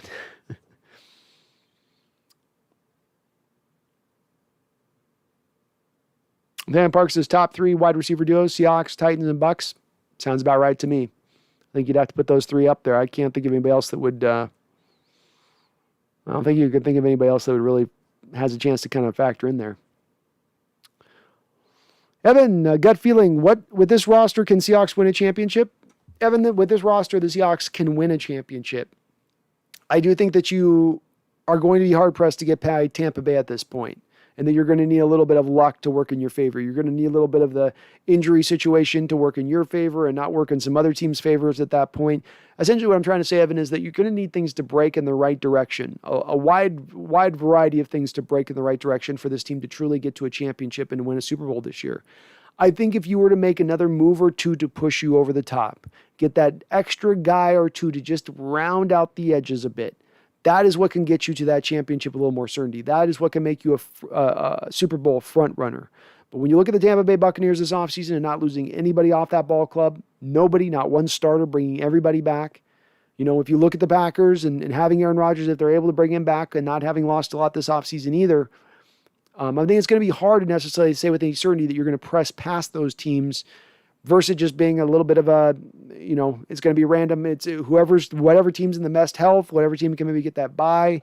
It's a little bit more of a crapshoot at that point, which I don't like. I'd like to draw a little more certainty of this by rounding out the team, rounding out a little bit more of the talent, getting a little bit better football team if we can. We may have to wait till the trade deadline to do so, but I'd have to see that before I'm going to say we're far and away like a front runner necessarily.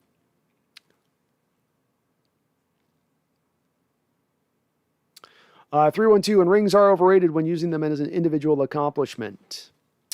I think they would be overrated, 312, if you were only to use them as the only thing. It would be a little bit like to go into basketball and say Robert Horry is the best small forward ever because he has 7 rings, right? Like, that's when it would be overrated. But the thing that I just mentioned, 312, is you have a guy who's played in this league 20 years, who's put up multiple 5,000-yard seasons, who's thrown for 50 touchdown passes. He's put up everything statistically you could want a player to put up to be considered an all-time great. He's done it over a sustained period of time, which you would also ask to be considered an all-time great. And then he's won more Super Bowl rings than anybody else by far. So I think we're still factoring in those other elements, but I think you're sort of underselling those a little bit. I know where you and Cody kind of coming from with your argument on Brady being a little overrated. I've heard this a little bit before, but again, go look at what he's done statistically over his career. If a defense is carrying you, you're not throwing for 4,500 yards every single year. If a defense is carrying you, you don't have to throw for 40 touchdowns year in and year out. That usually doesn't have to go that way. So I do think early on in his career, Brady got carried a little bit by his defense. He did. I think he was also pretty clutch for them early on in his career. And when they needed him to make a play, when they needed him to make a throw, he made a throw. And as time went on, as he matured and got older as a player, more went on his shoulders. More was relied upon him to do. I can't believe I'm like backing Tom Brady here. This is not what I want to be doing. But you've driven me here, 312, and yeah, Cody, you've driven me here, my guys. I am really behind on the chat. Sorry, guys. There's a lot of inner chat talking, so it's hard to kind of stay up on where the questions are. Robert, speaking of the cover 3, shell looks with 3 safeties. We got a glimpse of the future with the Bucs doing it against the Chiefs in the Super Bowl. I guess they did do a little bit of it in there. Yeah, that's true.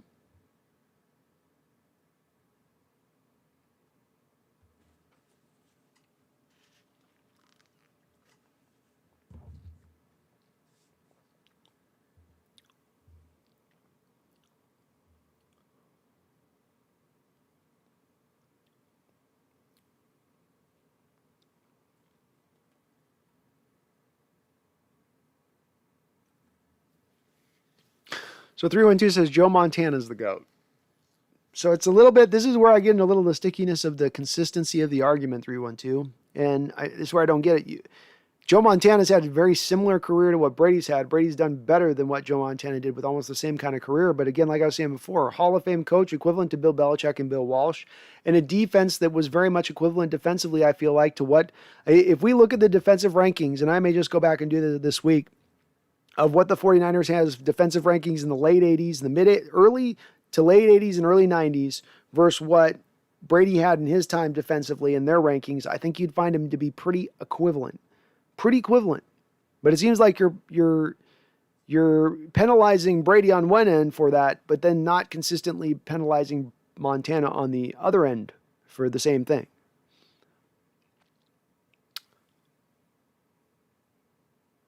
All right, I'm going to push a little bit to try to catch up on the chat because I'm a little bit behind. So if I miss your comment, just post it back in.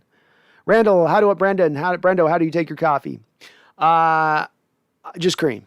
Just cream usually. And then I like to go to Starbucks and get myself like a quad shot, juice to the nines, inject me with just purified caffeine into my veins and let me roll and rip. So I'm definitely a coffeeaholic. I like always having a little bit of a coffee going. It keeps me alert, on the edge, where I got to be.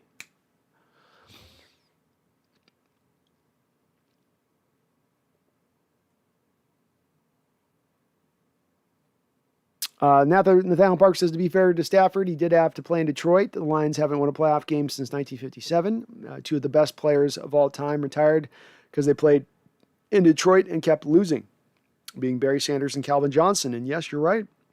You're right.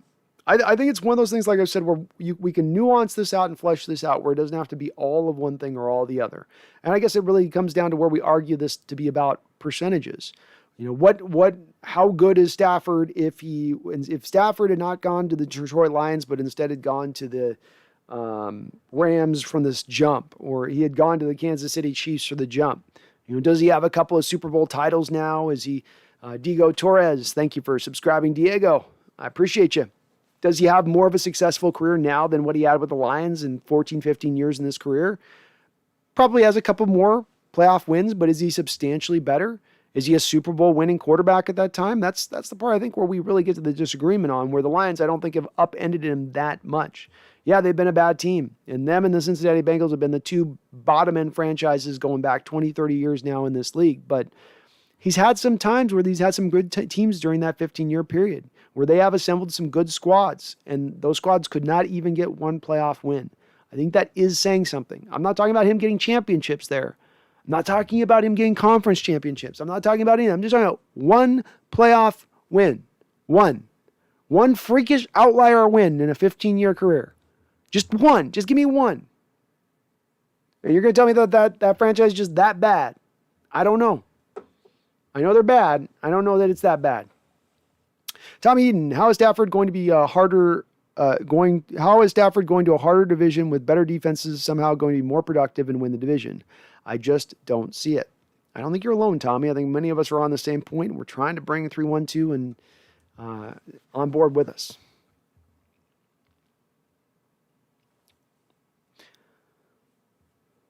Truth is, I know it. Grover also matches plyometric jump, plyometric arm movement every lift that you do, meaning as soon as you're done lifting, you hurry to a plyometric exercise right after. Everything is timed. That's interesting. There seems like more in the training methodology now with athletes is it's more built where, before you do the weights and it's just you lifting a weight, concentrating on a single muscle. You're now doing a lot of more of this stuff that's incorporating multiple muscles at one time in whatever workout that, new agey workout that they're trying to do, which is interesting. Just getting maybe more of the whole body talking together as one in the movement, which would make more sense.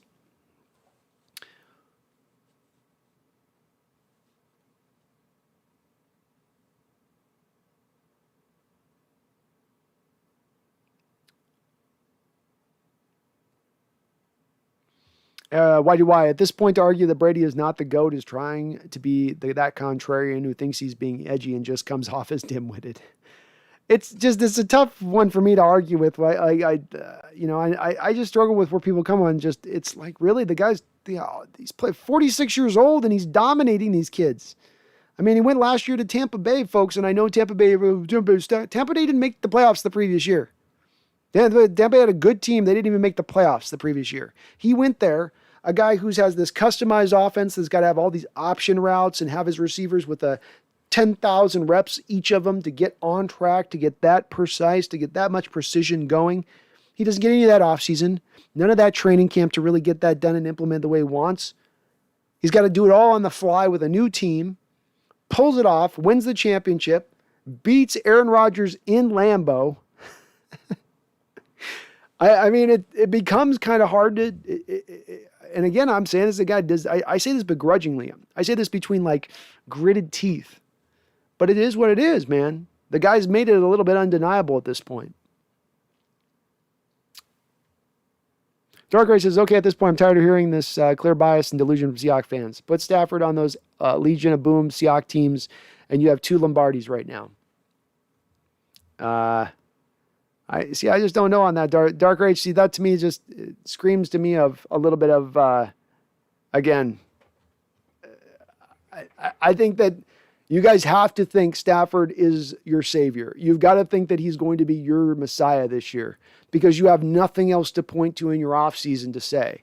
So it's a little bit of this is driven by necessity. You can't look at additions that you went out there and got in free agency. You can't look at some other monumental trade you made that brought on a player to significantly improve your ball club. You can't look at some awesome coaching hire that you've been able to make that's going to upgrade your team because if anything, you've lost coaches. So the only other desperate reservoir you have to run to go drink that water is the Stafford reservoir. And you guys are dropping bucket after bucket after bucket in that water and saying, this will be everything for us. This magical water right here will save all the day. It will turn us into this amazing creature that wins Super Bowls all on its own. And did you guys know it was Detroit all these years keeping Stafford down, hidden in the basement, locked, under key. And if they just wouldn't let him free, they just wouldn't let him out. And if he could just get out, he would just show the league. He would show the league he was the best quarterback ever, that ever was. Better than Brady. Better than Brady. and we're being delusional to not agree with that opinion. That makes us delusional not to think. And again, I've said over and over, Dark RH, I've said it over and over, must be now 6 dozen times I've said it. I believe he will be better than what Goff was. I don't think he's a Messiah. At 36 years old, never winning a playoff game. Don't think he's going to be that for you. Be an improvement, just not what I think you guys think as far as the level of degree. Robert Jokin says, how would you feel about a Grady Jarrett trade? I would love a Grady Jarrett trade, Robert. Grady Jarrett's a fantastic player. Be an awesome 3-tech in there for us. The problem comes into play is when you look at the dollar bills for the Falcons on this kind of deal, they would have to eat way too much dead money hit in order to move off of them.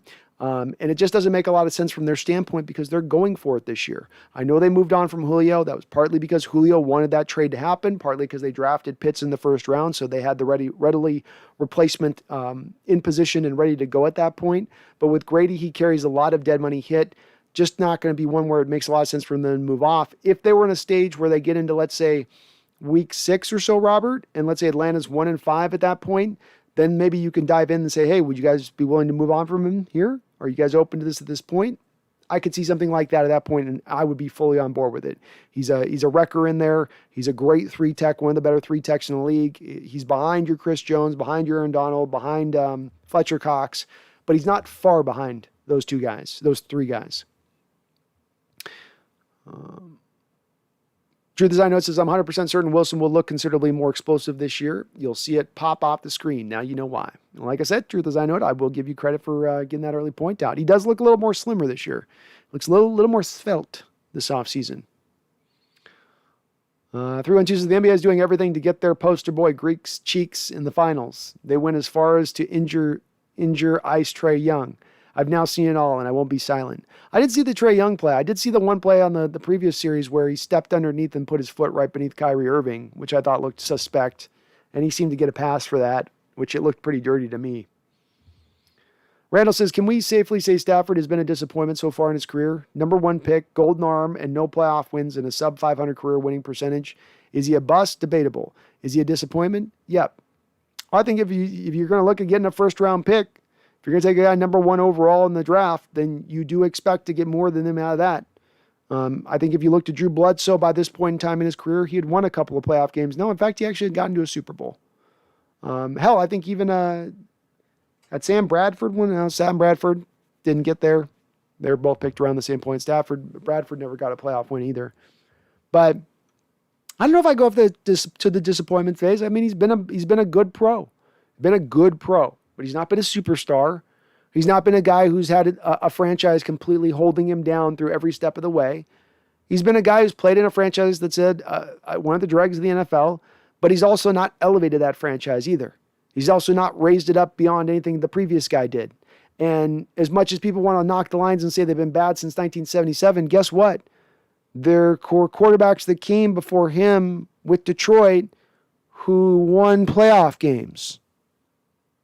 So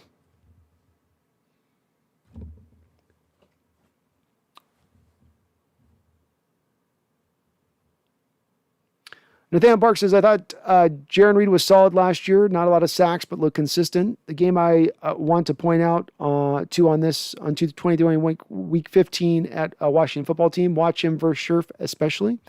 I'll go back and check a couple of those highlights out, Nathaniel. Part of where my issue just comes with it is that if you're not a run stuffer as a 3-tech, which you stop being as much of a run stuffer, you can kind of get some holes up against him a little bit. And then you're not going to be a guy to get me quick pressure, but then I got to rely upon you to be a high effort pass rusher. And it's not that he was a good player, but that he's kind of specifically kind of in a box at that point as to what he is and what he can do for you. And then at that point, I don't want to pay prime prices for that play, for that guy that's in that particular box.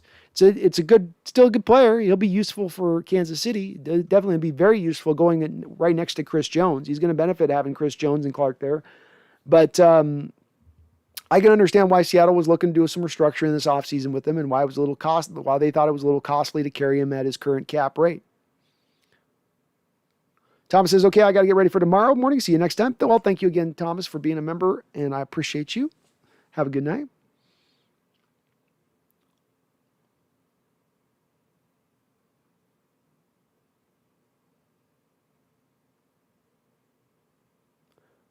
Jonathan Bratt, is this the best Seahawk record since 2015?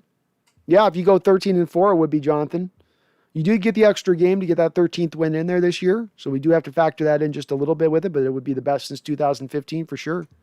Yeah, 100%. And I'm sorry I'm behind on the chat, folks. I'm going to try to catch up here as I can. Jose Rodriguez, how you doing, Jose? Good to see you on in here, my man.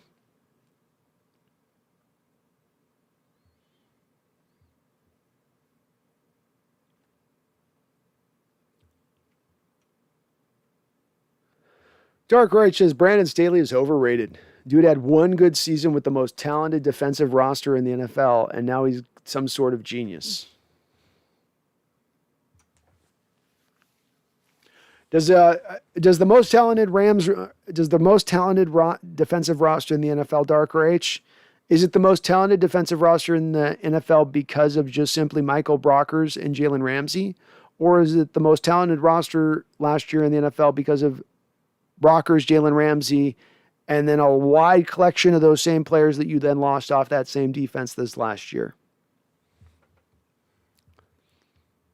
And for as far as Brandon Staley being overrated, Dark RH, what you hear within league circles was he was one of the young, bright defensive minds up and coming in the league, and specifically doing it on the back of the split safety look.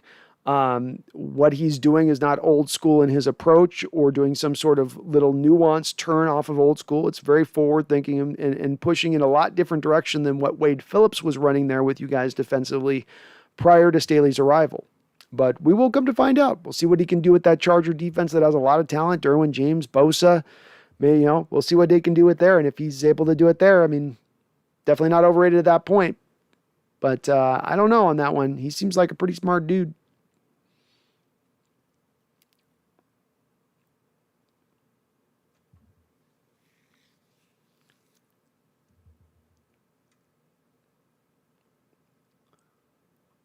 Truth is, I know it. Oh, Trey Lemon, I got it now. You're putting that on there. Like the Niners got a lemon. Okay. I'm a little slow on it, Truth. I know it. I got it. Trey Lance threw for less yardage in college than any other quarterback drafted in the last 40 years. #facts. True. But one thing, Truth is, I know it. How many of those quarterbacks in the last 40 years had a whole season taken away from them because their college football program didn't play any games on a given year? If he has a full season of 3,500 yards, 4,000 yards for playing for South Dakota. Or North Dakota, sorry. It's probably a little bit of a different scenario as far as what he's putting up total with that.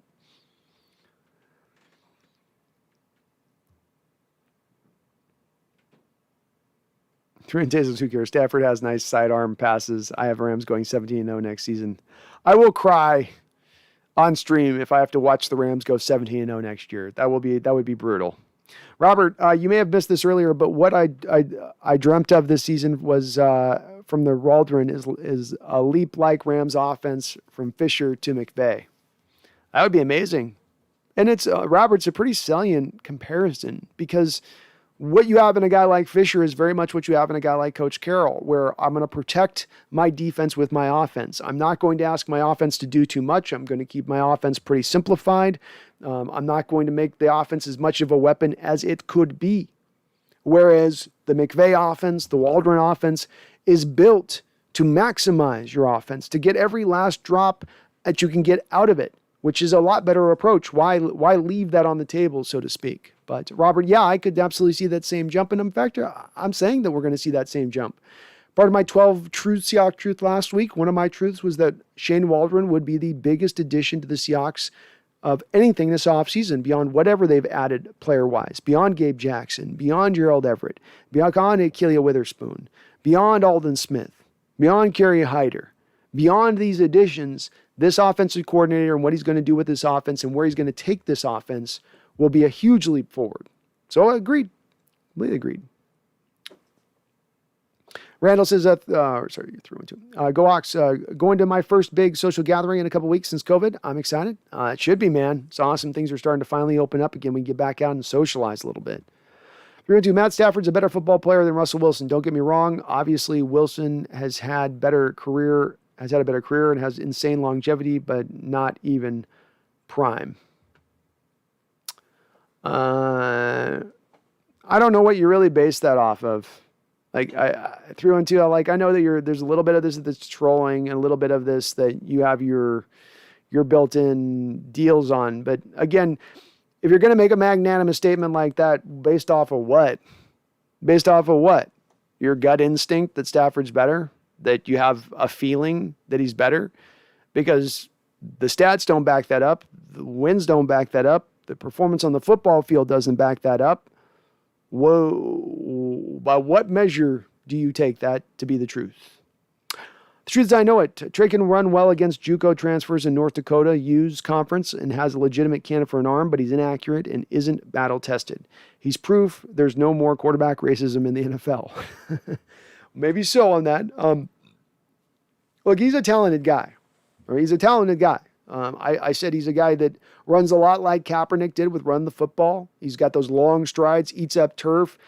He's going to be a threat with as far as running the ball. He's the modern NFL quarterback from as far as that goes. He's got mechanical flaws. He's got some accuracy flaws, but he's also a very young guy. At 19 years old, he went out there, dominated the competition with 43 touchdowns and no interceptions. 19 years old.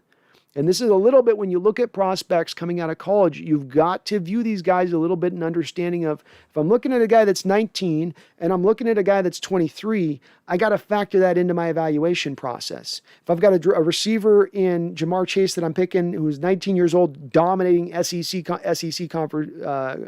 competition, versus Dwayne Eskridge, who is 24 years old, dominating whatever conferences he's playing in over there, which is a much lesser conference, you factor that in a little bit, right? You factor that into what that player can be and where they can be. And you got to do that with Trey Lance. But again, the arm's there, the mobility's there, very young. There's room there for him to grow as a football player. If he was a guy at 23 coming out and had some of these flaws in his game, I might be more apt to say this is worrisome, this is not good. But 19 years old, still 20 years old, it's a young cat. He's got time to grow. He's got time to develop that skill set, and that stuff does develop.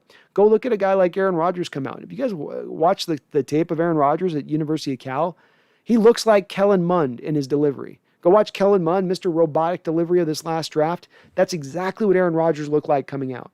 And Aaron resculpted his whole delivery once he got into the NFL.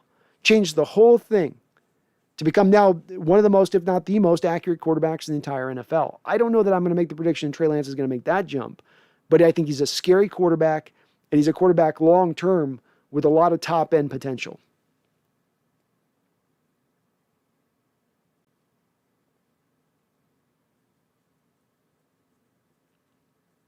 I'll say this, I think the one place you're forgetting about on this brilliance factor 312, and you're not factoring in as well, is that Stafford over the last 10 years has had a legitimately better offensive line to work with than Russell Wilson has. And that Seattle has asked Russell Wilson to work with a much weaker offensive line than Stafford's had, and that's aided Stafford to be able to get back there and throw for a lot of those yards he's been able to throw for.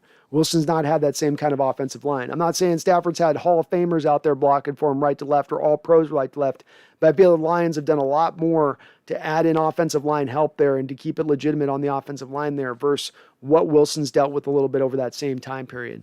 And this is where, when you're talking about individual brilliance, you need to factor into Wilson's individual brilliance, him having to overcome that lack of good offensive line play during that period, especially when we're factoring into the seasons of 2015, 16, 17, 18, where Wilson really had to overcome that stuff. The other thing I think you're bailing on here a little bit, 312, is mobility and factoring in that as well.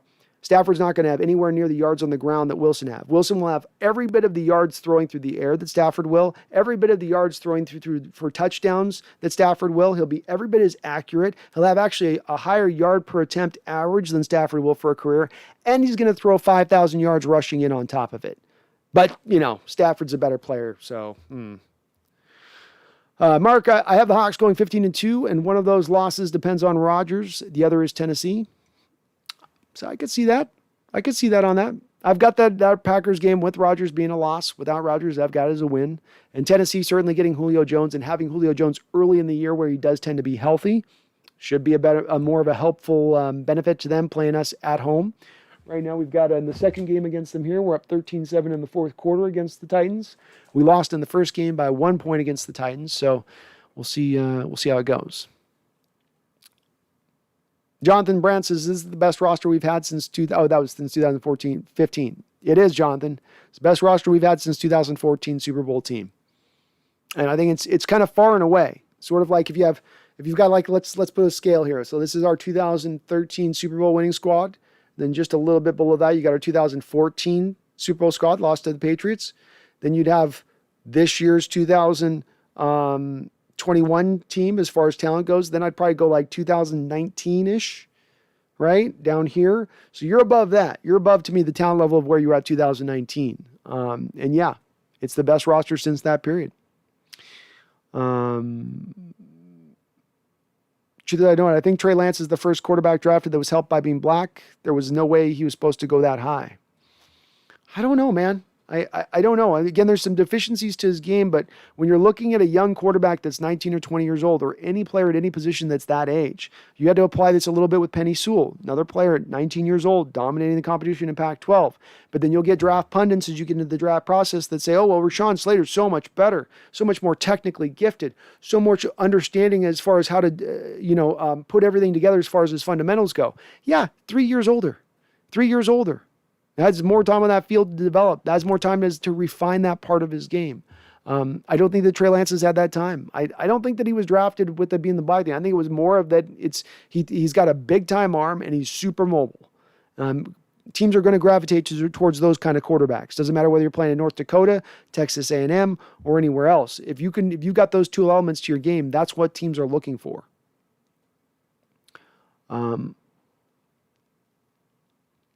Jay says, I'm going to try to cook an egg with the sun tomorrow. Probably could. Probably got to get that thing nice and well done.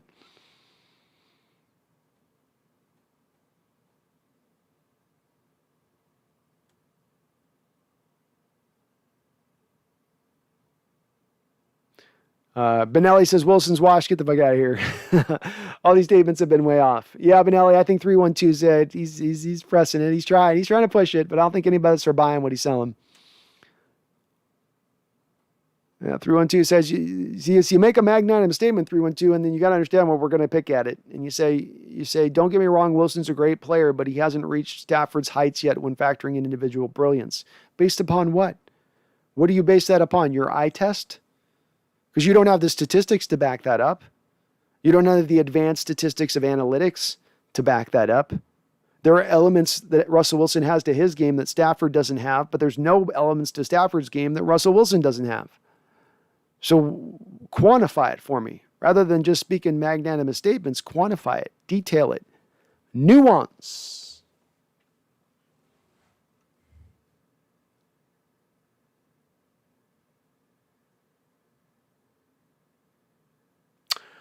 Why do I? My point exactly, Brandon. If we follow the logic of Los Angeles Rams system, makes Stafford a top quarterback, then it makes Russell Wilson the best quarterback. That's all I'm trying to do. If it's going to improve, if Stafford's improved by going to that offensive scheme, then isn't Russell as well? And is Stafford going to be improved that far and away above Russell's improvement? I don't think so. I don't think so.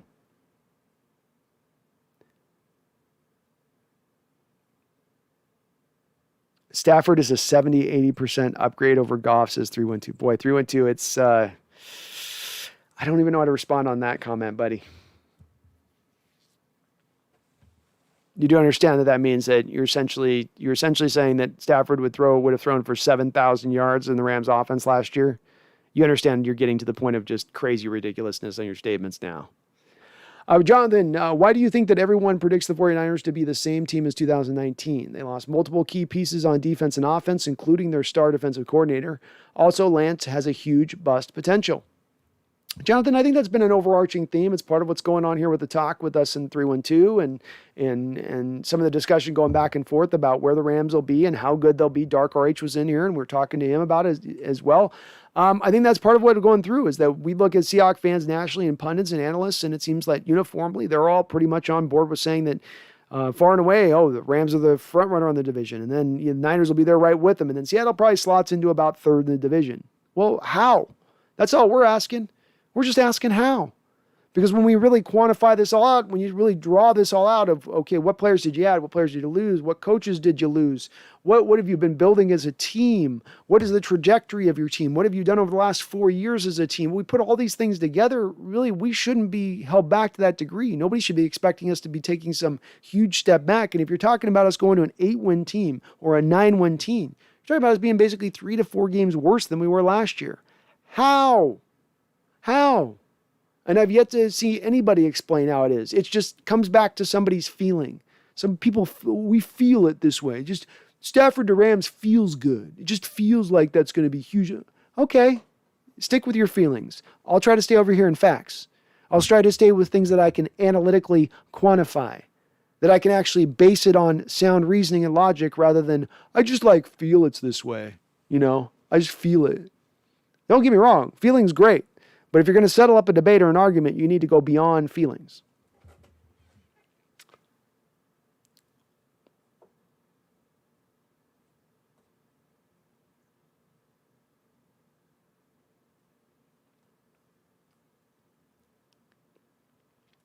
Truth is, I know it. Coward said for years that Stafford shows he isn't a leader on men by wearing his hat backwards on the sidelines and interviews like a little kid.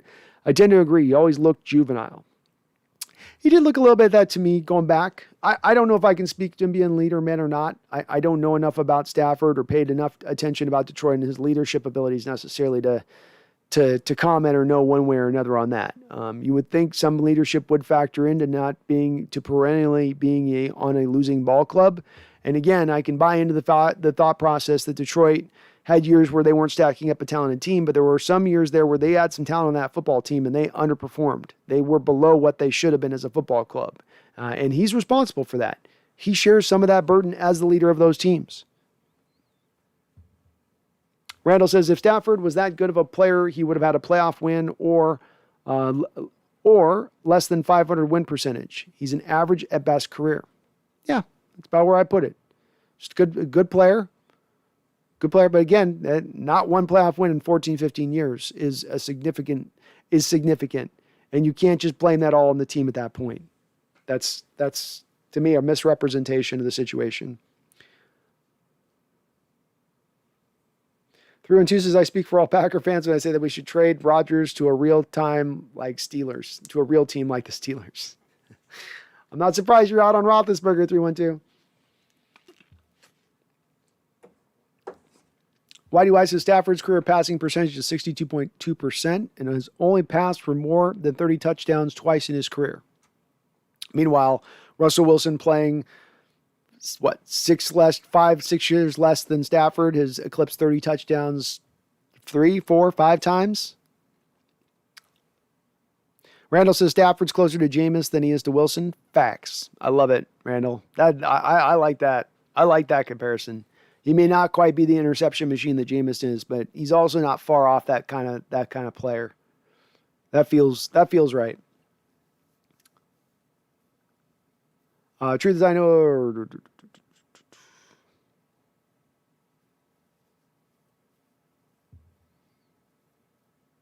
Coax05 says Pat Stafford, throw it up to Poo Atwell, and it's incomplete. Seattle wins 45-3. Love it, man. I love it. That would be amazing. Darker H and 312, you better be in this chat if we beat the doors off the Rams in the first game. I want to see both of you in here. You're going to have to take the Flames. Robert Jokin, stream's gone without mentioning Jeff George 0. I got to work him in at any point in time, man. I got to work him in. I'm going to get his picture framed in behind me. 312 says Tutu Atwell has the potential to be the next Tyreek Hill. Stop being foolish. Him and Matt Stafford will be the next quarterback wide receiver in the NFL for years to come. Mm-hmm. Yeah. Seahawks fans, I'm telling you, start watching hockey because the Rams are bringing back the greatest show on turf. Yeah, we'll see. Okay. The Poo Atwell at 148 pounds, just like Tyreek Hill at 195 pounds. But, they're the same height, so they're the same player. Randall McDaniel, that's an interesting question, Randall. If we put Jameis Winston on the Detroit Lions at the very same time, like I know there are different generations of quarterback, but if we took Jameis Winston and put him basically on the same model that Matt Stafford was and started him into Detroit at the very same time, and he had the Calvin Johnson years, and he had all those years in there and all that, do we know for certain that Stafford would put up better numbers if given through that same amount of time? I don't know that we do. I don't know that we do. 312 says, the thing is, Montana isn't the GOAT because of his rings. People think Brady is the GOAT because of his rings. That's why I use supporting cast as an argument against Brady. Sometimes on 312 and some of your stuff with it, I just don't get the logic because you seem to be one way. You'll think one way and not think of one, not factor in something one way, but then you think of something on an equivalent scale, but then don't factor it in the other way. So on one side, you hold a supporting cast against Brady on one end, but then you sort of pass by Montana always having an offensive line that was awesome. Jerry Rice to throw to. Roger Craig at running back. Rothman as a fullback was awesome at the time when the fullback was actually utilized in the sport. And again, as I've mentioned multiple times that you haven't touched on, the defense that he got to play with. Because, Montana had a defense as well. Ronnie Lott, Charles Haley had a pretty good defense too. Truth is, I know at the Hawks Nest, for the record, just about everything I say about the Niners is filled with hate. Take it with a grain of salt. I don't take anything with a grain of salt. That hate is well founded. You need to keep touching into that hate. It's in a good place. It's operating from a natural standpoint, one that I think all of us Seahawk fans should always be aware of and have at the forefront. So I'm with you, man. I got my deep Niner hate too. And we'll see. You might be right, Truth, as I know it. Like, I will say this about Trey Lance. Of any of the quarterbacks taken, Lawrence, Wilson, Fields, Lance, of those guys that are all taken at the top, Lance has the biggest bust potential. By far the biggest bust potential of any of those guys. So you are correct in that respect 100%. Randall McDaniel says Montana had a better supporting cast than Brady. Randall, I think some of these boys are forgetting the 80s ball clubs. I think some of these boys are forgetting just how stacked those Niner teams were. Let's not forget 3-1-2. This was at a time when there was not a salary cap, just before the salary cap era. And Eddie DeBartolo spent all his money on players. All of the money on those players. So, yeah, I don't know, man. I don't know, man.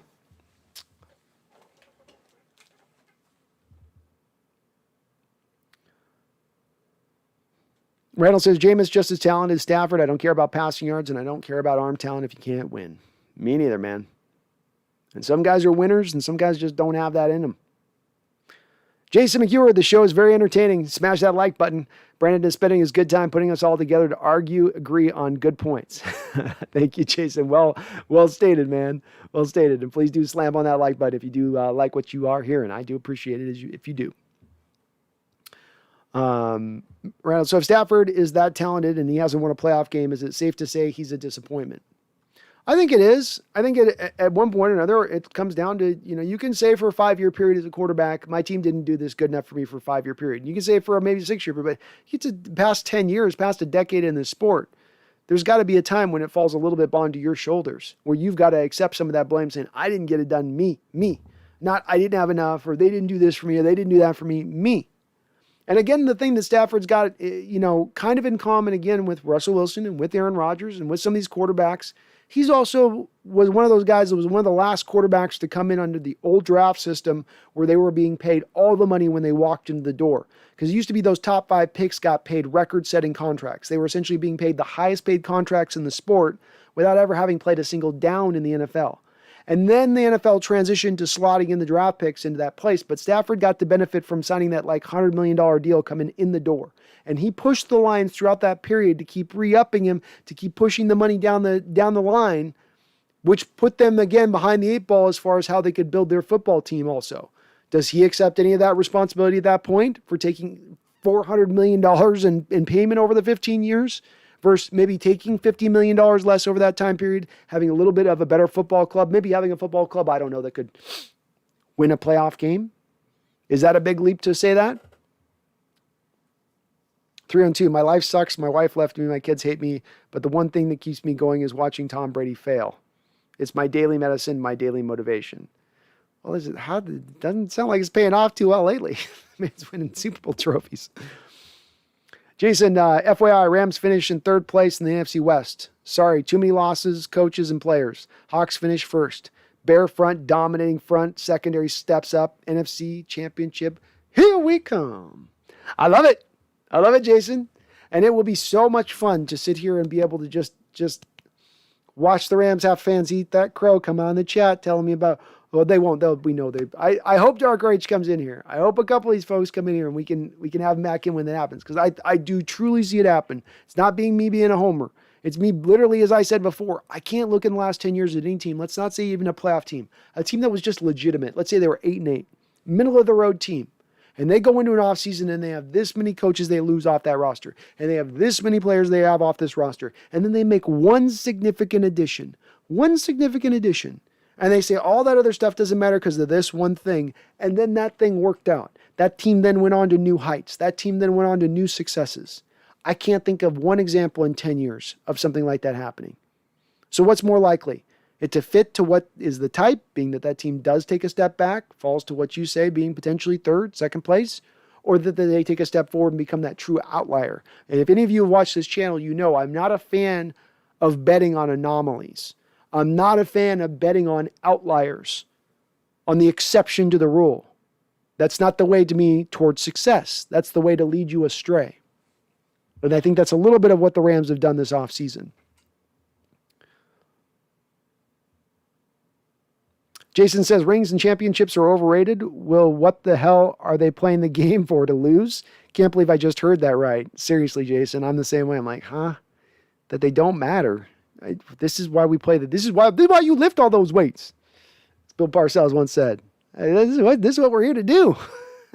We're not out here having a show. It ain't a show of who throws the prettiest football.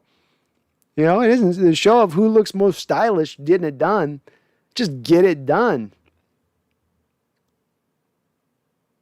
And 312, no one has made the sole argument that Brady is the best all time because of his rings. I don't think I've seen anybody in my chat, including myself, make that argument. In fact, 312, we went back and pointed to stats. The man before Peyton Manning broke the record, set the record for touchdown throws in a single season, 50. He's thrown for 5,000 yards, which is a high water mark for quarterbacks. He's got all of the statistical necessities you would want. He's got the Pro Bowls. He's got the MVPs. He's got the All-Pros. He's got all that stuff, and then he also has the ring in addition. He's got all the rings in addition to all that stuff. So I think it's you that keep missing out on what we're saying with this. You're continually overlooking what he's done statistically. You can talk to me all day about having a defensive-driven team or his defense has carried him through all of his Patriot years. Well, how do you throw for 5,000 yards if that's the case? I've had a quarterback who's been carried by his defense. I've seen a team like that recently here in Seattle. Guess what? That quarterback throws for sub 4,000 yards every year when that's the case. When you get to 5,000 yards, when you get to 50 touchdowns, you're driving that team. You're driving that team's success at that point.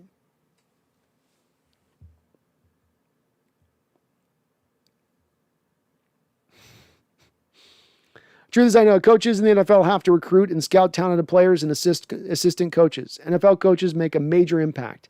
NBA coaches don't have much variance. I agree with you there. I agree. I think that NFL, you can make the argument, truth as I know it, and I can't speak to hockey, don't know hockey enough, but of the three major sports, coaches matter so much more significantly in the NFL than any other sport because it's so specialized. And one coach, if he brings a certain amount of genius or a certain amount of forward thinking to the job, can have so much of an effect than on the rest of the team because of that. So I agree, very much agree. John Pearson, laughing mask, some of your stories are cracking me up. I think you're talking to 312 on that, John, and he is entertaining. Truth is, I know, in fact, NBA coaching means so little. LeBron fired his coach in the middle of the season and won a championship with a rookie. Kerr got sick, and Walton won 33 games in a row. Yeah, I think NBA coaching is definitely, especially now where it's just everything is spread out on the court. And you can run plays and still do certain stuff, but it's gotten even more minimized, I think, over the last 30 years of the NBA because of some of the rule changes. It's more about getting the players. Robert, we're a Bobby Boucher away from a Super Bowl roster. We are, man. One impact player away from me saying we're a far and away a Super Bowl winning roster. If you were to go get a guy by some miracle of Fletcher Cox, or some player in that realm that you could add, not even a defensive tackle, it could be at a different position. It could be a wide receiver. It could be a left guard maybe, or a center that you could go out and find. You could add that guy, then you're there. You're there. But I do think you're kind of one way right now. Why do I says 312 reminds me of Homer Simpson's view on debates. Facts are meaningless. They can be used to prove anything. That's very much seemingly the truth at play here.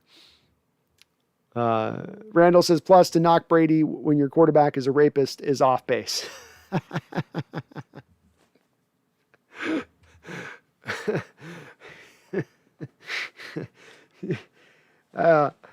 No, yeah, it's true. Nobody's yet taken Deshaun Watson's name and said Watson Mazeus or something, but there's been a rapeless burger. So you got to be pretty naughty to get to that point. GoOx05 says Dame ain't leaving. He's committed to Portland. He's said time and time again, it's all smoke. We'll get him a superstar.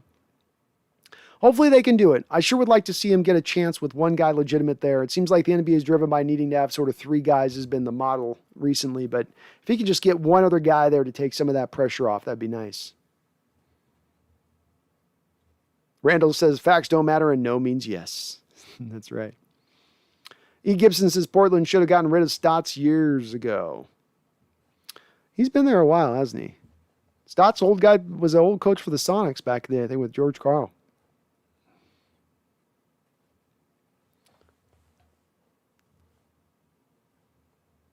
Truth as I know it, the tinfoil hat. The Pentagon paid the NFL for the Patriots to win the Super Bowl. Tuck rule to get the nation primed for war. I don't know on that one. I don't know how many people got more primed because the Patriots were more. And maybe. I love a good conspiracy theory, okay? So you'll always get me on a good conspiracy. You'll always have my ear on that. But I don't know. Randall McDaniel says the Tuck rule was the worst call in sports history. It was a fumble. Woodson blasted him. I was a Raiders fan. That was indeed a fumble. Tuck rule was a bad call. No doubt about it.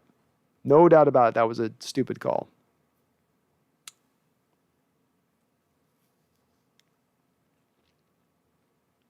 E. Gibson says that was a tough loss for Oakland. I really liked the Gannon years too when he was there. Yeah, it was. It was tough. Gannon had a tough, tough luck too. We go back, E. Gibson, even to the year they played the Ravens in the playoffs. They had an equally really good team there for a couple of years with Gruden there and Gannon. Really, really good team and a deep team. They got to the Super Bowl against the Buccaneers and lost the Buccaneers eventually. They're kind of the same sort of team. Kind of put. Well, no, that was Gruden left by that point, but that was at least the foundation of that team was there. By that point. But then you got the game against the Ravens where Tony Saragusa basically comes through and dirty plays up Gannon, basically lays on Gannon and snaps his collarbone, which basically sunk them in that game. It was a lot like the game with Carson Palmer and the Bengals a few years ago where the Bengals finally had that team ready to go forward, be a true Super Bowl contender. They got everybody, Chad Johnson in his prime, Hushmanzada in his prime, stacked offensive line, great defense. And then the Steelers defender comes in and goes at his knees, takes out his ACL. Bengals are done. Season's over with. Just brutal. Just brutal. Absolutely brutal. And the Raiders had some of that tough luck.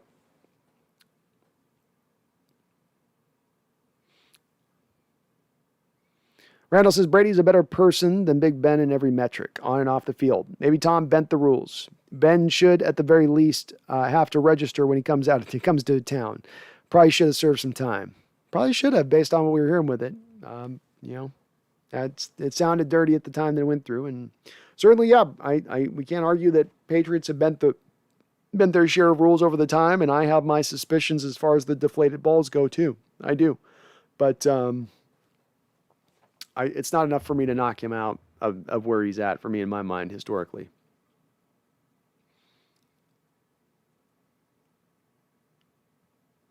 Jay says, I'm working with a family friend outside of my team, and he's not just a peewee coach. He would have made the Mariners if it weren't for a failed physical. That sucks. Sucks. You finally get to the top. You got the talent. You've been grinding. You've been playing on it for years. Get a weird injury, and you just can't get over it.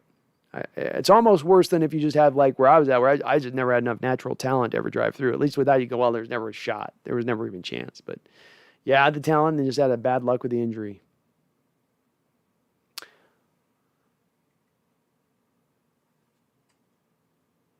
Truth as I know, it says Belichick's looking real stupid not keeping Brady. Bill should retire before he tarnishes his own legacy. Brady was the Patriots' way. Well, he's definitely going for it this year. They spent nearly $300 million this offseason in free agency to try to get back to the mountaintop, and you got to feel like a lot of that $300 million spending spree was pressed by Tom Brady's success. Ego is something that can tear apart two pillars of greatness operating at the same time can be dropped by ego. And I say this because we are walking through a little bit of this right now with Coach Carroll and Russell Wilson.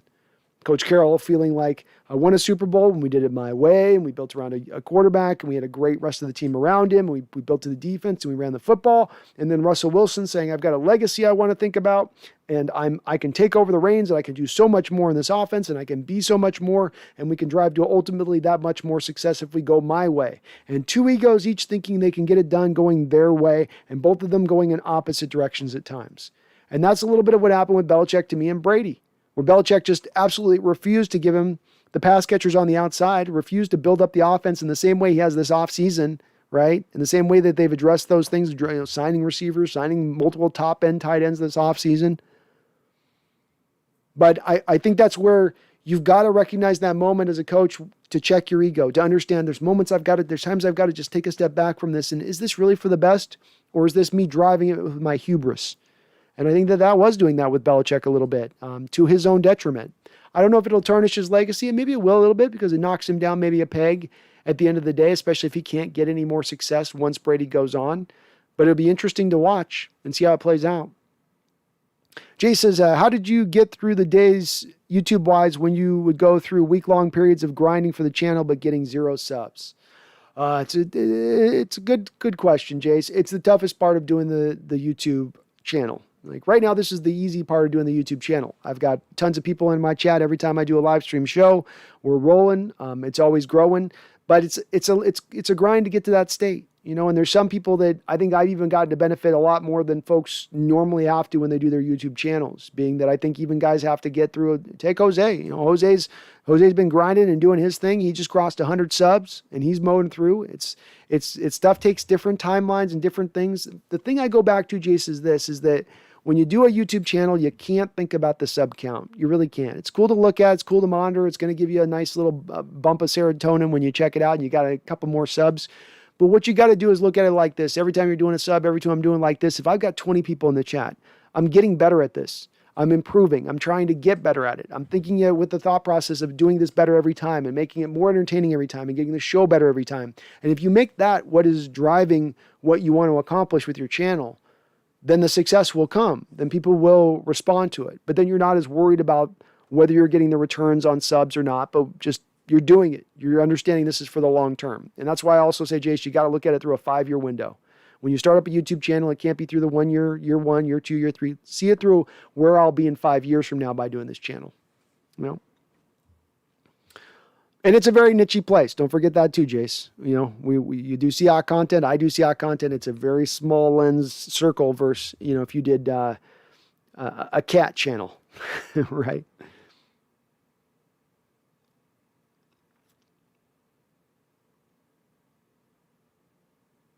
E. Gibson, no question Stafford better than Goff, but I agree. His best years are behind him, and LA lost some coaches and players. That's where I stand with it, Gibson. I like percentage things, and I think Stafford does make the Rams better by 10 to 15, maybe even 20% better than what Goff was. I don't think you get into him making him about 50% better than what Goff is. I don't think he takes Goff from being a 200-yard quarterback to now your quarterback position goes to 5,000 yards with Stafford. I don't think it makes that monumental of a jump. A little bit of a jump, but then that jump gets neutralized when you factor in the loss of coaches and players on the other end of it. 312, it's frustrating when a fan base that should be on my side blindly defends him in the most ignorant way. Okay. Boom Chakalaka, stopping by to say, how's it, brother? And Titus, hey, how you doing, Boom Chakalaka? Hope everything's going over there for you good in Hawaii. We got Hawaii weather over here, man. 110 degrees over here, man. I have to go back to Maui to cool off.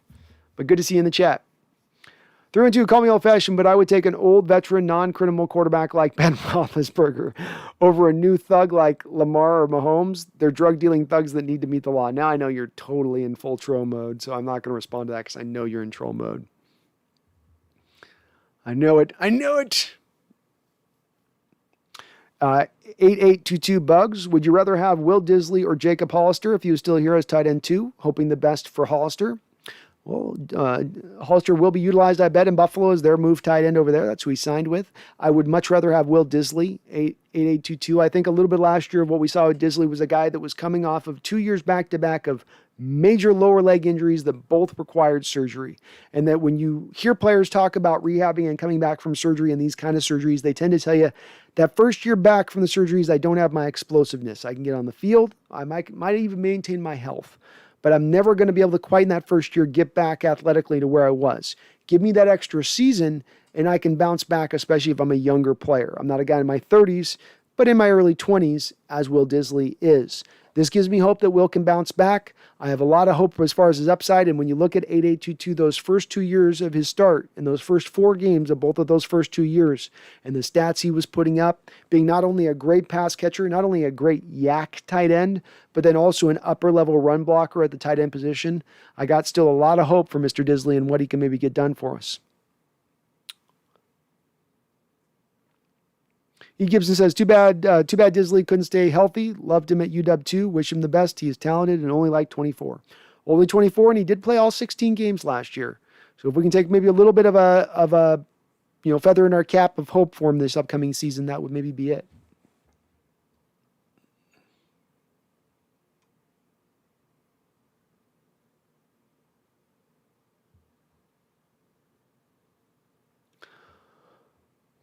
Truth is, I know it says Hollister is tough as nails, but he's nowhere near the monster of a healthy Disley. Very true. Very true.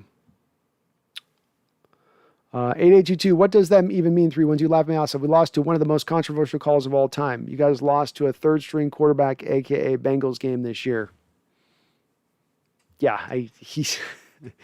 8822, he's gone full troll mode. He couldn't win the Brady argument, so he's relegating to troll mode, and, what are you going to do? It's like Chuck Seeger said, when you've got a quarterback that's the NFL equivalent of Bill Cosby, I mean, it's going to make the fandom hard, especially when he just won't retire and go away. And you're facing that dude back on the roster every single year with his big beard and fat gut and lack of growing mobility.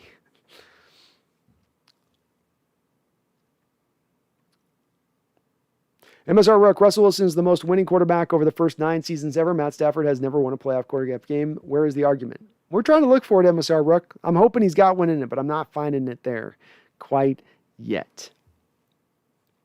The truth is, I know it. Between Brandon and the chat, I have a lot of fun here. Yeah, I love my chat. Truth is, I know it. They make it there. It's getting more livelier and livelier every time we do that. It's more people we add. It's awesome. Go Hawks, NFC West passing stat prediction. Russ, 46 touchdowns, 4,700 yards. Love it. 8 interceptions. 72% completion rate. Yeah. Kyler Murray, 31 touchdowns, 4,100 yards, 12 touchdowns, 67%. Sounds about right. Stafford, 25 touchdowns, 3,800 yards, 13 interceptions, 68%. I like it. Works for me. Jimmy G, 18 touchdowns, 18 interceptions, 2,500 yards.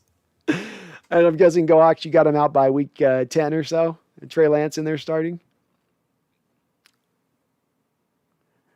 Randall says, from what we learned tonight, I'm not sure Hawk fans are the crybabies or pathetic. And I think so. I think we're on to something.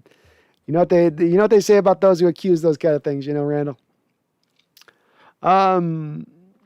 The truth is, I know it says I choose violence with the 49ers. Every day I choose violence with the 49ers. Every day. Every day. They are our nemesis. I know the Rams might be the tougher team this year, but there's just something about the 49ers, especially their fan base. I can handle the Rams fan base. Those are Californians. Those guys are just chilling out in the sun half the time. They're not really in it. But those Niner fans. Yeah, 5 rings. 5 rings. Yeah. Keep polishing off those old rings. They're getting dusty. NFC West rushing. Carson, 1079. Akers. Akers is going to be a 1,000-yard back this year, Go Hawks. Akers is going to be a 1,000-yard back this year. He's going to be a Pro Bowler. I can see it. Mozart for 745. I can see that. I know that Wayne Gallman's sitting in the ranks there, Go Hawks. Randall will tell you, Wayne Gallman's going to take over from Mozart. Connor with 736 yards. I can't see James Conner putting up that. Connor ain't getting past 500. Truth is, I know it. Did you know the 49ers only have 1 winning season in the last 7 years? That's something I go to, truth is I know it. Everybody puts him in this perennial winning spot. Everyone says Shanahan's this next brilliant coach, the next great mastermind in the NFL. You had 1 year. You had 1 year you got to the Super Bowl where you enjoyed you enjoyed a lot of health. You were one of the healthiest teams in the NFL, which is not something that is tends to be a consistent statistic for any team. I don't understand it as well as why they get so much juice behind them, but they do. I think it's being that they're in the big market of San Francisco and teams want them to be good, I think. Robert Jokin says 5K subscriber special equals Jeff George film breakdown. I might just have to do that, Robert. I think the greatness of Jeff George has been overlooked. I think people have gotten lost in that old porn mustache, and they don't remember how live that arm was. Randall says, I'm definitely turning in for a Jeff George breakdown. I might have to do it, you guys. You talked me into it. Chuck Sager says, Stafford can throw the ball far, though, laughing out loud. Yeah, he's got that deep arm at least, right? Truth is, I know. Remember Jeff George's frozen rope? Dude show looked good in the black number 3 Raiders uni. He did, man. I mean, look, he could, that ball exploded out of his hand. No doubt about it. And that spiral was so tight that, he could have thrown it through a freaking tube, that was only perfectly aligned for a single football to get through. And he would have gotten it through with how tight his spiral was. One of the best arms of all time. No doubt about it. One of the most live arms of all time. 312 says, do a Big Ben breakdown. Well, it would be a Ben breaking down breakdown. It would be my Big Ben breakdown. Jack Seeger says, let's do a Big Ben breakdown of his victims. Behind the football. That's what we'll call it. We'll call that segment Behind the Football. Randall McDaniel says, I remember Tim Harris, Packers defensive end, sacked George and did the finger guns at George. Jeff gave him the double one finger salute. It was classic Jeffy. I remember that, I think. That's awesome. He was a character, man. Gawks got a sack prediction. Donald 14.5 sacks. Bosa 8 sacks. Dunlap 13.5 sacks. Jones 12 sacks. I like it. Sounds about right. 3-2 Stafford would throw for 5,000 yards in the Ram system. The Ram system isn't built for a 5,000-yard quarterback to throw for that much. It's got too much balance within it. It's too much built within it at the base of it to be run-centric.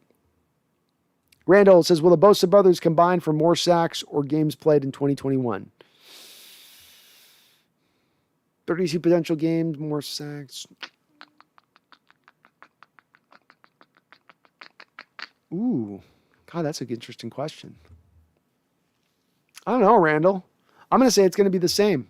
They'll play exactly the same amount of games as they get sacks. So 32 sacks in total. Bosa's been out of control last couple of years. I mean, the San Diego Charger, Bosa. Not sure on Nick, though. We'll have to see on Nick how far he's gotten over that. I'll go with the over. Robert says, I've always been a Dunlap fan. I was a D-lineman myself. That's my best evaluation. Line of scrimmage won't beat 10. Yeah, I like him a lot, man. I think he's a little bit undersold this offseason, Robert, and fans understanding his impact and what he was coming to this team halfway into the year. Because it was him who came here, was finally a confident, a guy that could rush the passer and do it from a veteran standpoint and be competent at it at all turns, who wasn't going to fall off, who was always going to be a factor throughout the game.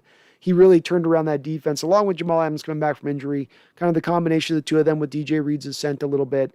But he was just as big a factor as anything within that. And I felt like he really turned things around for us with his addition halfway into the year last year. I'm expecting him to have that kind of impact throughout the year. And yeah, we played a lot of weaker offenses through the back half of the schedule, but we also dominated them, as you'd expect them to do. And again, I think that that was on the back of him. But I'm super stoked by him, man. I'd love to hear about some more of your evaluations on defensive linemen, on what you think on some of the rest of these guys. But especially LJ Collier, you're moving to the defensive tackle. But I think Dunlap's going to really surprise people by how good. I just don't think because it was such a sample size of only 8 games, I think some Seahawks fans don't quite understand what he had as far as an effect on that defense coming aboard.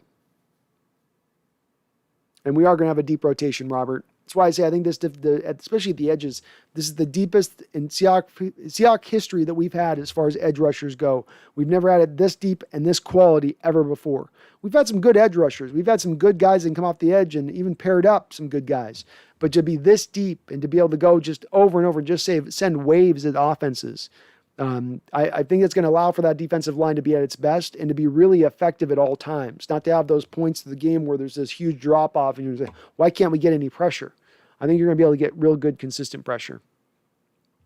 Jeff Rhines, how you doing, Jeff? He says, Brandon, with what is currently out on our Hawks, what is the most likely that we possibly add in if we have to choose only one new player? Offensive line, defense, or another offensive weapon? Cheers. I would probably say an offensive weapon would be the thing that I would go to in my mind, Jeff, because that would be the easiest thing to go out there and go get as an available option.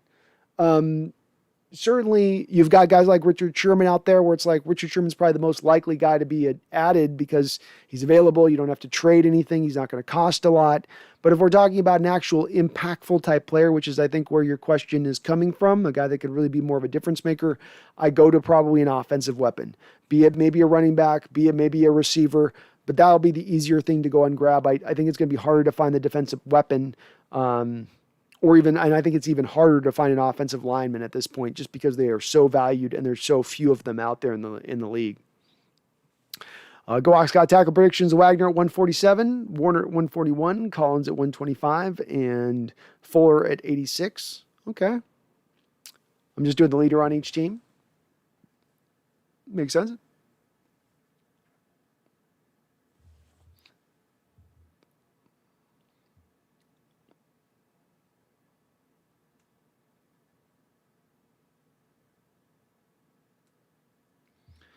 Hawks Sofi says Eskridge has a better chance of being the next Tyreek than Poo Atwell, and I don't think D gets anywhere near that level.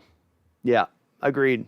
I think Tyreek Hill's a special cat. He's a unique kind of unicorn type player that doesn't come around every once in a while. I know why people want to look at players coming out of the draft and make those same kind of comparisons, but I just don't think there's another guy like Tyreek that's come down the pike since he entered the sport, and I don't think we're going to see another one like him for a little bit of time. That's just kind of my feel on that. That's why I'm real hesitant with a guy like Tyreek. I'm hesitant to make the comparison with Tyreek like on other guys, like I'd be with a hesitant to making a comparison of this guy's the next Randy Moss type. I don't think Tyreek is as good as Randy Moss, but the unique skill set wise, a player that is that small, but that explosive, but that able to run through arm tackles, but then got that good of ball skills as a receiver, but they can still run really good routes. I just don't think that those guys just come down the pike once every 5 years. It's an unusual thing to get. Randall says, so are the Rams our biggest rival at this point? There's one constant in the NFC West. Rams, Cards, and Niners all have a 1-3 year at trying to challenge the champs. We are always in the hunt. That's very true. I think the Rams are probably the biggest rival. I go with the 49ers are our nemesis. So I don't know if that's my difference between the way I put them. But the Rams are the biggest rival because they're our biggest competition in this division as I see it right now.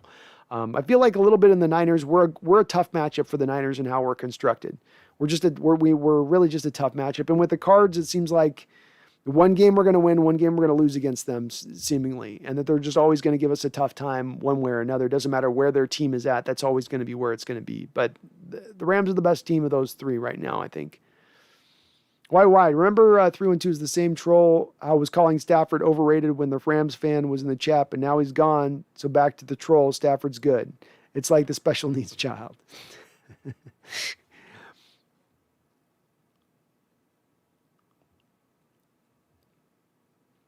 E. Gibson says, I personally think the NFC West will be determined between Seattle and LA. Hawks need some success in the playoffs.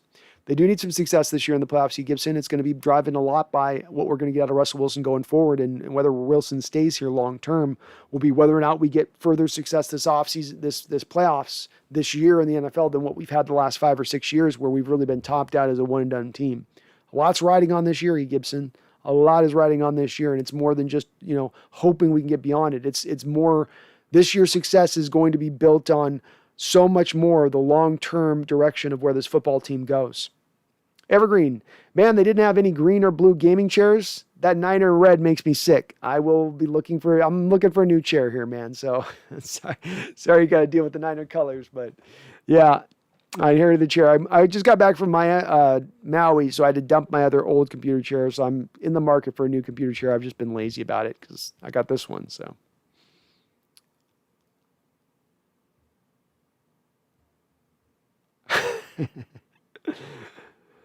312, you keep that entertaining in the chat, man. I'll give you that.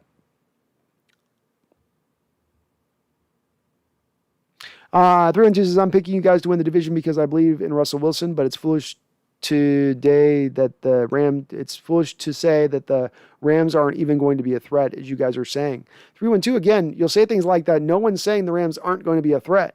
No one's saying I've not seen one person in the chat say the Rams will be in third place or the Rams will be in fourth place. In fact, all of us have said pretty thoroughly they're still a good team, still a team that should make the playoffs. Is that a team that then still is contending with us, that's still on our level at that point? No. But it's making the playoffs, just not as good as us. I don't think anybody said that, 312. I don't. Even Evergreen below it says Rams are always a threat. Feels like we usually split with them. That's pretty much what you'll get. We're not that homered out 312 here. Like, we definitely will give our just due. It's when you overstate things that we're going to hold you to the line. We're going to make you prove what you say when you make huge magnanimous statements which seem completely devoid of reality.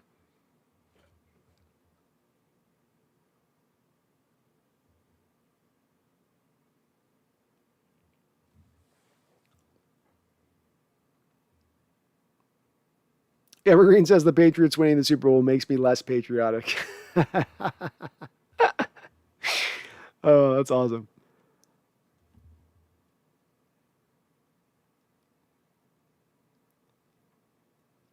Random McDaniel says Matt Ryan is a far better quarterback than Stafford.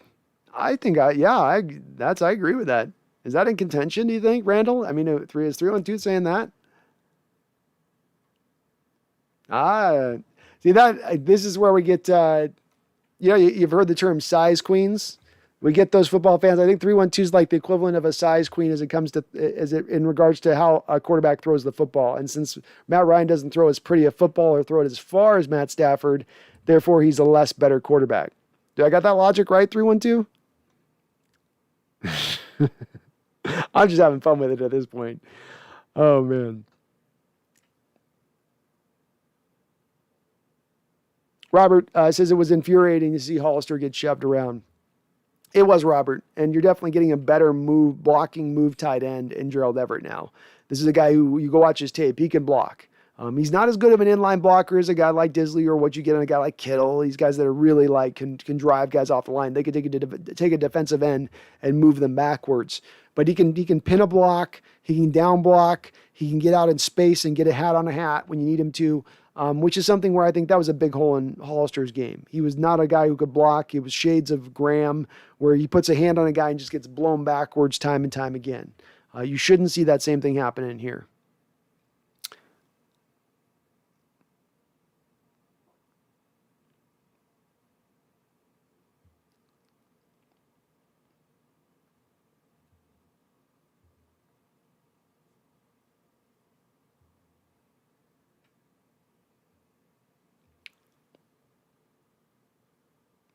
JDM, how you doing, JDM? Hey, Brandon, aside from our own division, what do you see as the Hawks' biggest threat to making it to the big game?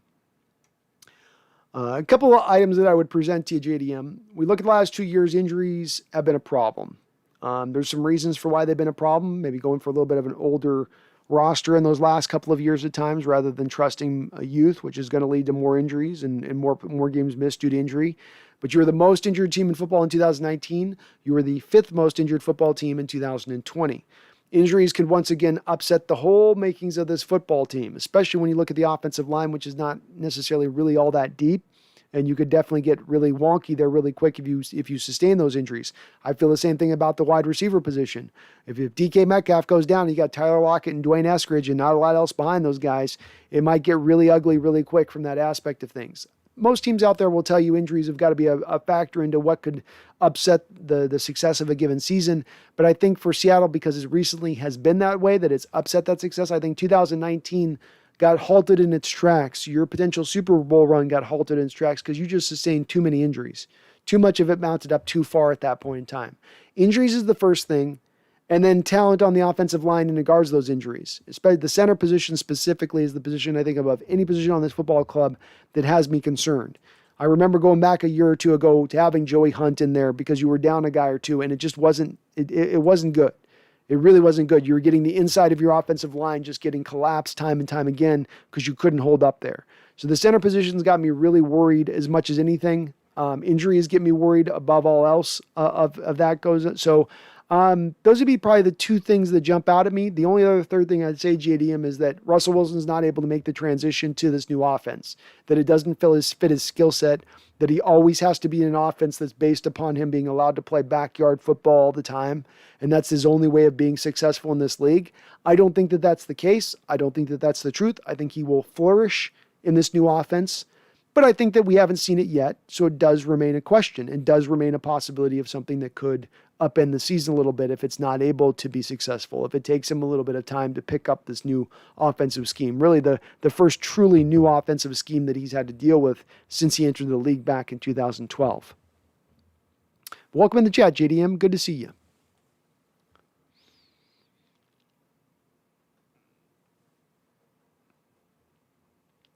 Read him again. Says the Broncos have a nice defensive line, talent everywhere besides quarterback, but I like Teddy B for 9 wins. Boy, if I'm the Broncos, I'm giving up everything to get Aaron Rodgers. I'm throwing everything I can throw at the Packers to get Aaron Rodgers because you have a football team that's set up that can be an instant contender with Aaron Rodgers there. Great defense, awesome receivers on the outside to throw to, good enough at the running back position, good enough at the offensive line. If I'm Broncos, it's a full court press to get him in there if I can. I don't know if they can pull it off, but if they do, man, look out for the Broncos this year.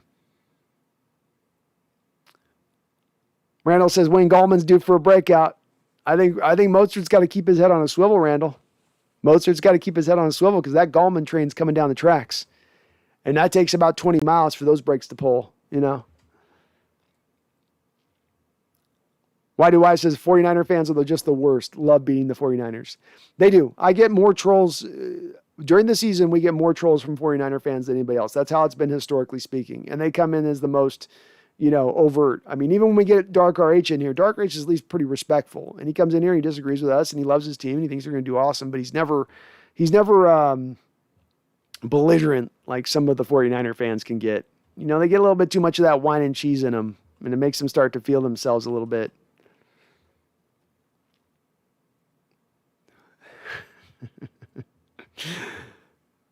Random again says we need that guy from To Catch a Predator for the Big Ben breakdown. That'd be awesome. Get a little Chris Hansen catching Big Ben. Big Ben, what are you doing here? What made you come to this house today, Big Ben? Aren't you a football player? I was coming for some beer.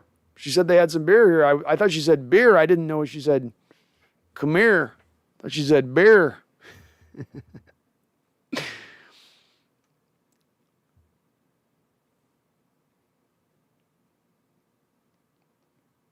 Yeah, Ben Roethlisberger's innocent because people have had rape put into their literal name at that point are innocent.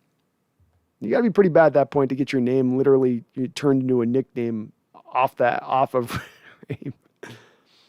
MSR Rook says Tony Romo has more playoff wins than Matt Stafford. That's right. That's right. One more. Just one more. Robert says, I think Dunlap is fantastic and his talent won't go away with age. However, it's hard to get double-digit sacks. The Seahawks will rotate often and stay fresh, not enough opportunities.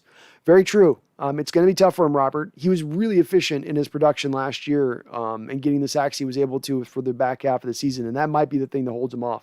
And I agree with you. The length thing won't go away with him because he's not relying on that bend and he's not reliant on quickness and first step quickness that would go away as you age, but actually he relies on that length and he's really that guy that walks the offensive lineman into the backfield more often than not. And then he'll use the bend and he'll use a little bit of the subset moves off of that main move. And it's a little bit of what I've related it to when he came to Robert. It's the Calais Campbell methodology to rushing the passer, which you just have these god-awful long arms and you get the lineman and you lock those arms out and the lineman's sitting there, tickling your chest as you're walking him back and he can't get his arms on you. He can't create any force backwards against you and you're able to just kind of walk him back at that point. And I agree with you. That's something that can continue to sustain with age, whereas the quickness stuff does go away and can disappear.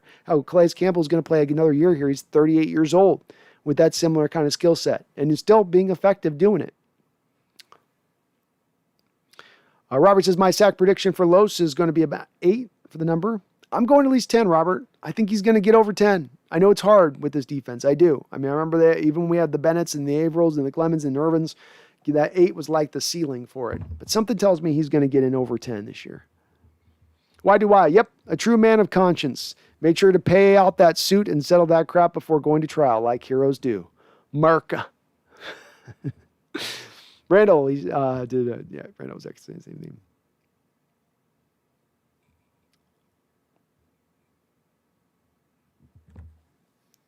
Robert, cats like Tyreek Hill will come every 5 years? Question mark. Tyreek was drafted in 2016. D was drafted in 2021. I think, no, I'm saying they don't come around every 5 years. I think it's more of every 15 years, you're going to kind of get that kind of cat that's like that. To me, like Tyreek Hill's got a lot. To me, he's like a modernized version of like a Steve Smith, you know? And there's different cats that come through once in a while type that you get once every 10 to 15 years. He's more in that line. I just don't think we're going to see another guy like that necessarily. I've never seen kind of a player like Tyreek that's that small, that's that explosive, that good after the catch, being that small still, can still fight through arm tackles. He's just kind of a next level dude.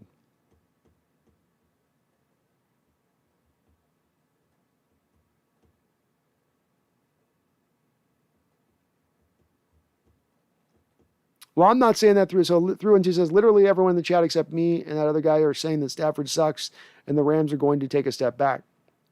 I don't think the folks have been saying Stafford sucks. I don't think they've been saying that at all. They think they were just trying to get you to stay within the realm of reason as far as what you can expect from this guy and what he's going to be going to a new team and what he's been and what he is in this league. And do they expect a guy who through 15 years has been this one thing and to put all the blame, which has been a little bit what you've done 3-1-2 and what Dark RH was doing, was to put all the blame of Stafford's, what Stafford's done bad, what hasn't gone well in his favor, all goes on the Lions, and whatever he's done good has been wholly because of Matt Stafford. But then the wholly of what he's done good has been the equivalent of, I put up a lot of stats, but I've never won a playoff game. It's like, you're going to tell me that guy's a messiah. And that's been what those people have been saying on the side of that. For me to say he's not a messiah is not to say he sucks. For people to say in the chat to say he's not a messiah does not say that they then say he sucks. People are definitely going to push a little bit harder back on you because you keep doubling back down on saying how amazing he is. So they're going to come back at you twice as hard if you're going to be and you've been a little bit unrealistic in how you've painted the situation a bit. And so people are going to keep pushing it a little more extreme on their side of it. They're just matching the steps that you're putting the pace on.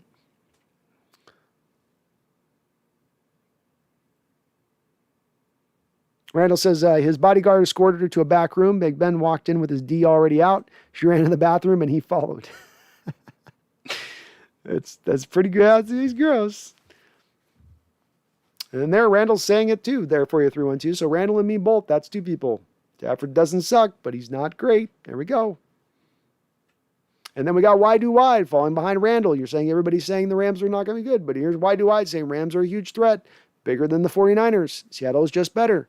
So again, 312, you want to paint everybody as saying some sort of, like you're saying, in magnanimous statements and drawing into these sort of like extremes, but in actuality, everybody in the chat's being very good about showing nuance and explaining in very detailed centric tones exactly what it is they're meaning to say. And they're being very specific in what they're saying. And then you're painting them broadly. So then they come back and then they get more detail centric on it.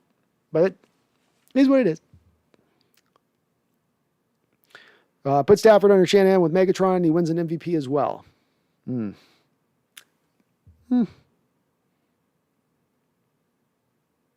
don't see it. I don't see it.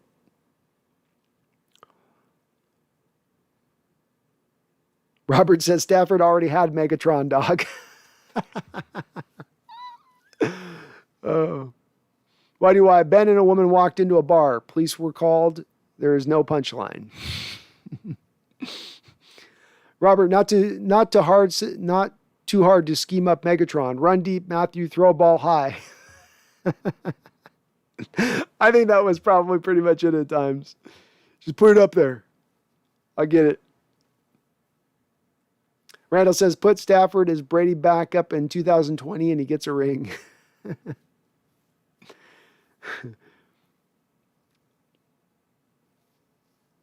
312 says if it actually happened to her, then she doesn't take the settlement. No, that's not the way settlements work. That's not especially NFL settlements, 312. NFL settlements has historically been a methodology for NFL players to get out of it going to trial, to get out of being suspended, to get out of any sort of repercussions for their actions. That's what settlements tend to mean in the NFL when you're paying people. That tends to be where it goes. So like last year we had the deal with the kid that we brought over from Washington football team, the cornerback Dunbar, and then the other kid Baker, and they went out, they had that rob situation, and they took all the people's jewelry and the money, and then they came back later, and then then there was a payoff for the lawyer to the people that kept them silent so they don't press the charges. That tends to be more often than not the rule of thumb in the NFL when it comes to that. And does a woman want to go through a real public trial where she's going to have all these cameras on her, where she's got Ben Roethlisberger and all of his money to throw all of his lawyers to discredit her, to make her look silly, to make her look crazy? Does she want to go through all that, or take a couple $1 million and call it a day?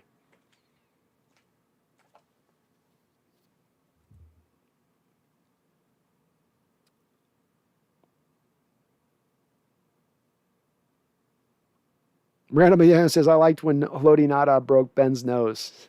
That wasn't a bad moment. That wasn't a bad moment. Randall, ever watch tapes of him playing lacrosse? I never had. Haloti Nada playing lacrosse? I got my next YouTube video I got to go watch. 312, I got to fix your statement. I liked when Ben beat the Seahawks in the Super Bowl. You just got to flop out Ben and put refs. Just flop out Ben and put referee. Or referees, plural. You almost got that statement right. Just that one little part, you inserted one word there that needs to be flopped out. One little word. Randall says Gallman's definitely beating out Mozart. Maybe, man. The next Dickerson's coming back in. The new Dickerson. 8822, can you start another Madden game? 8822, we're actually at 5 hours and 15 minutes in here, and I am going to probably call it. It does look like our Seahawks beat the Titans 21-7 in the second game, so we lost the first Colts game here on the stream, lost the first Titans game, won the second Titans game, so at least a little bit of a good thing here to kind of finish up on that. But 8822, I'm going to probably give it a call here. We're 5 hours and 15 minutes in, so my voice is starting to strain just a little bit, but let's get any last comments or questions on in from the chat. Another great little stream here. Again, just as a couple of points of deal here, I did start up a new membership program here on the channel. It's two membership tiers. One membership tier gets you emojis and whatnot. The second tier gets you kind of direct access to new articles that I write weekly for the Seahawks here, or for our Seahawks on the channel. Also going to be doing some specialized streams here as we get into the year, just before game, halftime and stuff, little tiny streams for members only kind of situations. So if you're looking to, jump on over, become a membership over there. Thank you, Devin Martzall, for becoming a Patreon member. Also do want to thank a couple other folks here on my way out, because I do appreciate it. Get a couple member shout outs, because I did say I was going to do that. So shout out to Robert Pennington, Leland Kimball, Go Hawks 2021, and Thomas Cox. I appreciate all of you guys for joining the membership program. You guys are awesome. I appreciate it. YDY says, could you imagine if Russ had Megatron to the start of his career? Think of what those numbers would have looked like. Megatron would have been the perfect quarterback for Russ in his career, because especially Russ early in his career really loved on those deep balls to throw it on the receivers. He's made a little more of a transition as he's moved on in his career, where he throws it a little bit better out ahead of guys, more traditionally as you throw your deep balls. But early on in his career, Russell would really put it on the receiver. And that would have worked really well with a guy like Megatron, who had such good ball skills and such an apt ability to go up and high point a football. That would have just worked out excellent with Russell Wilson. I've long thought that the best receiver for Russell Wilson, it's historically Seattle's really gone for more of the jitterbug types. So it's Tyler Lockett, it's Paul Richardson, it's Dwayne Eskridge even this last year. But I've kind of long thought that he would almost be better suited for more of the Twin Tower types.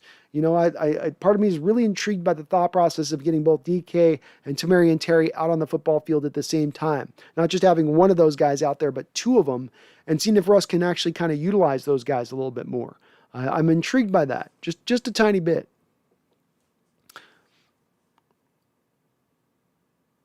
Randall says, I'm gonna practice what I preach and not argue with fools. Well, 312 makes it fun because he kind of comes to such ridiculous standpoints as far as what he's saying that it's just like, yeah, okay.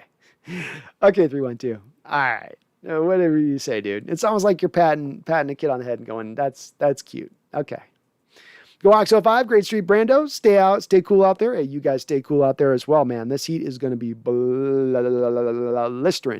So, Randall, I always take the bait too, so don't feel bad, man. I always take that bait as well. Robert, thanks for the fun end of my 21st weekend, Brandon. We're going to hold you to a Jeff George breakdown at 5,000 subs. I will, if we can get to 5,000 subs, before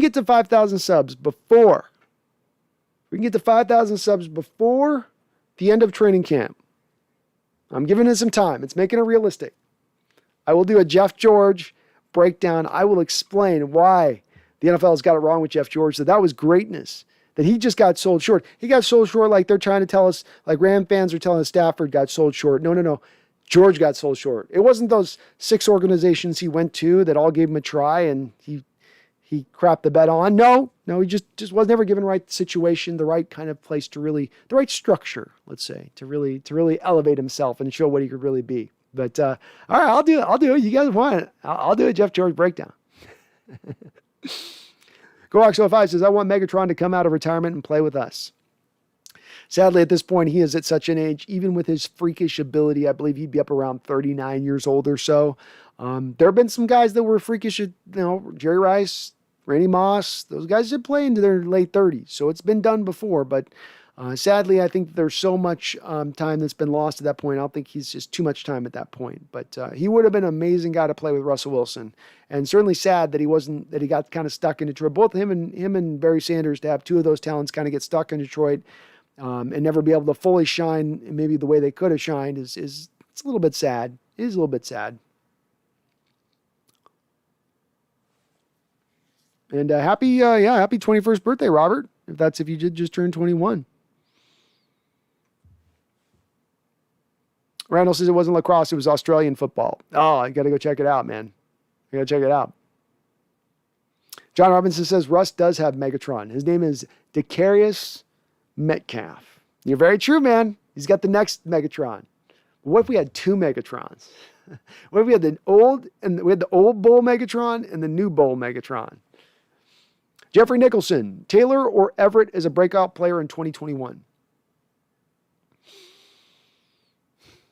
It's hard a little bit with saying an either or on that because I expect both of them to have an impact next year, Jeffrey. And then I would say that they both are going to have somewhat of a equivalent impact on both sides of the football. So with a guy like Darrell Taylor, I see a guy who will be good on early downs as a Sam, good in that role, able to set the edge, get you some occasional pressure, come in as a rotational guy, get you somewhere between, let's say, 5 to 8 sacks in a year. And then in Gerald Everett, I see a guy who could get you 35 catches in a season, 600 to 800 yards. Both of those guys at that point wouldn't be like star level in their production, what they're giving you on the field at that point, but both would have given you very valuable assets to a football team with other guys already giving you that top end production. So it'll be equivalent as far as the impact both of them will have on both sides of the ball, being not star impact, but just a little bit below where it still is having a huge benefit to the team. It's still just, wow, you can just have this guy's just a rotational guy on this. He's not even your prime guy, just a rotational aspect. He's adding to all the other stuff. He's just supplementing to that. That's where then the impact is really felt at that point, because it's not just all your carts and a couple of baskets at that point. It's more spread out a little bit. But I expect them to both have a really big impact, Jeffrey. I do. I think that the Seattle knew in Taylor that he was going to be a guy that could get you pressure right out the gate. That's part of why they didn't make other moves in addition to Benson Mayowa and Bruce Irvin in free agency. And they ran with those two guys and Darrell Taylor because they thought between the three of them we'll get the production we need from the pass rush, along with having already LJ Collier and Rasheem Green on the roster. It didn't work because Taylor couldn't get healthy. But now, by all reports, he's healthy enough to roll. He's healthy enough to get there and go. And so the initial evaluation by the front office still stands at that point, being they saw a guy who could come in right out the gate and give you quick, easy, fast production, especially as a rotational pass rusher.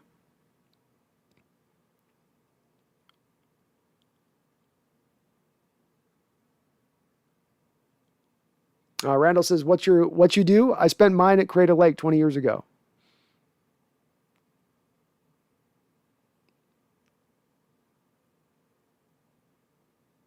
Oh, Robert, hit Seattle bars Friday, casino Saturday, drove home today. Hopefully it was cooking out there, Robert. Hope that Seattle at least was up and running enough for you to enjoy your 21st birthday, because it's a special time, man. You should be able to go out there and bar hop, and it should be popping, and, just go out there and just hopefully it's a bunch of fun. Robert says, who's hyped to see the Jags run the wishbone with Robinson, Hyde, and Etienne? Who's hyped to see the Jags run the wishbone with Robinson, Hyde, and Etienne? I am hyped. Anytime you see a wishbone, that's going to hype me up, man. Definitely going to hype me up. It'd be interesting to see what they do with Etienne. I heard they were trying him out at receiver initially out the gate. He was an odd pick for them when they took him. I thought they took him a little bit high. But they've got a good stable of running backs there. They've got a decent little team they're starting to put together, the Jaguars. I like where they're moving towards. Randall says, I don't really drink anymore. I tried for a long time to be a good drinker. I'm just not very good at it. I'm not either. I can't drink. I'm not a drinker. It's like 15 minutes of fun for hours of burping and just bad sleep and eating too much food. Robert says, I think the Jags are going to be a hot mess. Meyer out. Could be. He's going to get a couple years to make it work there. We'll see how they do. Randall says, oh yeah, one and done for Meyer. Couldn't happen to a nicer guy. And that division is open, Randall. I think that's one of the more open divisions in the NFL. That'd be the NFC, AFC, South? Definitely one of the more opened up divisions. That's kind of anybody's game at that point. Jeff, have a good evening, Brandon. Catch you on the next stream. And don't you ever forget, go Hawks. Thank you, Jeff. I appreciate it. Am I down on the Colts? I'm a little down on the Colts. I didn't think that they were as aggressive, Robert, this offseason as they should have been. They were one of the teams coming in the offseason with as much. And yeah, Robert, I will get that updated Discord link for you right now in the chat here. They were one of those teams out there that I thought, go and be aggressive now. Go out there and spend your money, top this team out where it's at, get it to a new point to a new stage, essentially. But instead, they kind of played it safe this offseason. In my opinion, and I'm sorry, I'm doing two things at once here. In my opinion, they kind of were conservative this offseason as it came to what they look to do as far as upgrading goes. And I'm going to post in the chat. Get it. You hearing me talk? Okay. So just check the chat too, Robert. You're going to notice I'll post the link to the Discord channel there in the chat. There's an invite for you to get right in. But I thought that the Colts, Carson Wentz was a good move. I would applaud that move. It upgraded their quarterback position. They didn't have a lot of ways to go out there for the quarterback position to deal with it. So it was kind of making the best of a bad situation. I mean, you're talking about Carson Wentz, Teddy Bridgewater, Sam Darnold. I'm going to probably take my chance on Carson Wentz. That guy who's at least, he may be broken, but at least he's giving me a baseline to go off of. But they didn't do a whole lot in addition to that. They just didn't do a bunch as far as to add anything else on that. You brought back T.Y. Hilton, great. Now you're just going to hope that you're going to develop through beyond that the development of your players is going to help you take that step forward when you were really a fringe playoff type team last year as it was. I don't see it. I don't see it where it stands right now with that team, and I think they're a team that's about an 8-8 middle of the road team. And you need to pick a team you need to pick a direction if you're going to be a football team. You slowly built up like you did with this Colts team. You made some smart moves over the last couple of years. The trades like DeForest Buckner, very very intelligent moves. Now go for it, or don't go for it and rebuild, but don't get caught in between. Don't get caught into that mediocre state, because that's a state that will keep you in it forever. You will be spinning in it like a tornado that you just can't get out of. Never be good enough to push for Super Bowls, never be bad enough to go get that next franchise quarterback or get those truly impactful players who can help you take your team to the next level.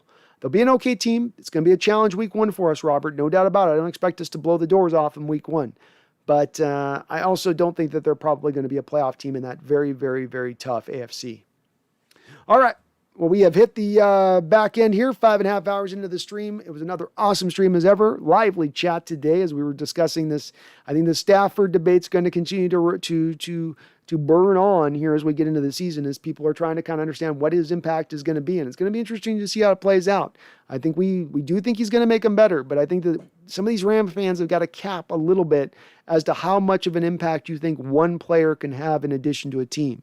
This is NFL's about 53, 55-man rosters. Practice squads made up of another 16 players. You just added an extra game onto the season. It's more than just about one player. It's been an awesome stream as ever. We will try to get back here during this week because I know we got July 4th weekend, so we're not going to be live on July 4th on Sunday this next week. You guys will be out and about having fun as you should be on July 4th. So we'll either go on Saturday or I'll do something here during this week, but you'll see me pop back on one of the two here. Maybe we can try to get 2 streams in. I don't know if we have enough time. We'll see what we can get done on it. But I appreciate all of your support. Thank you for my new members. Thank you for my new Patreons, Devin, Emmanuel Mendehane, DeCastanzo. I mispronounced my other Patreon members. I appreciate all of you. Thank you, Randall, for your $20 donation. And please, none of you ever forget. Don't you ever forget. Even you Rams fans out there with your Stafford love, with your deep, deep Stafford love. Don't you forget either. And your Niner fans hoping Trey Lance can hit the ground running. He won't. He won't. So don't you ever forget. So it won't be that much more painful for you when it comes to Bloom during the season.